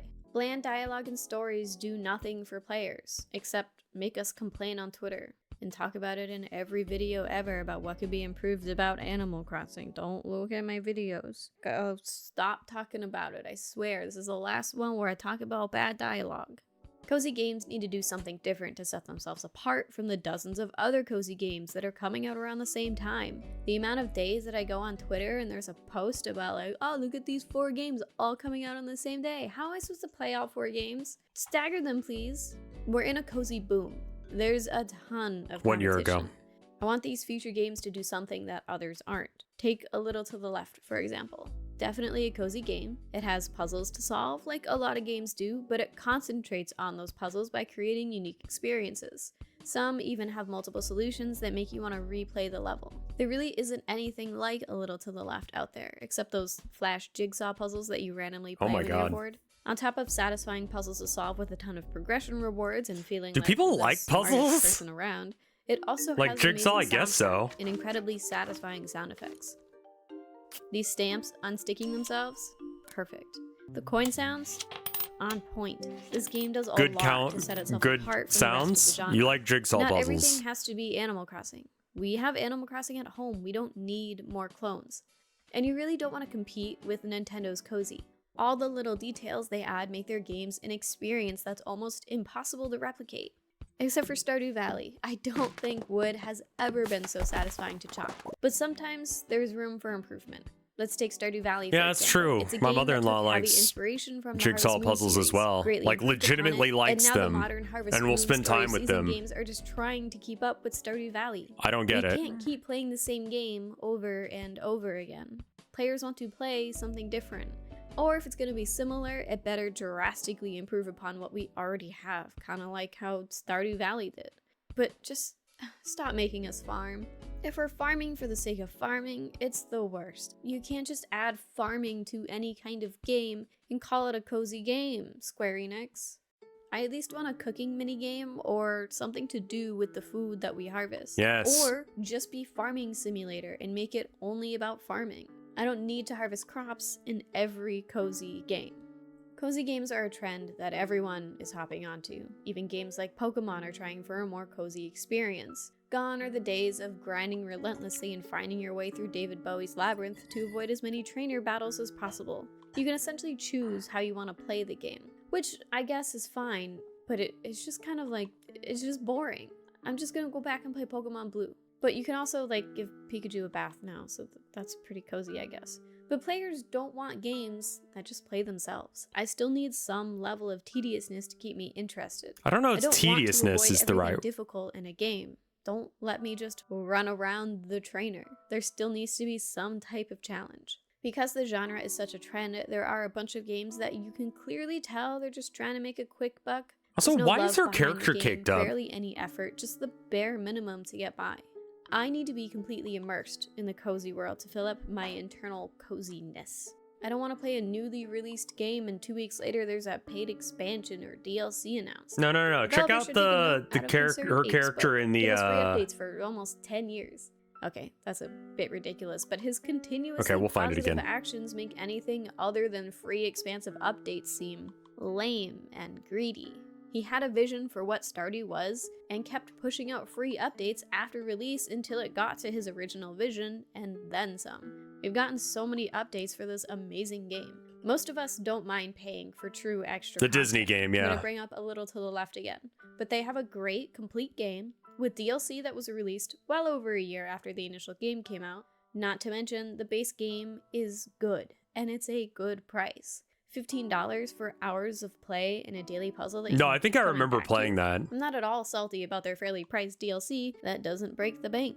Unlike other games that have been around for decades that somehow charge crazy money for a few pieces of furniture.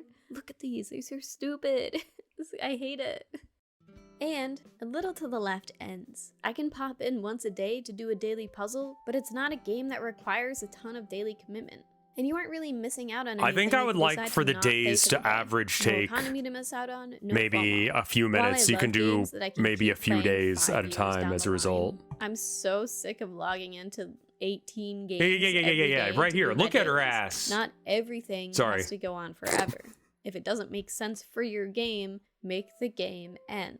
And if it's a game that can be played forever, the developers need to give players a reason to keep going. Do something different than the others. Don't make my daily just logging in so I can pay money for my wishes so I can maybe get this one cute character maybe that might possibly show up maybe.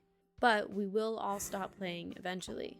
Animal Crossing will always have a leg up on these cozy games. With nostalgia, a huge studio, and the brilliant minds of Nintendo behind the game, it's impossible for Animal Crossing to fail. What? Just Why don't look at that? This one. This one never existed. The greatest cozy games come from some type of nostalgia. For many players, that's when we're at our coziest. We yearn for a world that doesn't exist for us currently. It's important that we dive into a place that we want to live in, that creates a nice community to be able to connect with others, without a pull or some type of heartache or adventure. We really don't get the full immersion of cozy. I'm happy to live in a world where cozy games exist. A select few have been a great escape, maybe too good of a distraction. But I have become more picky with the cozy games I buy. Quality over quantity, always. Life is short, don't spend it wasting time on an uncozy experience. There are too many out there that don't live up to the hype, and while I'm sure the developers have the game's best interest at heart, sometimes it doesn't always come through when playing. Amiibo Games need Festival more was than the slapping together mechanics like Mario fishing Party and one. farming and I calling thought it a was day. alright. The cozy game bar needs to be raised, so the future of the genre is beautiful. Any games you want to recommend? Drop them in the comments below, and I'll see you next time. Bye! It was Monopoly.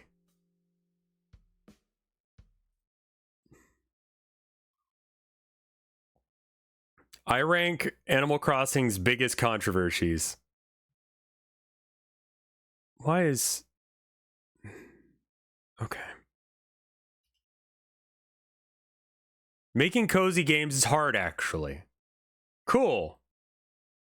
Just because you're making a cozy game doesn't mean development is going to be cozy too. Nope. Making a cozy game is hard. How do I know? Because I worked on one for Cool. 4 years. And let me tell you, it was tough. There were a handful of challenges that we experienced. A big one being removing Yeah, the PETA stress from moment. the equation. There's also the question of how to write a cozy narrative, and maybe most importantly, how to even market a cozy game. This all might seem pretty straightforward, but I was surprised how difficult it The was to Nico pull guy? off. Any idea what What? makes it so challenging? I'll get into that in a bit. First, thank you for tuning in. This is Stein at Worth. Where PETA attacked Blathers?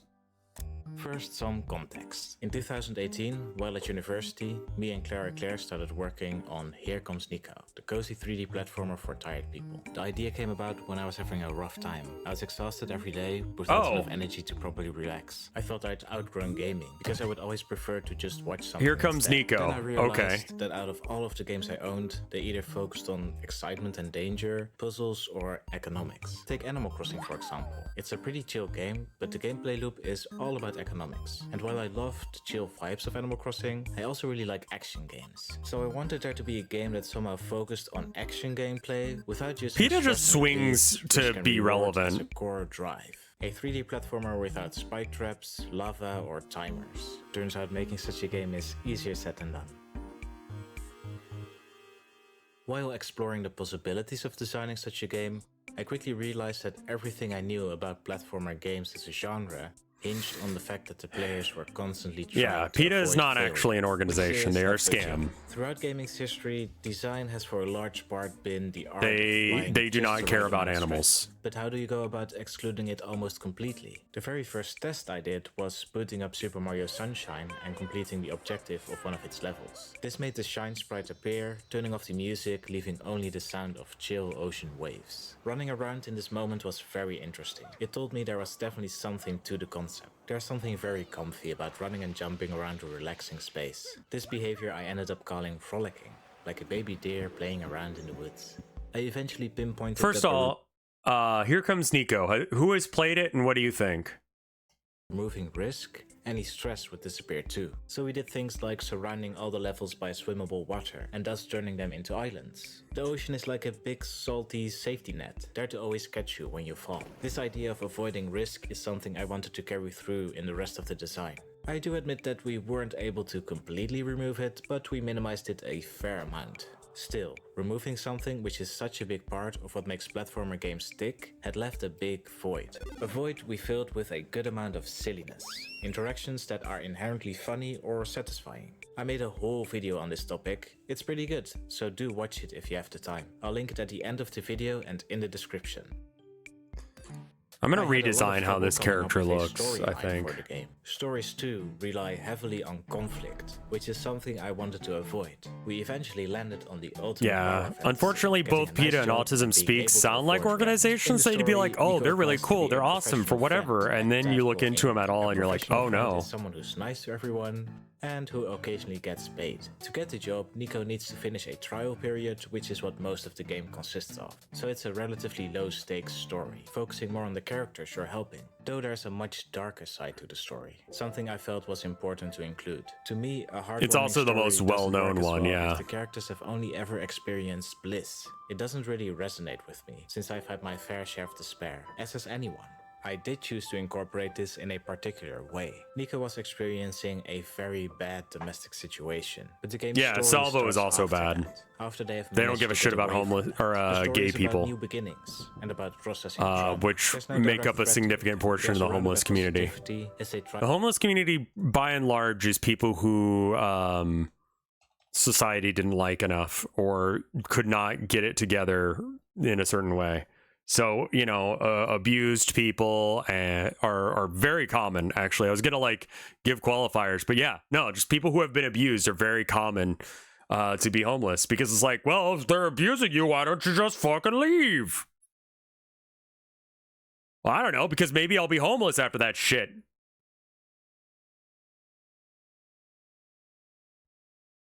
Tons of foster kids grow up to become homeless. Exactly.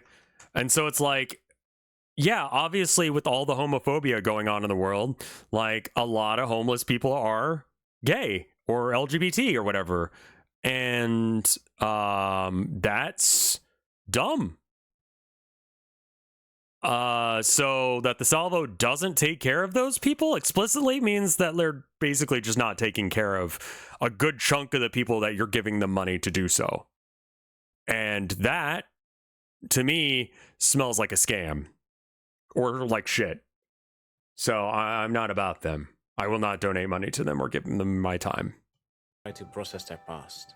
How do you even market a game like that? We chose to focus on a few aspects. The cozy aesthetic, we tried to show off a lot of the game's details. Nice scenes with cute props, windmills, foamy beaches. These ended up being nice to look at, but they were a bit vague overall. Lots of neurodiverse people, similar, yeah. Gameplay. Seeing gameplay instantly makes people wonder, what kind of game is this? What also helped us a lot was showing off the game's many jokes. The game has about as much comedy as it has gameplay, and luckily people really like that. Our main takeaway is that there's no game marketing without content creators. So it's very important to work together in a way that makes sense and is beneficial to devs, creators, and their audience. Finally, you might have heard of the Wholesome Games Direct. And if you've ever seen one, you've probably heard some of my music. We were in early development when Wholesome Games emerged. We were fortunate enough to be featured on their Twitter page back then. Later, when they started doing their directs, we jumped on the chance to get included. Now the Wholesome Games community has grown so much. It's a great place for anyone interested in playing or making wholesome games. What was probably the hardest part of making our game was the technical side. Early on we decided that we wanted to bring the game to Nintendo Switch. It's a great fit after all. But the Switch is essentially an affordable handheld. So developing for it means making a game that's thoroughly optimized. You use stuff like Charity Navigator to figure out whether or not your charity actually is doing what it's supposed to be doing. I was incredibly inexperienced, so I made a lot of technical mistakes early on. 2. It's a 3D open world game, meaning that any camera angle the player might come up with will have to be optimized. And 3, we were using Unity, which both carries a ton of overhead and which is essentially a minefield of features that might make your game slow. Luckily, we got an insane amount of help from an insanely smart developer named Ricky. He's a true savior, and I know we wouldn't have been able to release on Switch without him. Note that he recommends getting help with optimization early, even if it's just a consultation. Setting up things right can save heaps of work. We often felt like making a whole new game would have been easier than porting the game to Switch. But we did it. Thank you, Ricky. Say thanks to Ricky in the comments, everyone. Thank you, Ricky. In the end, I'm happy with how Here Comes Nico turned out. We regularly get messages from players to whom the game means a lot. Somehow we managed to make something that many people experience and hold dear. And the game just turned 3 years old. So we're running a big sale. 80% off just this week. So if you haven't tried it yet, now may be a good time. Having more people play and experience our game would make me very happy. I understand that pain. Also, if you want to support us and these videos, leave a comment and be sure to stop by our Discord. It's a great place to chat with us directly. I'm thinking about doing a Q&A after every Stein at Work video, and we have more activities too, like Game Club. Anyway, that's it for today. Thank you so much for tuning in. Bye bye. Okay. I feel like that was pretty good. I think that this might be the information we need. Let's try this one. Design is about finding playful solutions to problems. It would be right to same dev, Frog Vibes, 7.42k subs. When it comes to designing games, I'm mentioning the sub amounts so you're more encouraged to actually sub. Some parts of games benefit from a more utilitarian approach. That is to say, designing with a focus on utility. Generally speaking, we have like a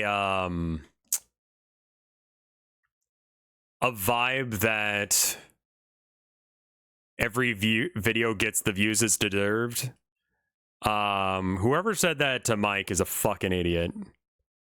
Because, like, I don't feel like that's the case. But that's me, obviously.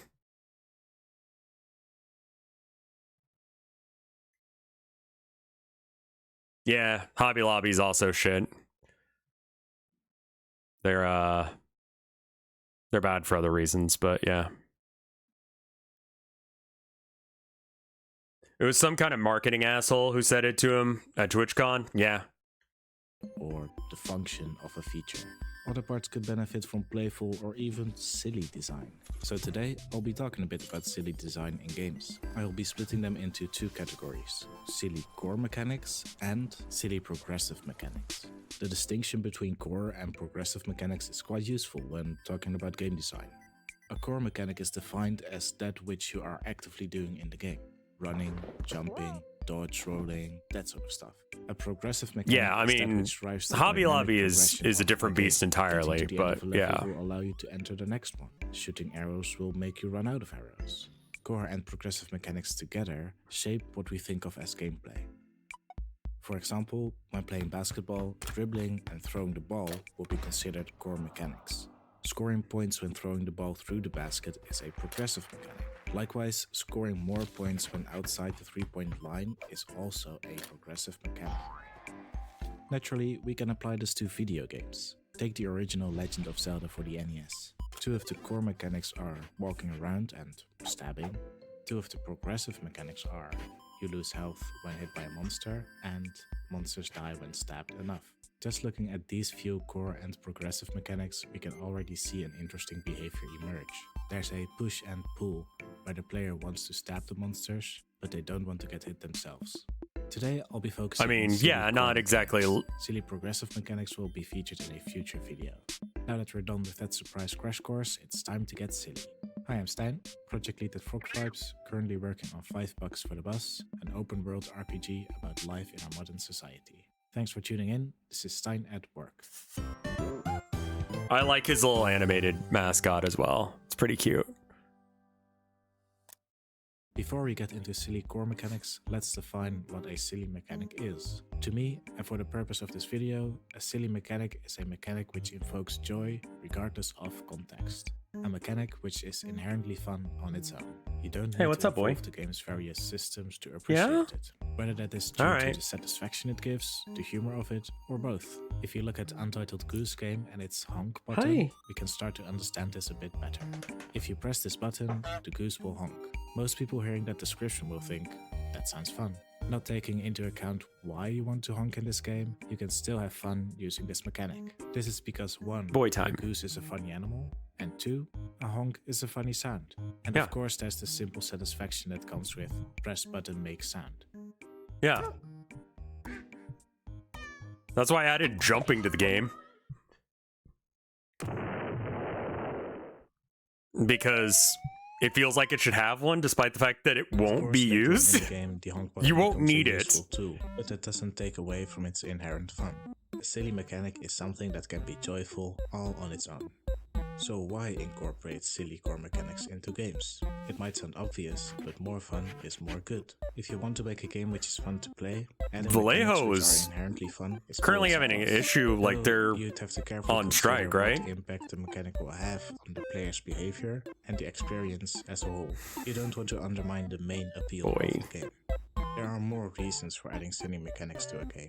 One common function of silly core mechanics is that they give the player something to do between gameplay moments. Yeah. Even something Honking like is good. in a 2D Mario game. Sorry, I'll turn up the game. To pass the time while waiting for a platform to get close. Pressing down instantly makes Mario take on a funny crouching pose, so it's inherently fun to spam the input. And last but not least, silly mechanics can be used to guide the player. They got bought out by venture capital? Okay, that makes sense. Take the honk button. Honking is an important tool within the stealth gameplay of Untitled Goose Game. You lure the humans to certain locations. Well, I mean, like, Vallejo might be okay. Just keep in mind that they might be on strike, and you should check for that. No. The issue with Vallejo is right now they're on strike. Last I heard. So, like, I think the strike's over, but I'm not sure. They definitely needed it, because I was hearing some really stupid bullshit that they were doing over there. Not any of the, like, people higher up the chain. Vallejo workers win agreement. There you go. Oh, and Protector of Jam gave me 100 bits a bit ago. Okay, and then play as Gordon Ramsay, yeah. The Vallejo paints is for miniatures mostly. I think I've got some that I've done with Vallejo paint. I kind of just get the color I need regardless of the brand. Because I'm not that like... I'm gonna take a 3-minute break to take the longest piss. I'll be right back. 3 minutes, BRB.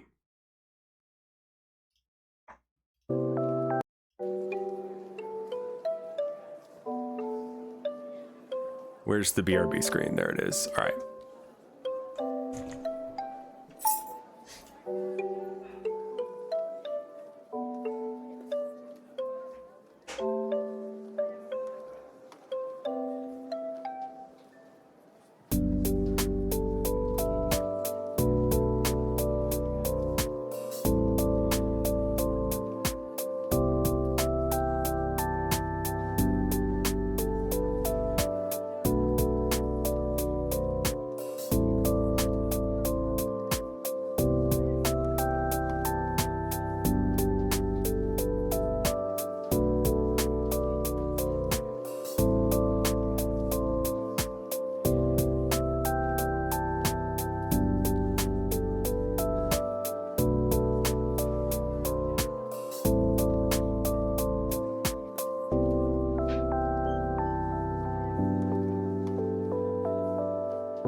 We're almost back. 10, 11, 9, 8. Don't question why I was doing that. Yeah,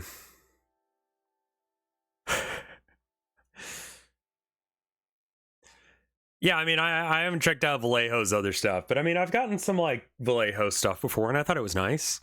I think that some of the reds that I've had in the past might have been. And I think the pink I used for my pink horrors was Vallejo. It's this very, very vibrant pink. It's good. Anyway, let's get back to the video we're watching. I like the silly button mechanic. I think I already have one, but silly buttons is good. Having a button that is a silly button is good.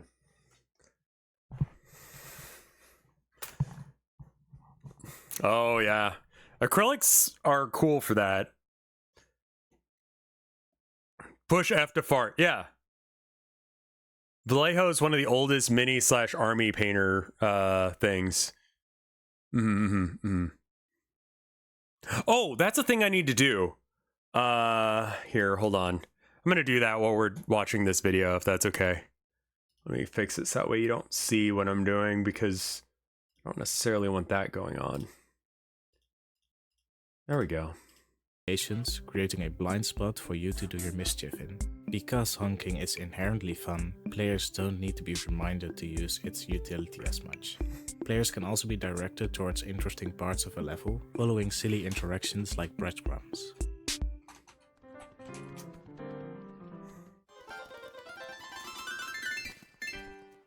Let's look at some more examples in games. I really like The Legend of Zelda Spirit Tracks.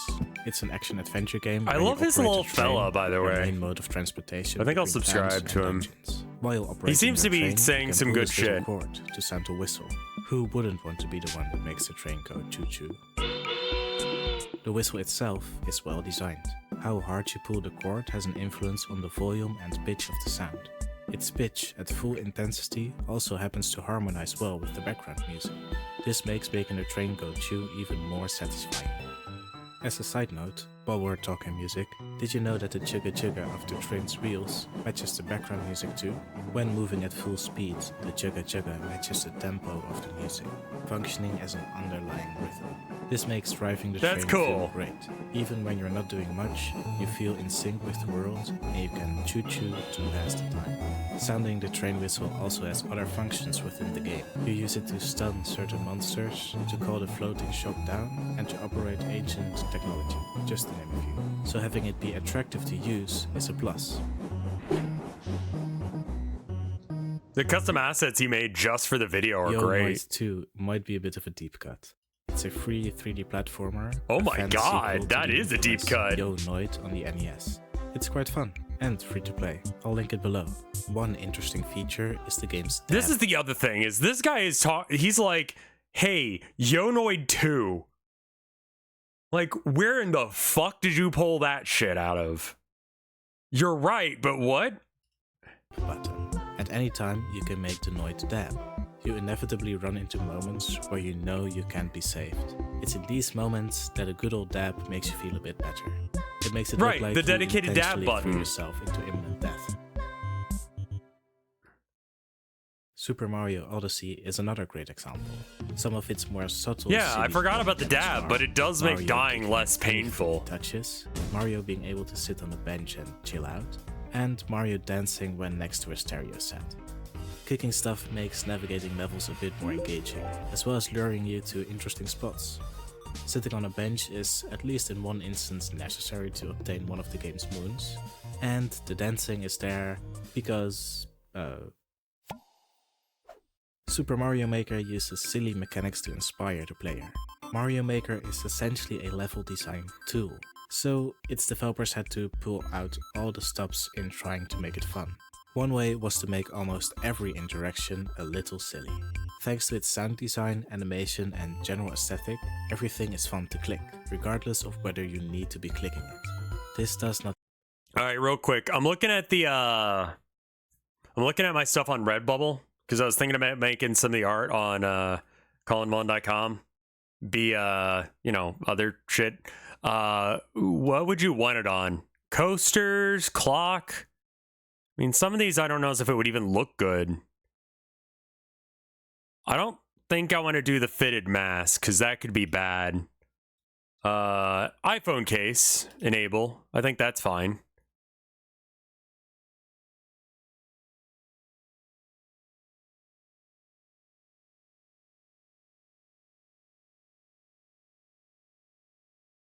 This guy touches on comfy elements way better in other videos. Yeah. Would love to see Gopter come back. I don't know as if I can do that. I don't know as if I still have the files. Yes, phone cases. These are cool. Disable. Enabled? Wait. Have I enabled it or disabled it? 0 out of 2 enabled. Oh, okay. I need to enable it on multiple. There we go.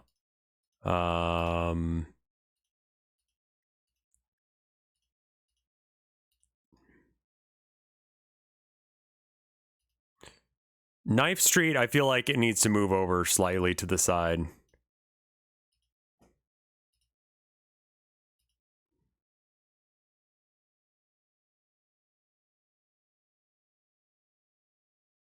Oh, putting all my shit on, yeah, It's a little crusty right there. Thank you, though. I did my own drawing of Gopter, is what we're referring to there. Scale image. Oh, get big, get side. Okay. Yeah, I should probably put some of my merch onto like phone cases and such. Okay, cool.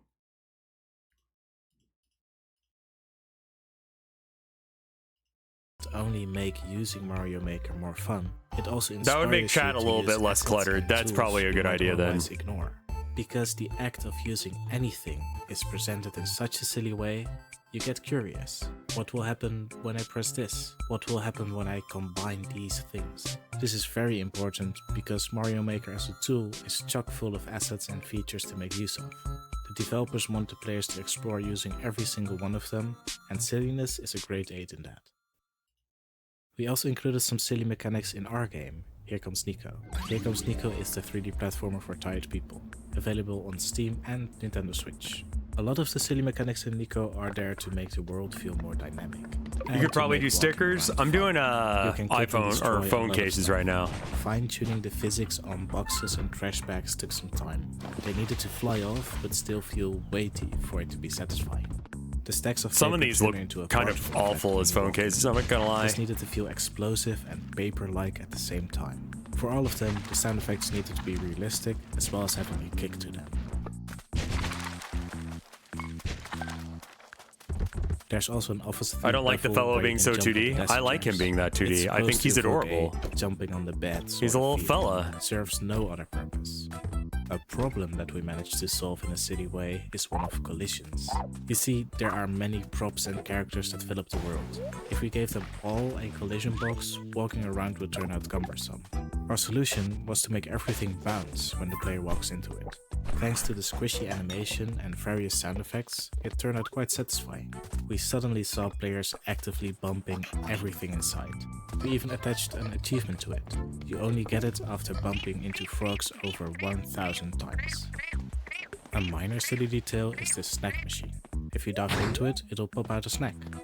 There's also the crab band in Tadpole HQ. Oh, they meet near I like the art style, giant just don't like how it's you can flat. play I by gotcha. jumping onto it. You can also make the crabs play their instruments by bumping into them. You can create different grooves depending on when you do. You can offset that part in different Some of these I'm like, why would anyone want that? But you know what? Like, why would anyone want, but the sink is still dirty? This is all completely unnecessary. We just put it in because it seemed cute and fun.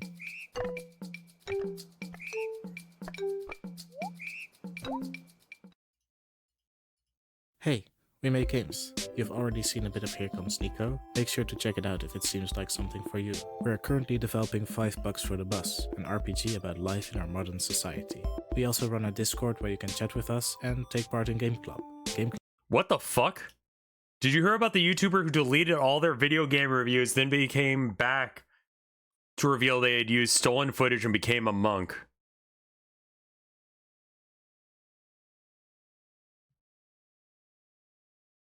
What the fuck?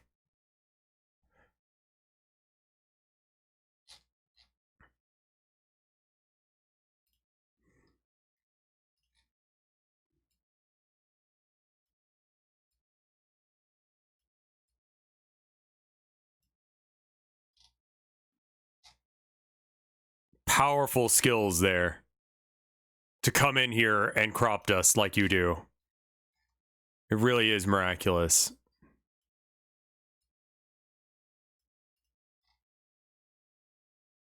Club is like a book club for games. I kind of doubt that he actually This became a month, monk. We're talking, so come and join in on the conversation. Anyhow, let's move on.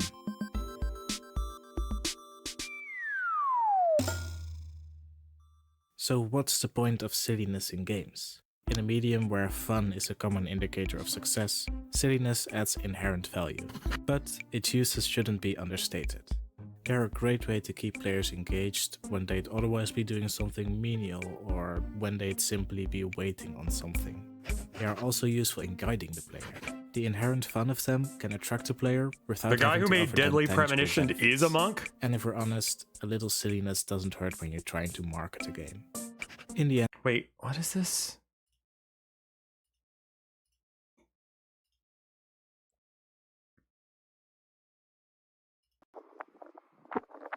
Hello friends, my name is Paul. I was known as Haydox online, but this is a goodbye video.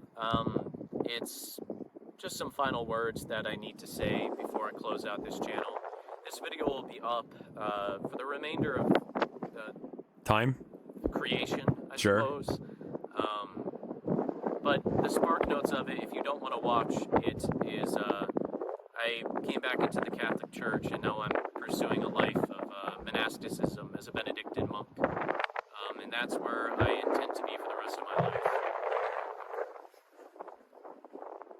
So a couple things first and foremost. The first thing I would like to do is apologize. There's really no good way to say this, you know, but it is ultimately necessary for me to say and talk about. Like, I really do feel like you couldn't become a monk before... Like, that does seem right. Like, yeah, if you made your career off of, like, stealing people's content, you probably should do that.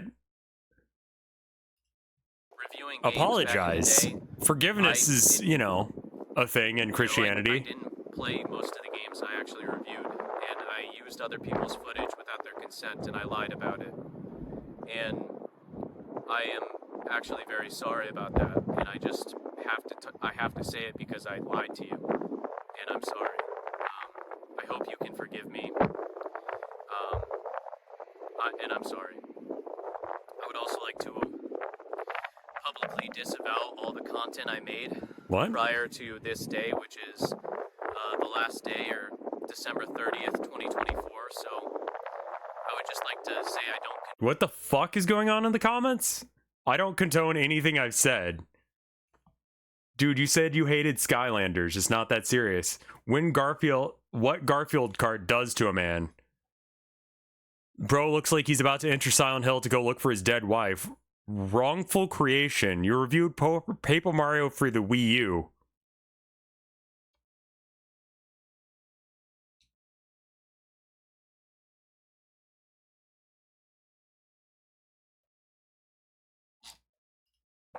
Any of the videos I made. I don't condone the things I said. I don't condone the behavior I was doing. I think a lot of the things I was doing was inappropriate and wrong, and especially with just some of the weird humor I don't think is funny. And I would, you know, my intention or wish would be, you know, please don't watch it. Of course, you know, it is what it is, and it's something I'm living with and all that, but, you know, if you, I don't know, just, I just would say just don't Could watch you have it, done this know? inside? And I'm sorry I made it. I'm sorry for practically everything, you know? That seems a little extreme. A lot happened in my life, kind of leading me to this point where I just had to say it, you know, and get it done, you know, and just move on because it was wrong, and What a I'm beautiful, sorry. windy as shit day. On a different note, though, yeah, the last couple years of my life have been a little turbulent, you know, but the only thing that really got me through it was my relationship with God and finding the grace to repent and to move forward with that forgiveness. Do you want to shout out who the fuck you were stealing from? If you remember any of them, that would be cool.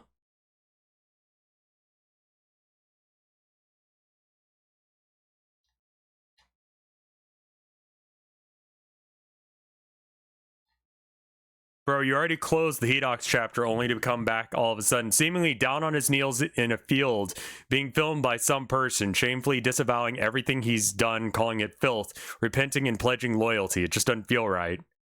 What? The fact you're still apologizing for using people's videos after all this time is surreal and ridiculous. It was a minor scuffle you had between, like, you and 3 YouTubers. But, like, It sounds like it was more of it.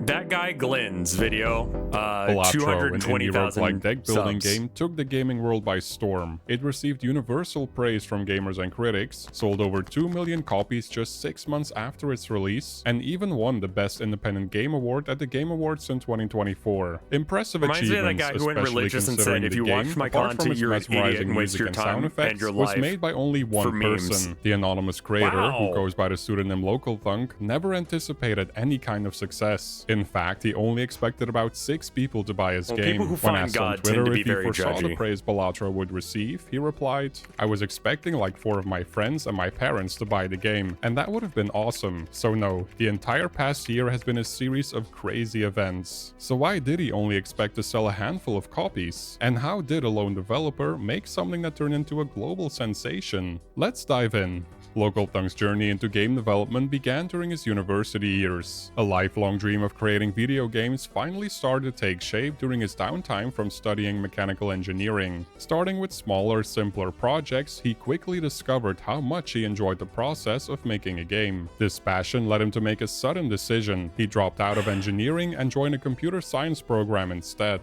Meanwhile, the developer began working on a more ambitious project, a game he described as a Risk-type strategy experience. It featured a dynamic world where countries would I have an issue. I don't have an issue with God. I have an issue with his followers. Functionally, like they tend to not fucking. Can I enable bunches of things? Like. I should probably make it so you guys can see what I'm doing here, because I don't think it's got any back-end information for you. But I'm slowly going through and making it so that way all of my old art is available on phone cases on Redbubble, because people requested that. Yeah, that's probably good.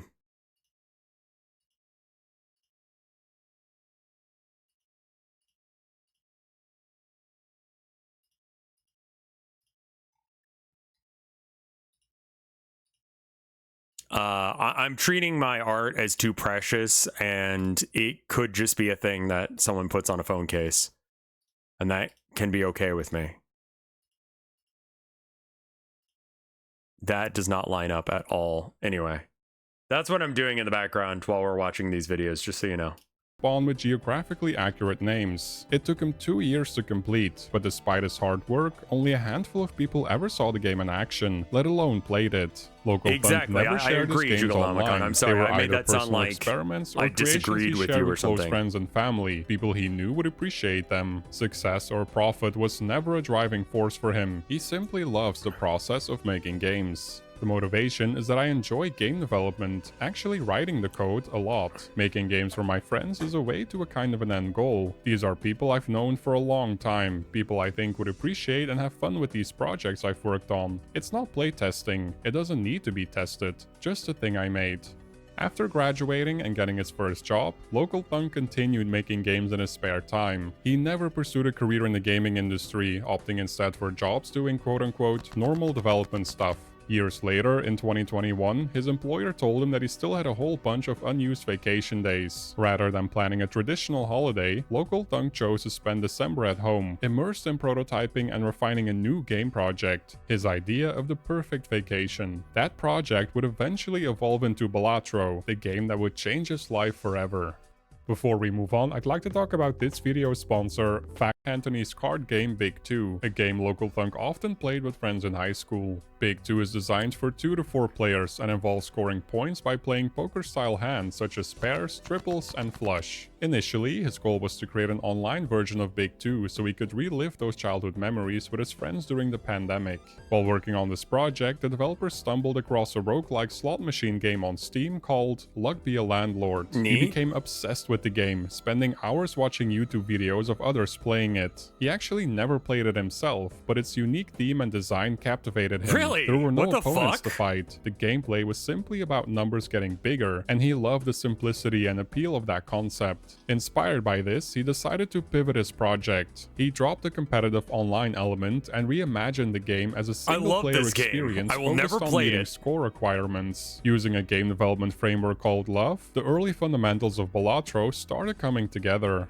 Creating a functional card game was one thing, but Local Thunk knew he needed a strong theme to make it more engaging and fun to play. A theme with a distinct identity, rich iconography, and familiar imagery. Poker, with its striking visuals, resonant sounds, and well-known terminology, seemed like the perfect fit. That said, his goal was never to design a game specifically for poker players. In fact, the gameplay intentionally avoids relying on the key skills that define a good poker player. While the early prototypes focused primarily on mechanics, as development progressed, Local Thunk gradually incorporated more poker-inspired elements into the game. Before Joker cards became the main gameplay focus, the core of Balatro was about leveling up your cards, similar to auto battler games like Super Auto Pets. However, after about 2 months of development, Local Thunk realized the concept just wasn't fun to play. Afterwards, mechanics like Joker cards and being able to skip rounds started to make its way into early prototypes. Interestingly, the developer had never played a deck builder before releasing Balatro. It was only afterward that he began exploring games in the genre. During development, he was only vaguely aware of other roguelike deck building games apart from major titles like Slay the Spire. Looking back, he's glad it worked out that way. He's convinced that designs and mechanics from other games in the genre would have influenced his design process and overshadowed his own original ideas. Local Thunk wasn't trying to reinvent the wheel or compete with existing games to sell as many copies as possible. His focus was purely on making a game he himself would enjoy playing. For him, a big part of why developing games is so fun is that he gets to tackle design challenges on his own, rather than borrowing solutions from others. This self-driven approach became a defining element of Balatro and its success. 8 months into development, Balatro was still unbalanced from a gameplay perspective, but was starting to resemble the game we know today. However, it didn't have its final name yet. Local Thunk had brainstormed a variety of potential titles, including Rogue Hold'em, Rogue Poker, Trial of the Joker,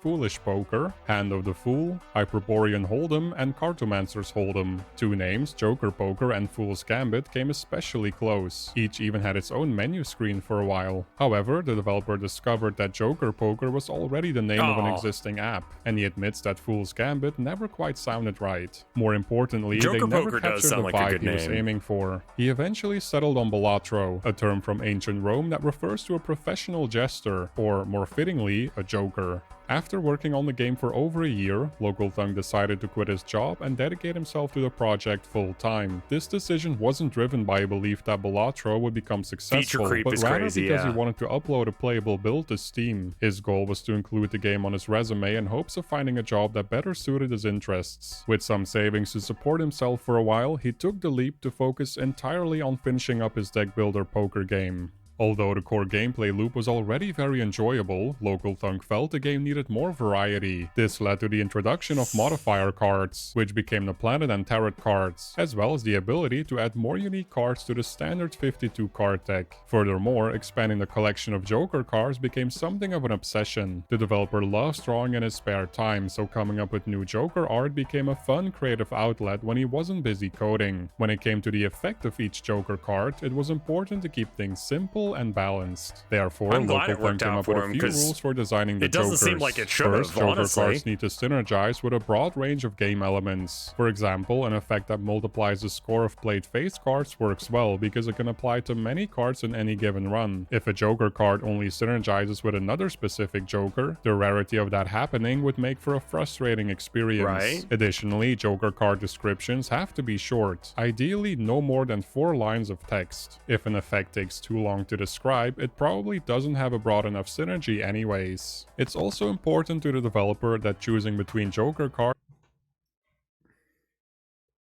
If it takes too long to explain a card, it's probably not a good card. Do I agree? Do you guys agree with that?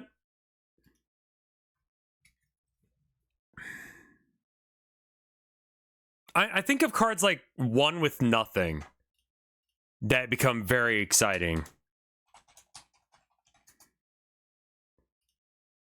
This card is just one of the most interesting cards in card gaming, in my opinion.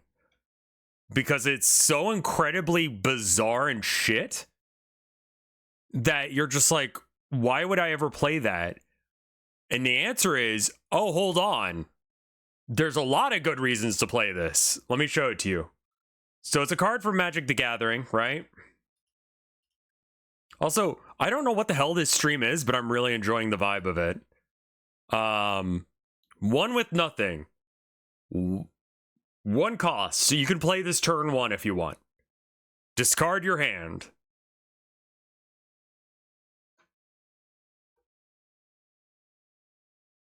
That's it. 3 words. Discard your hand. It was meta defining from what I remember.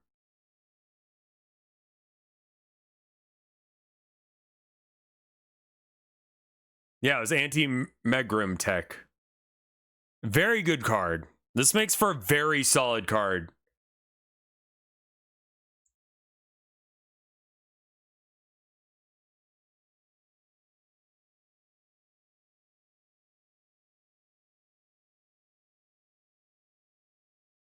People, I mean, like, that's why I really like, there's a subreddit called Bad Magic the Gathering. This subreddit I love. I post here quite often, actually, because they're always stupid. Cast Sneak Attack and have 2 or more red mana, then 1 black mana, and 2 or more of any other color. There's some really simple ones. Can we find a kill your opponents the old-fashioned way? Make any card your card for only 6 and a green. Make 0, 1, 1 bird tokens an infinite number of times. Sure.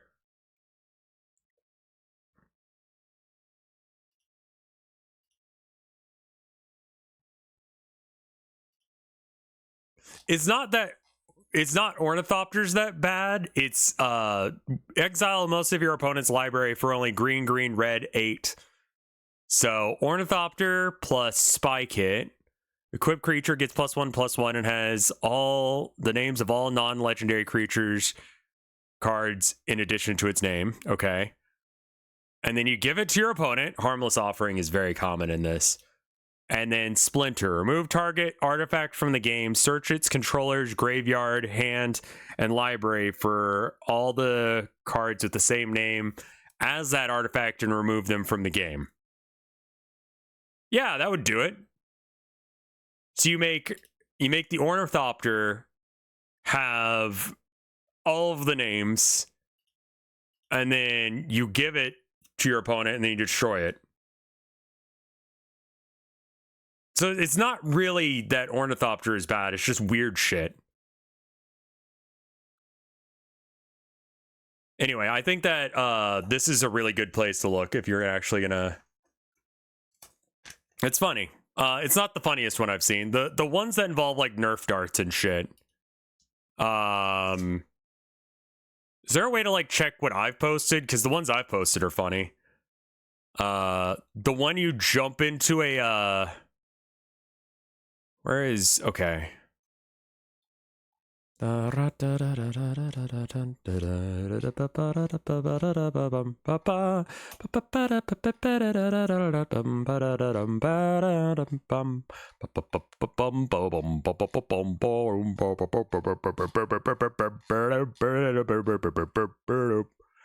find it.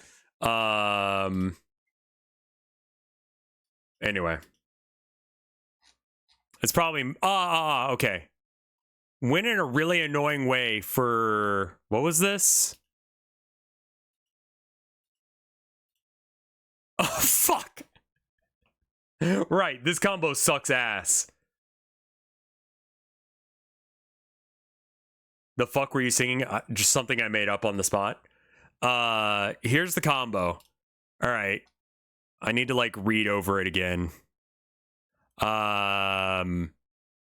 Win in a really annoying way for only 6 regular mana, a red and a green. Use Scepter and Imprint Reclaim. All right. So Scepter is Isokron Scepter. you basically get to be able to replay this card as many times as you want. You should totally compose. The problem is I don't know what that is. I have no idea what those notes were.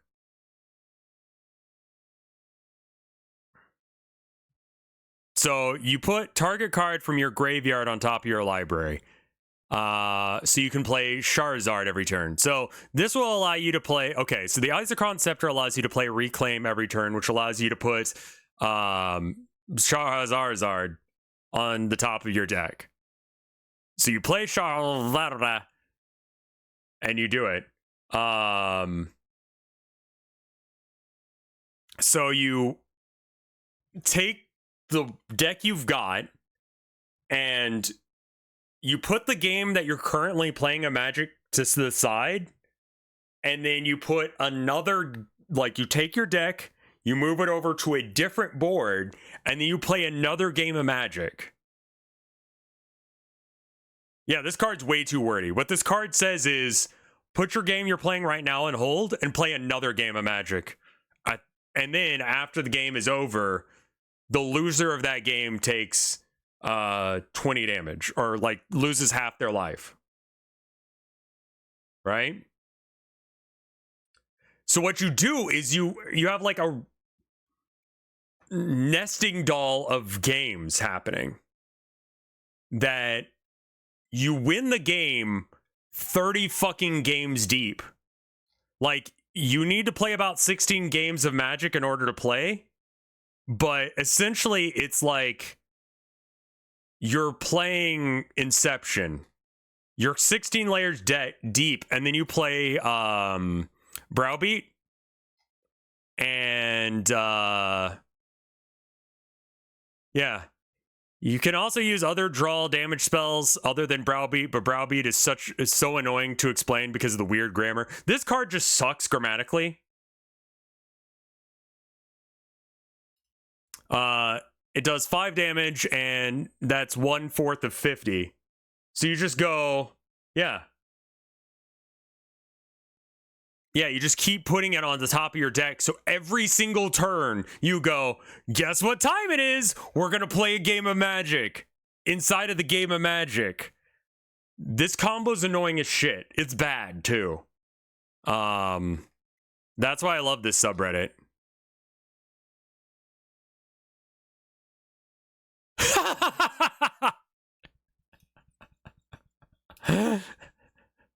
Someone suggested this here. You can choose any sorcery outside of the game. So the other versions of Charizard, or whatever the fuck that card's called, are outside of the game that you play when they tell you to play it. So you can put Burning Wish into your deck in order to go ahead and grab another copy of Charizard that you already played 3 levels above. No, I wouldn't actually. Well, the other part of why this is bad is you can't actually fucking play this shit because it's so expensive. Absolutely vile video premise. What is it? Top 10 hottest internet reviewers.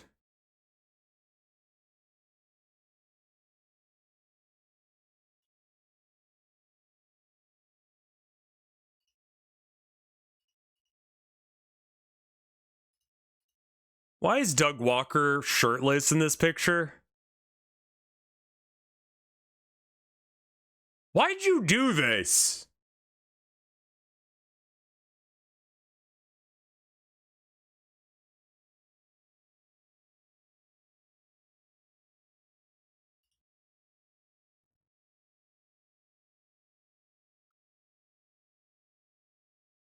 I don't want to watch that.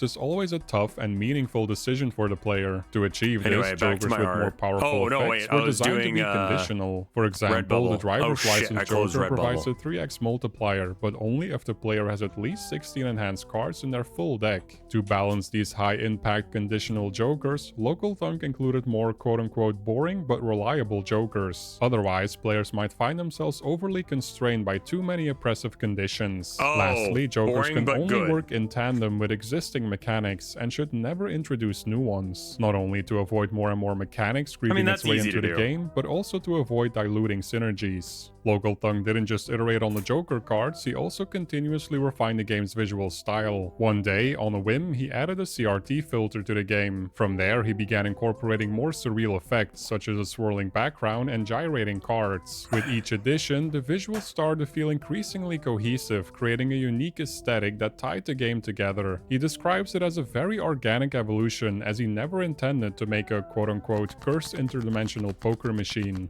In July 2023, after 18 months of development, the creator was happy enough with the state of the game to release a demo on Steam. However, he had no expectations that anyone would download it, let alone enjoy playing it. He did virtually no marketing beyond creating a simple short trailer. He didn't email anyone, didn't invest in social media ads, nothing like that. To his surprise, Twitch creators like Retromation and Dan Giesling discovered the demo and streamed their very positive first impressions. That marked a turning point. As more people began to play and share their experiences, feedback started pouring in, something Local Thunk hadn't anticipated and wasn't quite prepared for.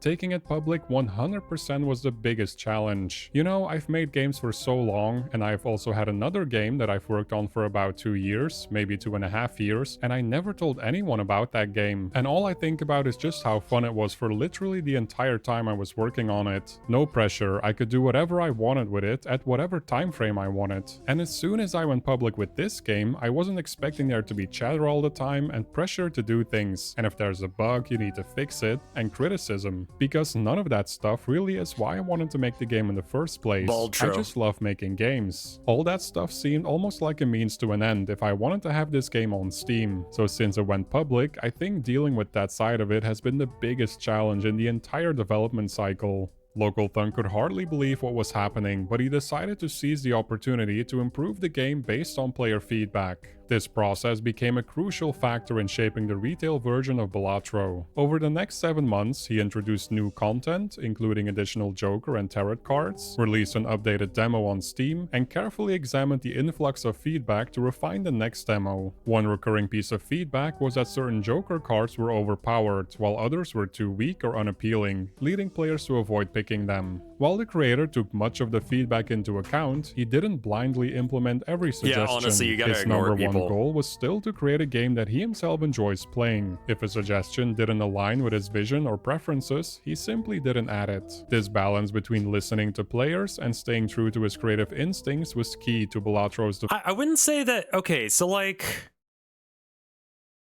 I wouldn't say I'm making this because I like making games. I think I like making art, and this is an unfortunate thing that I must do. What's the line from the Defunct Land guy? I hate making videos, but not making videos is worse. That sounds real. Like, making video games is hard and it hurts my brain, but cause that's where people are experiencing art at a most basic level. So that's where I gotta go. Like, if I want people to interact with my art, I have to put it in front of their face and force them to look at it.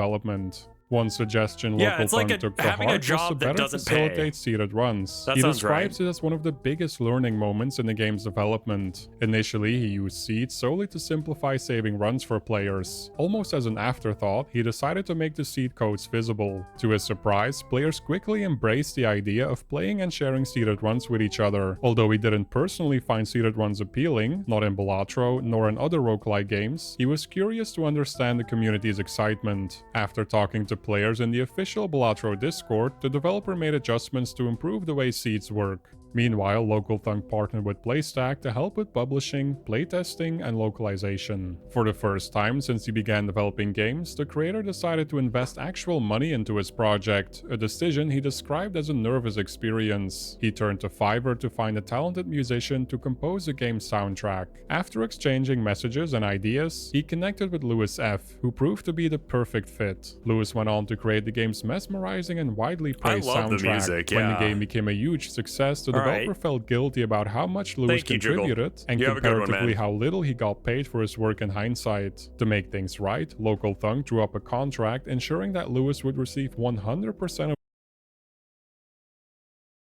FYI, for those wondering, yes, I was absolutely caught by surprise by the success, and I felt guilty for how much Lewis contributed and comparatively how little I paid for his work in hindsight. Some context, at the time, I was incredibly nervous about paying money for my projects. This is my first actual money spent on the game. Looking back, that seems silly.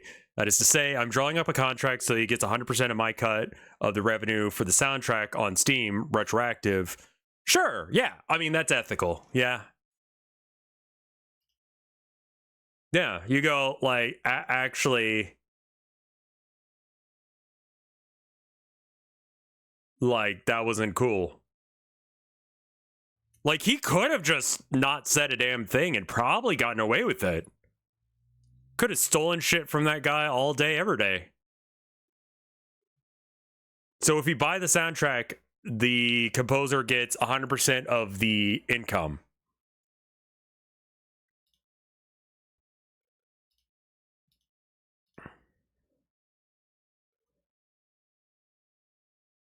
Yeah. Like, super easy way to deal with that. I'm gonna go turn on the light for my wife. I'll be right back.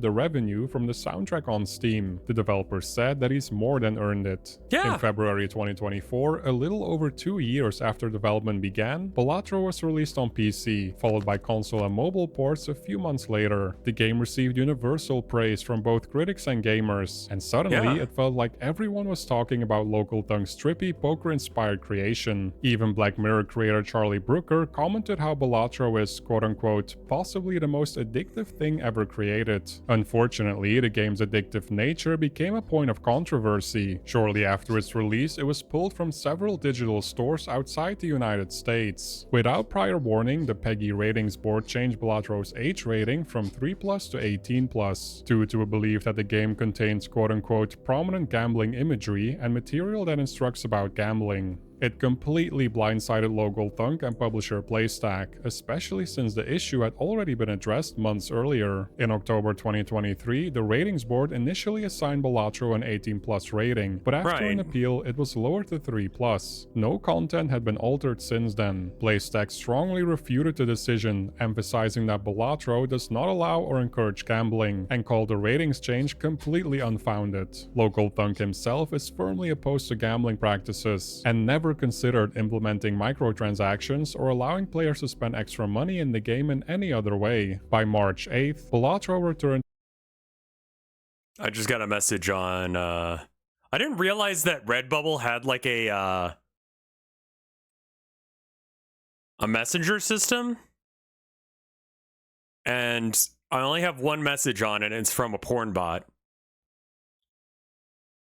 So... Alright. To most digital stores, but the 18+ rating remained in place. It's unclear for now if the rating will be lowered to 3+ again. Despite the H rating issue, Balatro generated an astonishing $1 million in gross revenue within the first 8 hours of release. In just 10 days, it sold 500,000 copies, a figure that grew to 2 million within 6 months. At the Game Awards in 2024, Balatro won several awards, including Best Debut Indie Game. Moreover, it won the Best Indie Game award at the Golden Joystick Is the point any Awards. good? I didn't click. It's the kind of success story most aspiring game developers can only dream of. Yet, despite all his hard work, Local Thunk attributes much of his success to luck. That original idea was, I put no thought into it. I lucked into it. After analyzing Balatro for 2-ish years, I now know that was something that people really focus on, try to get right and iterate on. The original idea, the technical alpha idea. Make a game in 3 days, see if the concept works. I didn't do any of that. I just started working on something that was like, that would probably be fun. Yeah. While Local Thunk is deeply grateful for Balatro's success, think which you enabled make him to turn games his for other passion people. into a career, he's determined not to let the game define his identity. This is part of the reason he chose to create the pseudonym Local Thunk. It allows him to maintain a life outside of the game's success. He believes the separation is healthier in the long run. For now, it seems Local Thunk is far from finished with Balatro. He has Interesting. already released 3 free updates featuring cosmetic card skins inspired by fan-favorite characters from games like The Witcher, Cyberpunk 2077, The Binding of You know, I didn't really think about it, but they had the fucking Witcher and... like, what? Isaac, Stardew Valley, and more. Additionally, a major gameplay update is planned for 2025, promising to introduce new ideas and strategies to the game. Given his focus on expanding Balatro, it's no surprise that the developer hasn't started working on any major new game ideas just yet. That said, it doesn't mean he hasn't been thinking about the possibilities. Local Thunk is confident that his next development journey will go much smoother, now that he's learned which pitfalls to avoid and has been exposed to so many best practices and game design techniques. However, he also believes that his experience with Balatro could have a downside. He worries it might make him more inhibited, with a tendency to be overly rigid about the kinds of design spaces he's willing to explore. Whatever his next project turns out to be, he's already excited about one aspect, telling absolutely nobody about it until it's finished. That way, he can return to what he loves most about being a game developer, the pure joy of creating. When asked by Game Informer if there was anything he wanted to say to fans of Balatro, he gave the following answer. The thing I'm the most proud of is the fact that I've just even got to the finish line at all. But you know, the fact that people love this game so much and they're so invested in its future and wanting to improve it and design ideas, they've kind of allowed me to turn this into a career. It's a career that I really want to do forever. I'm grateful that they've been able to afford that opportunity for me and that they keep playing Balatro. Keep getting those high scores. I don't know if I agree with make a good thing and people will play it. Like... No. No.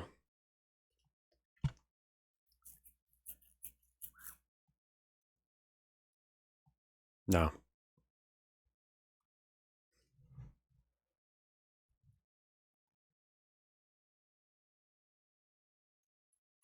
Have my... yeah. Like...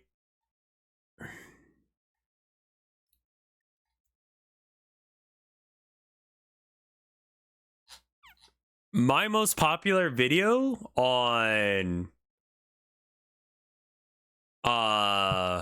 YouTube is probably the one that I worked the least on.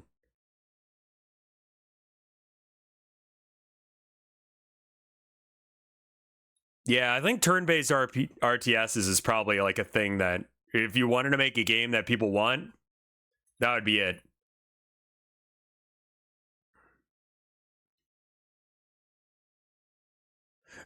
It's Glasshim, I believe, is my most popular thing. That's the thing about us Canadians. We look just like you. They lurk amongst us, the Canadians. I believe I've added everything from my website to Redbubble in such a way that you can get it on shirts and phone cases.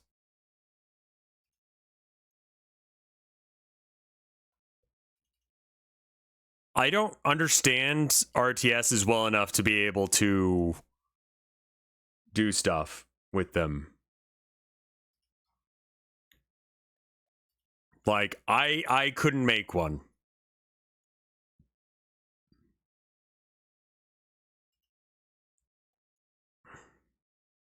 I kind of don't like the placement of the image actually on some of these, but I have not tried them before, so I don't know how good this stuff is. But like, if you want,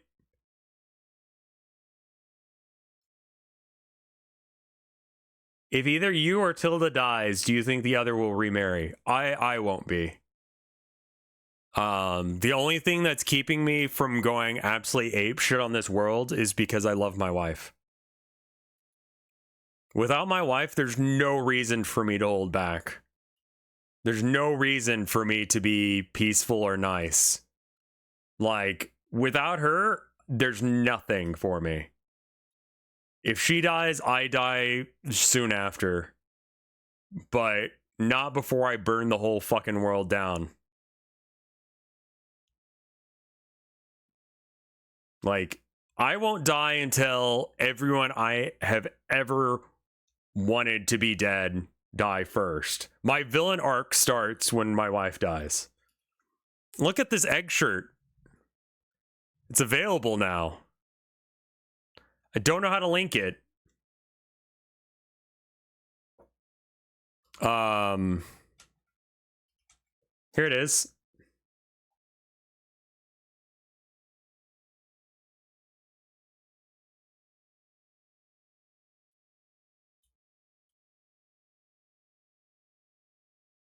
Will you wear that egg shirt during your villain arc? It's more of a John Wick arc, I guess.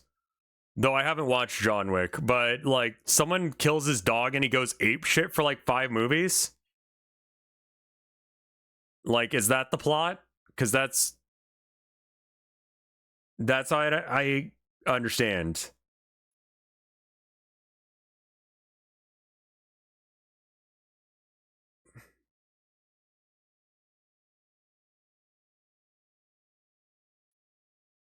Trans money spins the same. I don't mind that. No, I have no problem with that plot. That plot is actually kind of great. Like, okay, here's the deal. Action movie needs to have action movie guy and a reason for action movie guy to do a thing.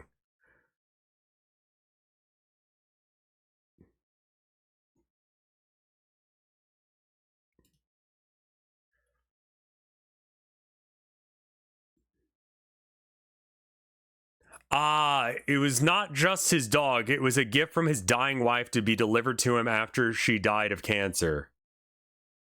I get it. I don't know how to link that part of my shop, though. Can I just click view shop?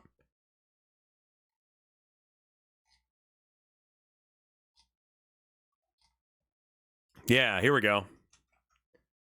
I should link that. I'm gonna post it on Twitter. Not Twitter, Blue Sky.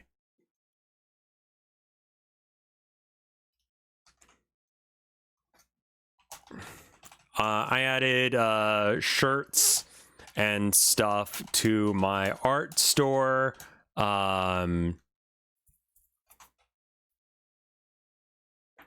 dog dying is his last shred of humanity and his what? Okay, so yes, then if something happens to my wife, I will go John Wick on this world because there's no fucking reason not to at that point.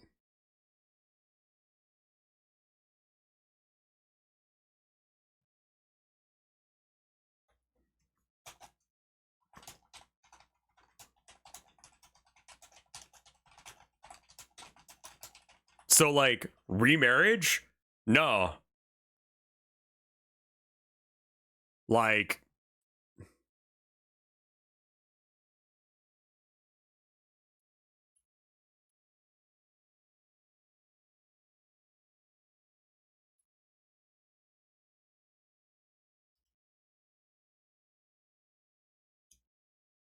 remarriage? No. Revenge.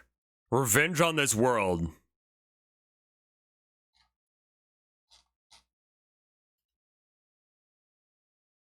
I do need to play I Am Your Beast.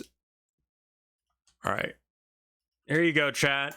There is the blue skeet that I just made, and then Probably should just link you this directly.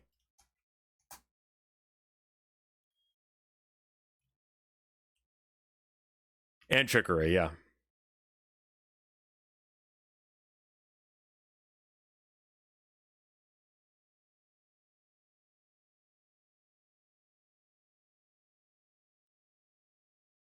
Account nav dropdown.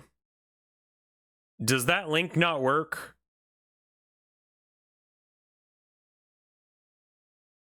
Well, I haven't seen the movies, so I don't know. But those motives seem pretty legit. Yeah, I get it.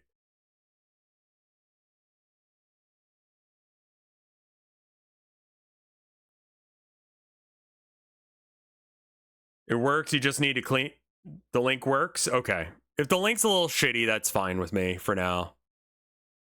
But yeah, now like these should be available as shirts and hoodies and phone cases and stuff. I have not bought from this group before from Redbubble, so I don't know what the quality of these are. The website will still just link to it as a print. Any Rev Scarecrow butt plugs?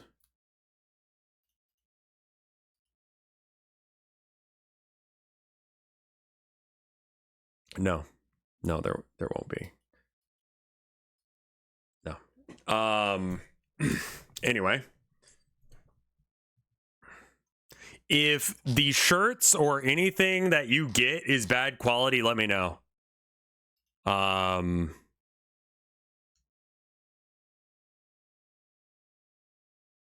Honestly, I legitimately should get a sponsorship deal for something like, not Nord, but something like that. I kind of wrote it off as action schlock without having watched it, I'll be honest.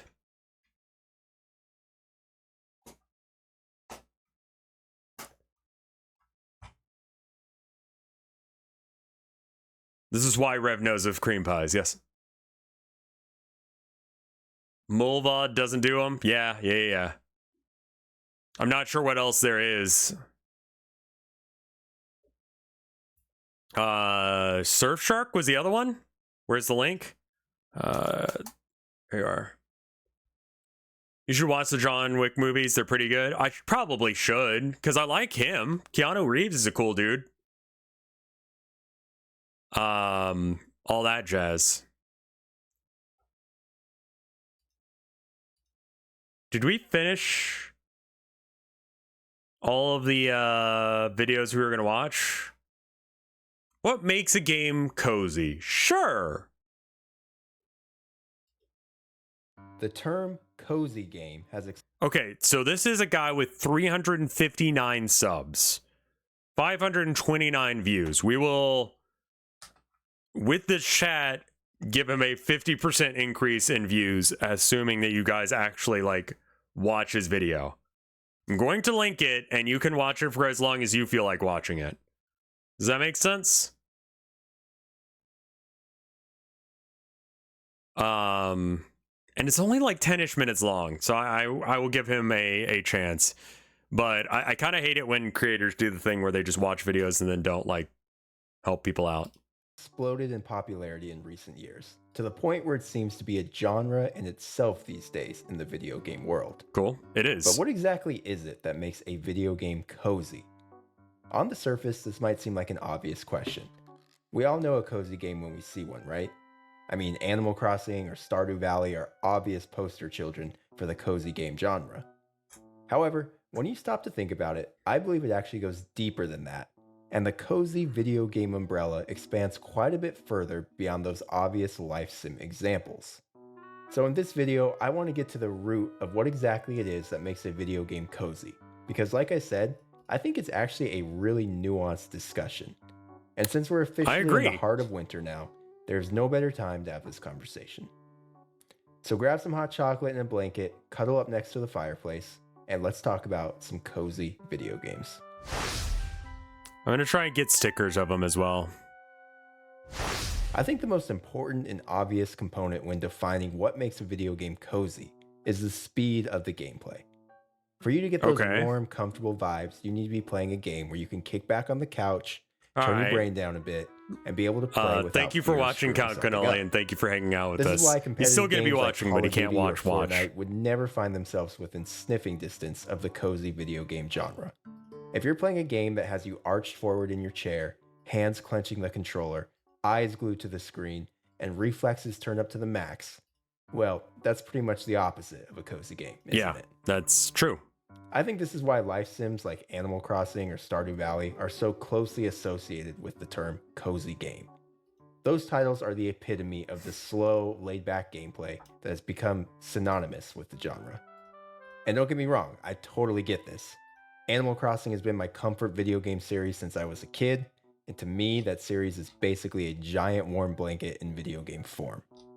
Part of this is obviously due to the abundance of charm in that game's world, but I think the leisurely, no-stakes gameplay is maybe even more important to its cozy nature. It's a game that you could honestly play half asleep. Walking around town, talking to your neighbors, and picking up shells along the beach requires zero... Should you be able to play a cozy game with not, like...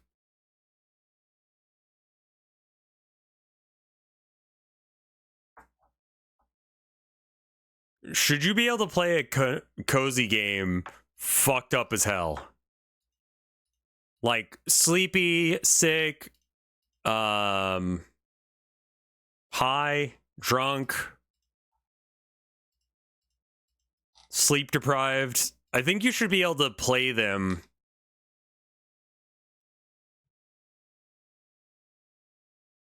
That seems like a thing, right?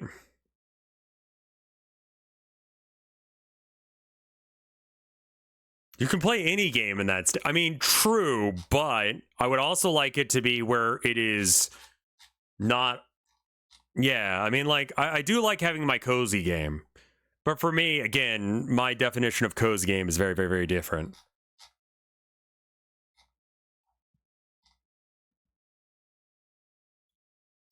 Reflexes and little to no concentration.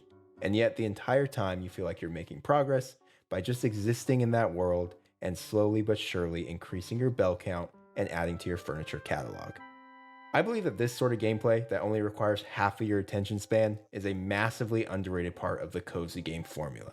A game that allows for multitasking is inherently cozy. Let me explain. Some of the warmest, fondest gaming memories of my childhood are me curled up on the couch in the living room, surrounded by family. When you say cozy, what's the first game that comes? I mean, like Animal Crossing, I think, but that's not a game I enjoy.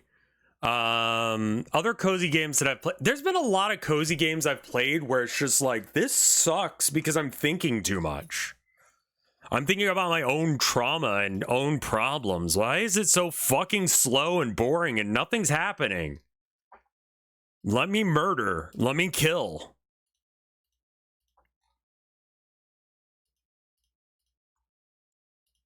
Like, a lot of cozy games have this thing where it's like, there is a barrier that can only be dealt with while in one specific way, and it's really fucking annoying. I'm not exactly the target audience for a cozy game either.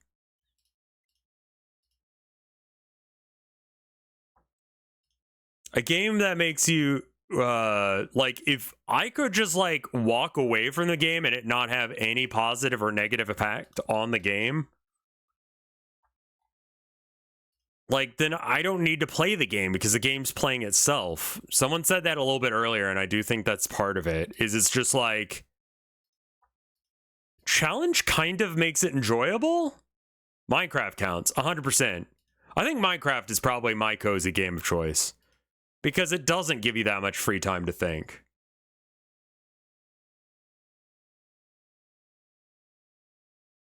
I don't even know if simulators have no stakes. I think simulators have much more stakes than a cozy game. But like, what? I don't think it's no stakes. I think that it's like lesser punishments for failure.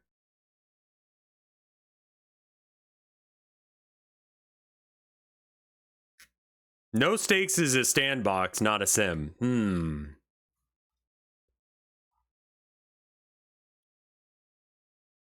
Yeah, I mean, I guess there's no stakes in like Oblivion when you're just like vibing. Like they're like, you gotta save the Emperor, and it's like you can not. You could fuck off.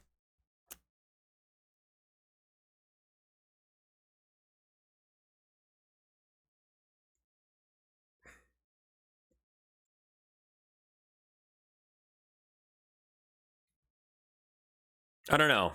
Maybe? But like it's kind of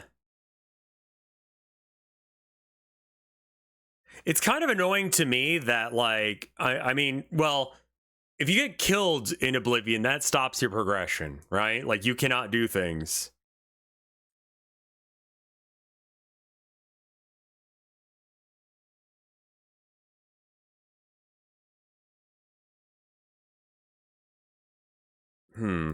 I played my Nintendo DS and we watched a movie or Sunday Night Football. Now, obviously, this would not be the sort of multitasking I would be eager to partake in if I was playing some super intense or ultra competitive game, but being able to dedicate half of my brain to busy work in Animal Crossing, while the other half of my brain watched TV or interacted with my family. I also need to realize that this is this guy's take on what cozy games are, and these are the kind of people who are playing my game, right?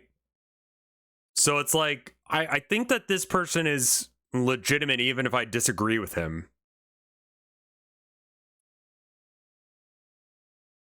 I think having failure points that, I mean, like, for the fishing mechanic, should there be a failure? Like, because I was thinking about it and it could just be like, you can always catch something, but it may be of such a little value that it basically doesn't matter. It's like, almost like I don't know if I want you to lose the fish, because it's go fish, so you really can't. Unless if you just get nothing. Like if the computer just dominates you. Failure state is a boot.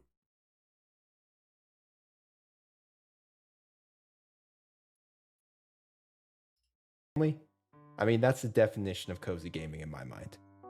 Obviously, my opinion here is shaped by childhood memories, but being able to make progress in a low-pressure video game while simultaneously having your comfort TV show on in the background is something that I think most gamers have done, and probably would agree that is a thing. I get that. This is a big reason why life sims like Animal Crossing or Stardew Valley will always come to mind first when talking about cozy games. The charm of those video games combined with low-key when we're gameplay talking that about, requires minimal yeah, attention. if it's like skill issue, that's why you lost. That's kind of sad. And honestly, for a comfy maybe game, the most important ones.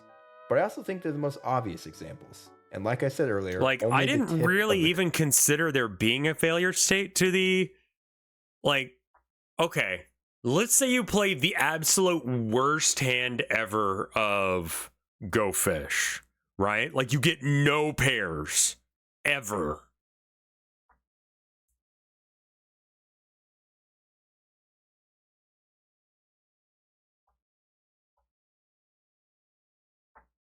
Like,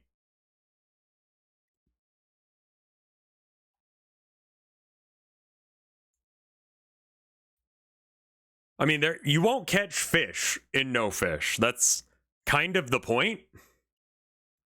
It's like accepting that to some degree, that you do not catch fish in this game. In a game principally about fishing, you cannot achieve the basic thing.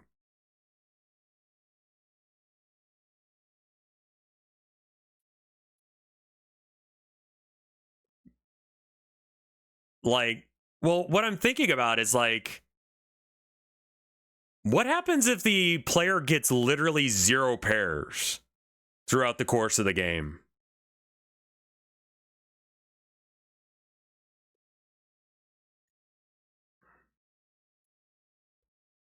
Like, how have a mechanic that prevents no pair situations, like passive that gives you points, money, anything?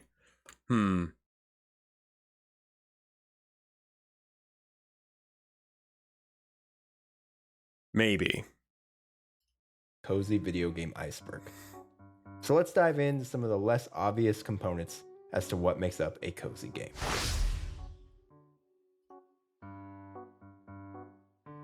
There's a reason that I started this video by saying that the winter season is the perfect time to have this discussion. Oops. Certain seasons and aesthetics are just inherently cozy. In the dead of winter, the weather is cold and the sun sets before 5 p.m. It's like the earth is telling you to stay inside and get comfortable on the couch with a blanket and I some think video we just games. sort of accept that that While could there's some happen, I obvious guess. downsides to this time of year. Seasonal depression, anyone? I think if you ask people what they think the coziest season is, the vast majority would probably say winter. Because of this, the cold winter aesthetic and What is the coziest season?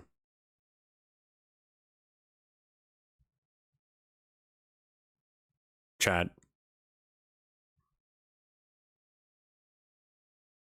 Fall or autumn, whichever one you want to call it.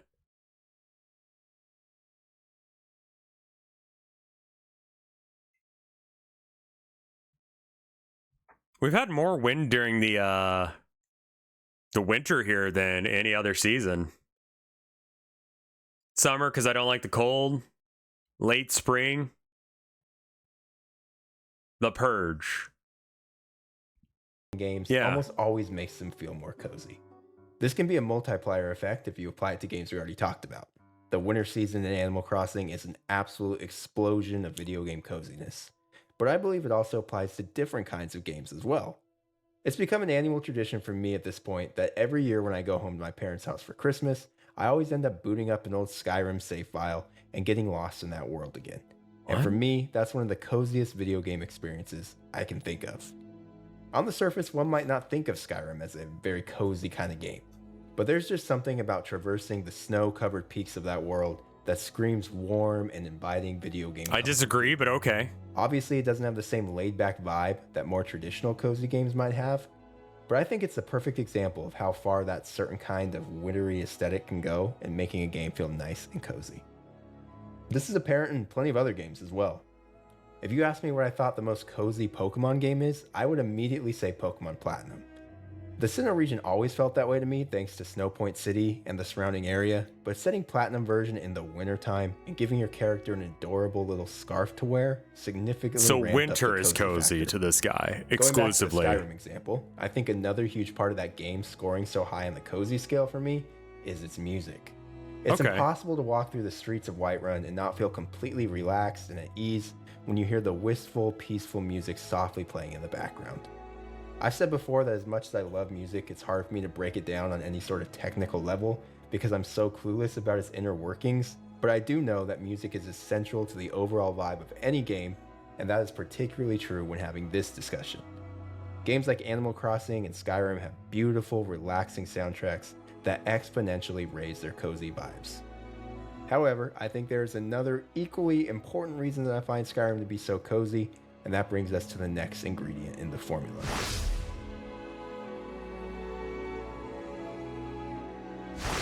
Obviously, this one is pretty subjective, but I think that maybe the most underrated cozy game ingredient of all is nostalgia. Everyone has those handful of games from their childhood. Are you just that they describing played nostalgia? over and over again, and going back to them always feels like going home after a Non-violent, long easy time away. activity, relaxing For atmosphere. me, this is The Legend of Zelda: The Wind Waker. Probably the most played game of my childhood. I know that world like the back of my hand, and every time I go back to it, I'm blasted with feelings of warmth, comfort. Okay. Yeah, your video isn't actually that great, but it's okay. I've been working on my open world game called Nightstones for over a year now, and I just figured out that This is from Advance 9. 7 months ago he posted this. Oh, he actually released it. That's good. A month ago he posted a video saying, I made an open world game. I've been making a cozy game. To be honest, I didn't really understand what that term cozy even meant, which confirms what frequent viewers of this channel already know, that I'm just not that smart. Mood. But now that I've figured out what cozy is, I've been able to market my game better, and Nightstones is currently trending on the Steam storefront, which I'm super pumped about. That's great if you're for new you. Here, Nightstones is a cozy, open-world game on a magical island you've seen in your dreams. Customize your character and start your adventure home as you chat with quirky characters, learn magic spells, control the time of day, and explore the wilderness in your glider. The demo that you can play now has recently been given a massive upgrade, and I'm excited to show you guys a ton of new features that are in the demo. I mean, fishing's like an violent for the elemental wand, fish, which but it's allows you to not shoot for anyone fireballs else. and lightning, and new mineable items so you can start crafting magical equipment like speed boots. Finally, I'm going to show off what I'm currently working on, including a brand new region with a massive castle in it, and character customization so that you choose what your character looks like.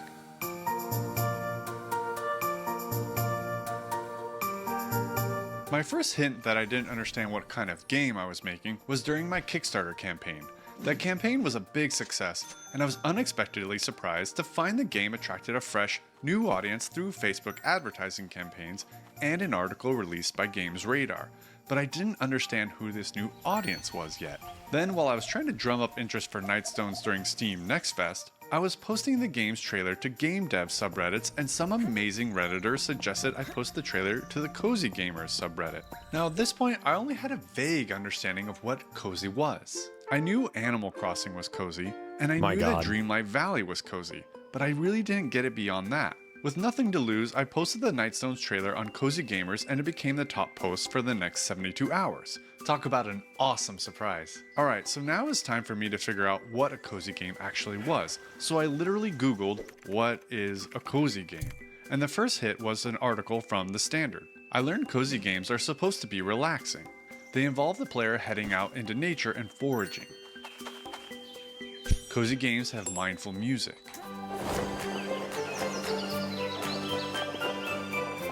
They don't have time limits, like how the enemies in Nightstones don't move unless you move. And players are typically encouraged to befriend anthropomorphic animals. Oh, okay. That means animals standing on two legs. But it can't be. My game isn't like Animal Crossing. My game doesn't even have farming in it. You know what my game is like? It's like a short hike. Wait, is a short hike cozy? And there it was, in cold, hard black and white. The game I am most inspired by is on everyone's top 10 list of best cozy games ever. I mean, a short hike is literally the screenshot of cozy game on Wikipedia. Now I know there'll be this group of people that say, well, you're just changing your game so that you can put it in front of a cozy audience. But that's the exact opposite of what's actually happening. My vision has always been a relaxing game set in beautiful nature with no time limits. And all that's happened is that I've learned that this type of game is called a cozy game. So feeling like a bigger idiot than I typically feel like, I added the tag cozy to the Nightstones Steam page, and the game quickly began ranking for the cozy popular upcoming list. And this is a big deal for me. This is awesome. Cozy gamers are literally finding the game on Steam by themselves and playing the demo, which you can do too, by the way. I'd love it if you checked out the game and would sincerely appreciate you wishlisting Nightstones while you were there. I've left a link in the description. Thank you so much for your consideration. The subscribe thing popping up that is have been introduced to the it demo works. in the last 6 weeks. I'll tell you that much. The menu system has been completely revamped. I know and it I'd shouldn't, like to but thank it Nils does. from the Netherlands, who was kind enough to send me some UI prototypes just out of the kindness of his heart. He also improved the game's logo dramatically, so this guy has my eternal thanks. The game also now has multiple save slots. There are already storms in the water to stop you from swimming too far without a boat, but now those storms have been added to land, and they'll be important when it comes to charging your wand with lightning. You can finally move the camera. There is never a requirement to move the camera, and I limit how far you can move it, but if you'd like to take a look around your current surroundings without moving, you can do that now. There is also a new treasure type in the world called keepsakes. These treasures are optional to find, but each keepsake gives insight into the player's past. Something I found to be really difficult in developing this game is balancing story and gameplay. You were raised by a single father after your mother abandoned. Yeah, I guess it's kind of just a.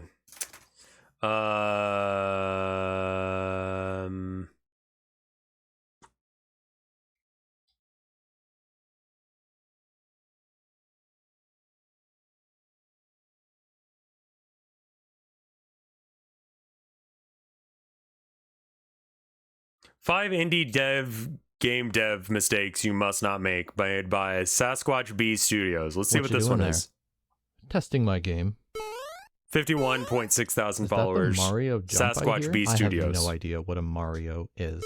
It's, dude, you need to change that sound. You can't use that in a commercial game. No way. Do you have any idea how hard this sound was to make? Why are I had you to go into Google and type video game jump noise and then download it. It was a nightmare. Did you try AI bros. copyright-free video game jump noise? God damn it. Hey guys, welcome. I have made plenty of mistakes in my own game development journey, and I want to share some of them with you so that hopefully you can avoid some of the same mistakes. Not that 100%. I've He made, was and you'll reflecting also on the be fact better that, prepared yeah. to make your mark in this industry. I am not an expert like some of the other YouTubers you might What is this watch. Timmy I'm Turner ass honestly fit? Don't just worry getting about it. He was started doing a bit. myself in this industry. I don't But know why think he was that's doing a pro bit. because some of the We're not in mistakes the I've early made are 2000s really anymore. fresh in my mind.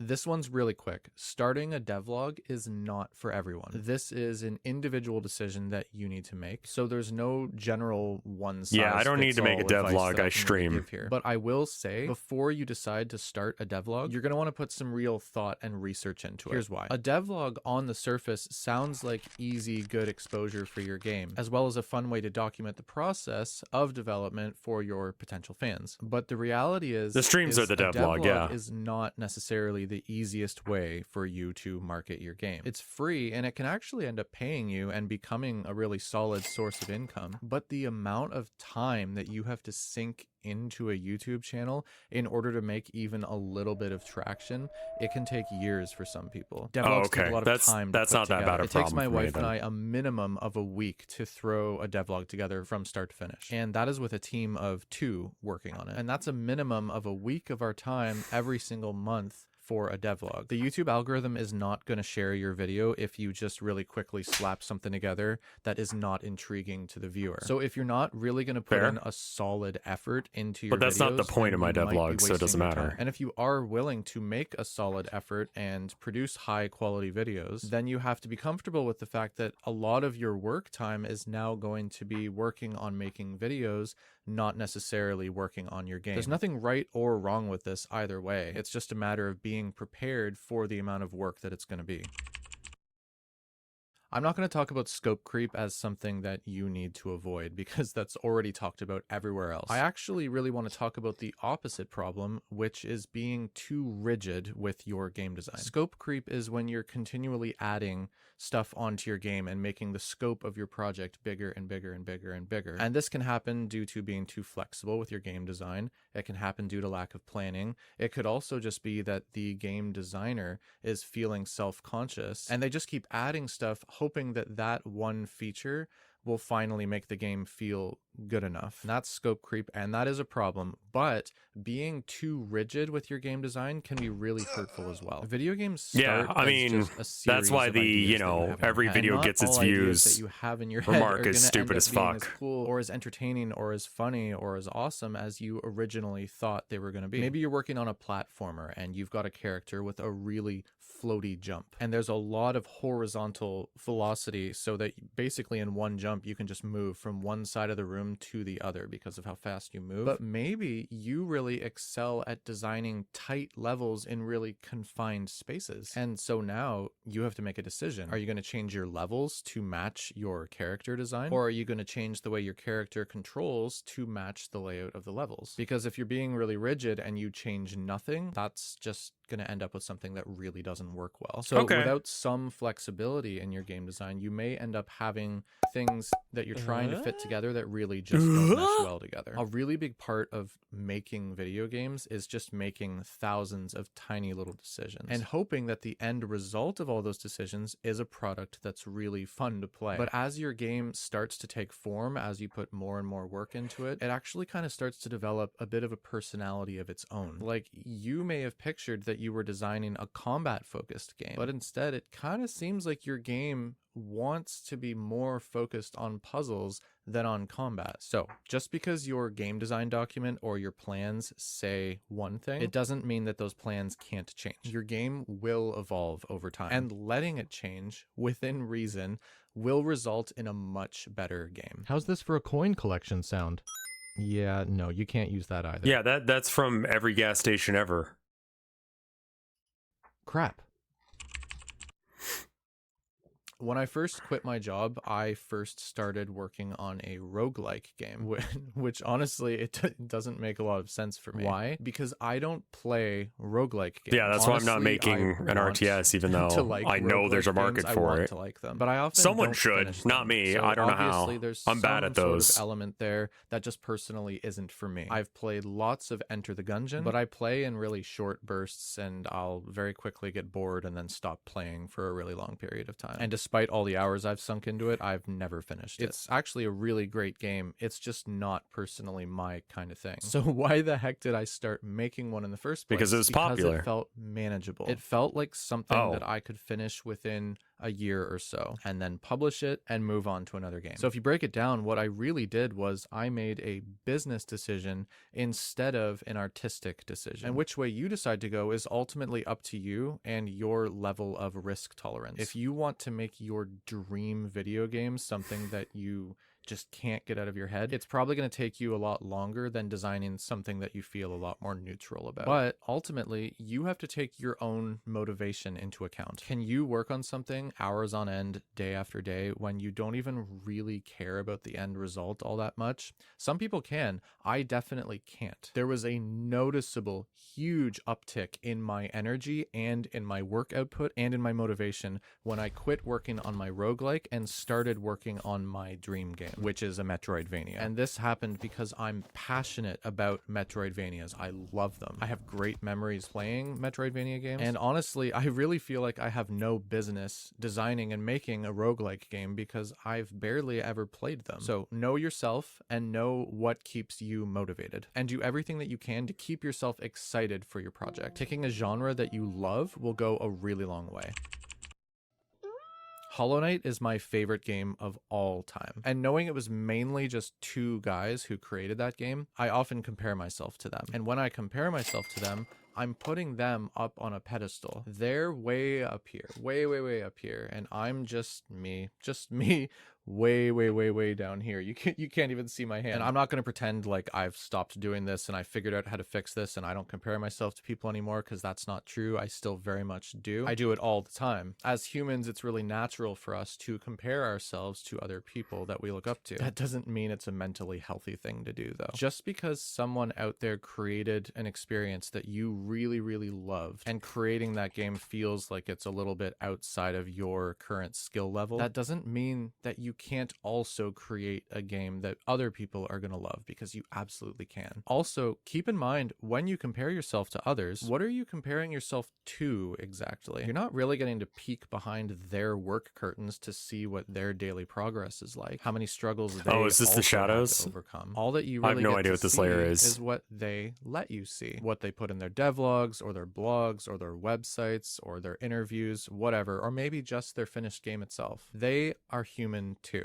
They had struggles. They had doubts too. They Everybody also had a hard time shits. figuring out how to animate some particular thing, or how to code some mechanic that they really wanted in their game. Here's the thing. You want to make a video game, it's going to take a while. And if you're constantly putting other devs on this pedestal high above yourself, it's always going to feel like you're failing at some sort of level because you haven't achieved the greatness that they have yet. And it's really hard to work on something for years and years and years when on a daily basis you feel like you're failing or you feel like you suck. That will drain you and it will dry up all of your energy. You are unique. You have a unique set of circumstances. You have a unique sense of humor, a unique sense of what's fun, what's cool, That what is would be fun real, to but play, and how to solve your game design challenges and problems. If you set out and you But that aim applies to make like the every funnest artistic endeavor, experience though. possible, you put your ego aside to allow room for feedback or other ideas that might actually work better than yours, and you constantly strive to do better work than you did yesterday, then you're going to be just fine, and your game is going to end up being as good as it can possibly be. Hey, what do you think of this sound effect for my character eating food? No, just stop. This is not a good bit, my dude. Oop, ad break.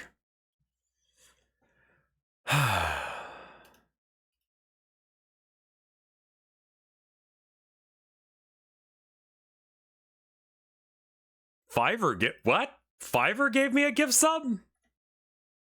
I will say that that is one thing that's kind of annoying about the way I've got it set up right now. I don't actually have the ability to see things rolling in. Soba, thank you for the 5 gift subs. That's very cool of you. Thank you so much. Astropod, thank you for the 38 months of support. And Pitmaster Stallion, thank you for the 42 months of support.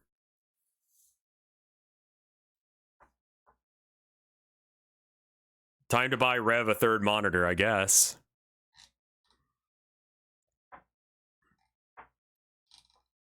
Well, I've been working on this little drawing the whole time.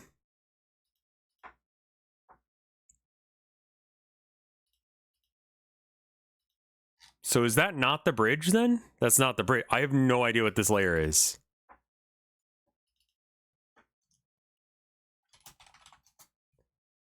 Art, is the ad over?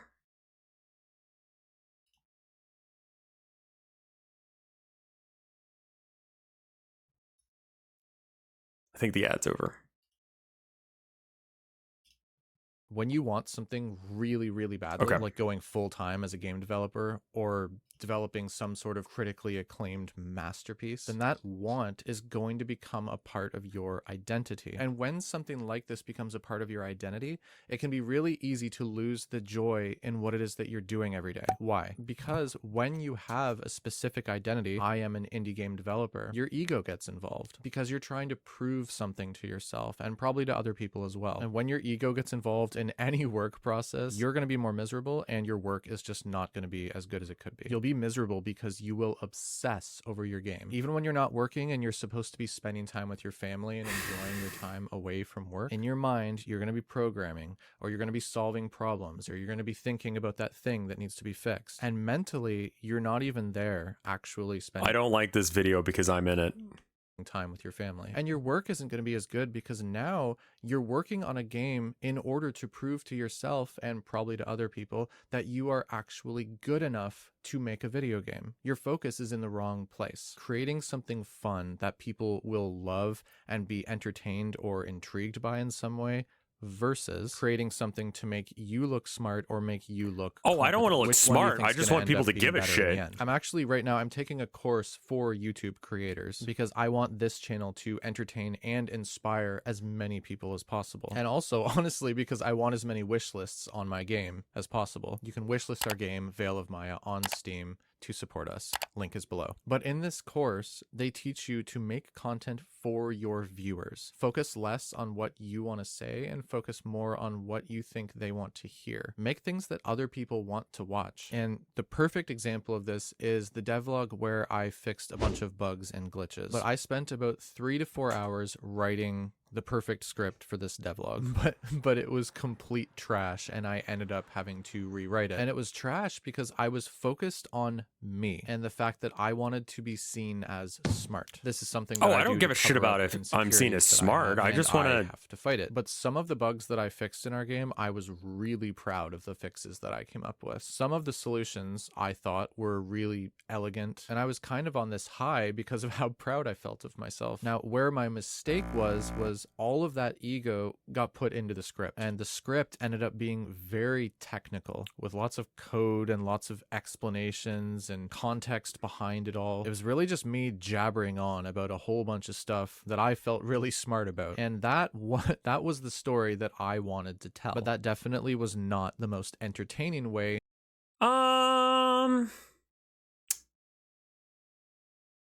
No, I don't agree. What was his first tip? Make a game that you want to make, but then this...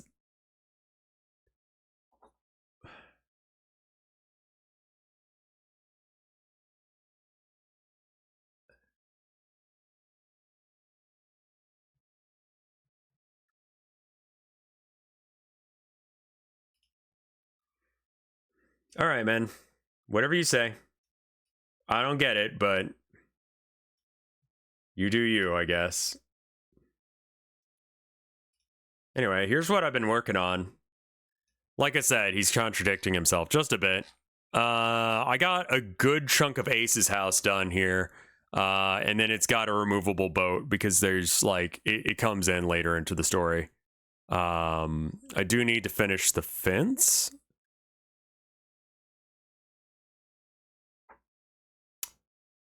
Oh. Actually, hold on. We do need to fix this. This is wrong.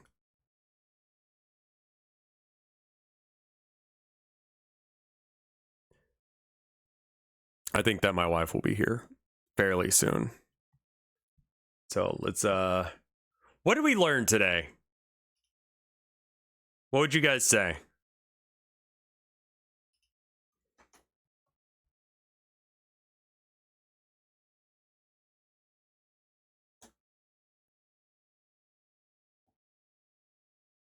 One guy really thinks that the winter is cozy. I mean, yeah.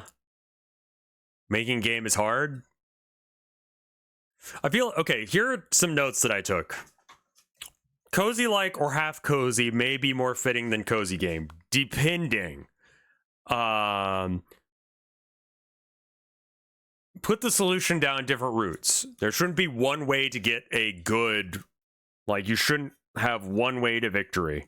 And I think that's possible via encouraging you to do stuff aside from, oh, hey, thank you for the raid. 5-4 BPM. This is a slow-ass BPM. That is a new name to me as well. Welcome by, everybody. Doing a little bit of art while we were watching some videos and learning about how to do game devin. Just in case if you hate any of the mini games, just make it so that way you can spend like the least amount of time doing them and still succeed. I think that the players should be more impactful. Customization and bug catching. I really like the idea of a bug catching minigame. Have you tried the Mona Lisa yet? Like, what? Also, 54 BPM. What were you streaming, man? Maybe do something like Cooking Mama for lures. Be able to pick outfits. Potion craft is good for stuff. Duck/crow feeding or fella feeding is nice. Mussolina. I don't know what that is.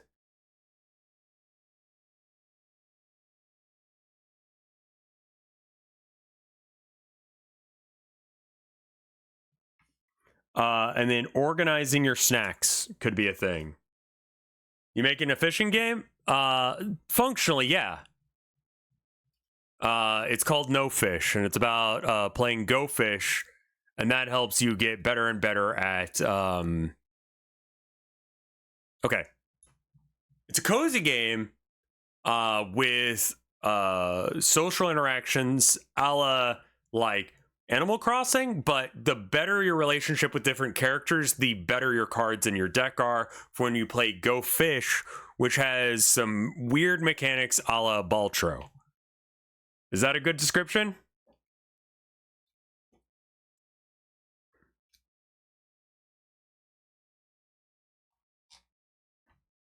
I feel like that's probably an okay description.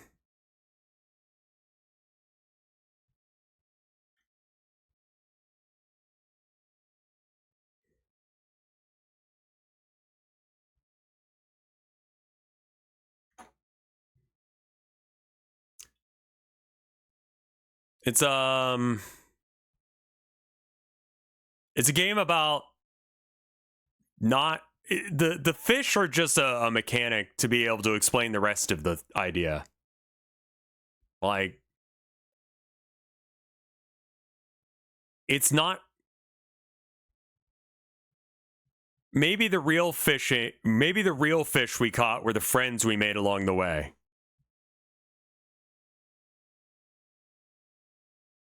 You know? Like, not to sound like an asshole, but like, maybe.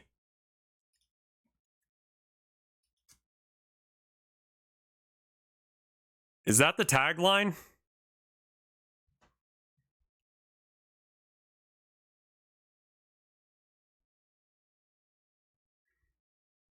Maybe the real fish are the ones we caught, or the friends we made along the way. A stupid ass phrasing, but yeah.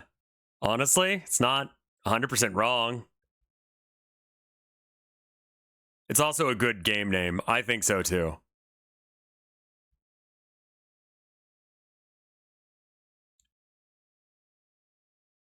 But anyway, I'm hand painting the backgrounds for it, so it looks nice. So the card game Go Fish, but with extra effects like Baltaro. Yeah, like if you improve your relationship with one character, their card might have... So every time you play, you have two effects. You can either play it like a Go Fish card, or you can play it for the ability it has. And if you play it for the ability it has, those get upgraded. And that's the general vibe there, right? Right.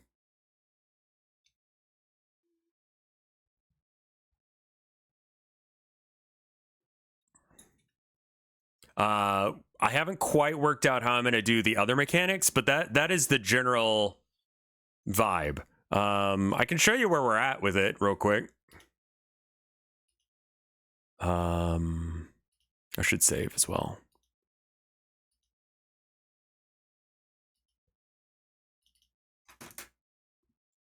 It's not playable yet, as far as, you know, available for people to have. There's a house like that. I think it's called the Clown House in Austin. There's also a little, like, One Piece nod I want to do to his house, since his name is Ace.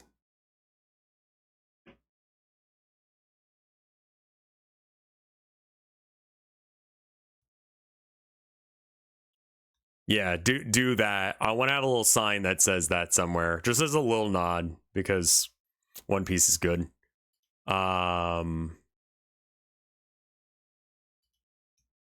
So this is the card playing part of it here. I've got some shit on the screen that isn't supposed to be there because I haven't gotten done fixing it. But like these affect the stuff that you can do. They don't work right now, but will they be a fishing minigame to get better cards? No. If you want better cards, you got to go do stuff. Like 2 through 4 are based on what bait you're using. 5 through 7 are based on what lure you're using. No, 5 through 8. 9 through, I don't know, it's something like that. Every 3. And then all the face cards are linked to a specific character. So like Ace is connected to Ace. So the better relationship you have with the character Ace, the better his card is. But the worse relationship with you have with him, the worse his card is. That doesn't do anything right now because it's broken, but you know. And then you have a little runaround area that you can use as well.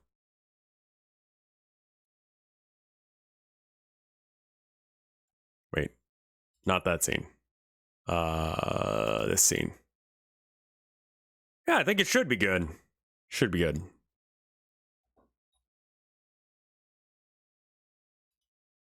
Oh yeah, no, I'm having a problem with the all the fellas script.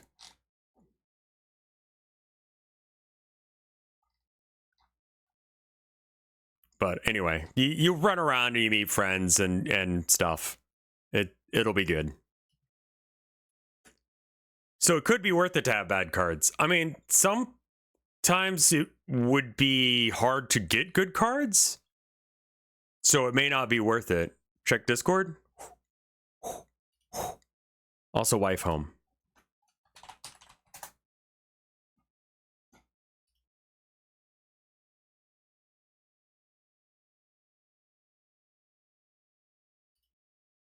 Aww. Are you still doing the thing with the mask, fellas? Yes. Hold on. Kitties. Being cuddle babies. Have you considered any mechanics for the suits? Not yet. And there's only effectively 2 suits anyway. But I'm leaving that design space open in case if I need it. It's very cold, so they're cuddling. Well, huh. That sounds like a plan, actually. Are you cold, wife?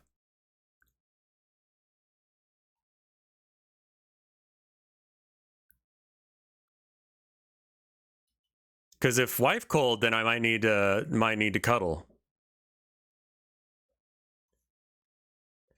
Kitties. Let me see if there's other pictures of them. I think there are.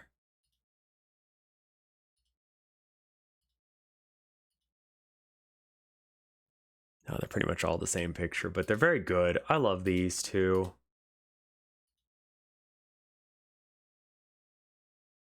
Now we know why she picked you. That was damn smooth. No, I think she actually picked me because I'm not smooth.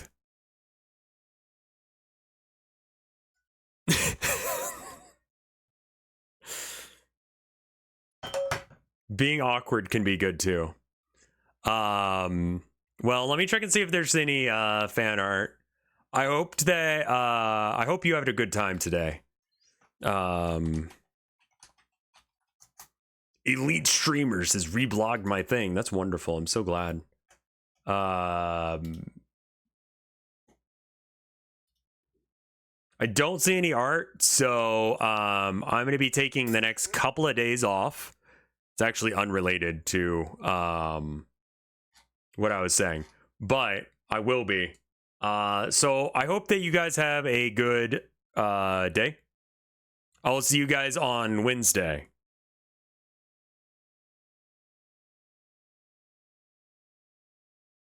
So I'm going to spend 2 days cuddling the wife and staying warm. And we'll come back and we'll do some more No Fish development. I had a really great day on stream. That's a great question. Who do we raid? Who's live? If Mike's live, I'd like to raid him because friends like Mike don't come often. So you need to make them come. Wait, I mean, what? Let's raid Morning.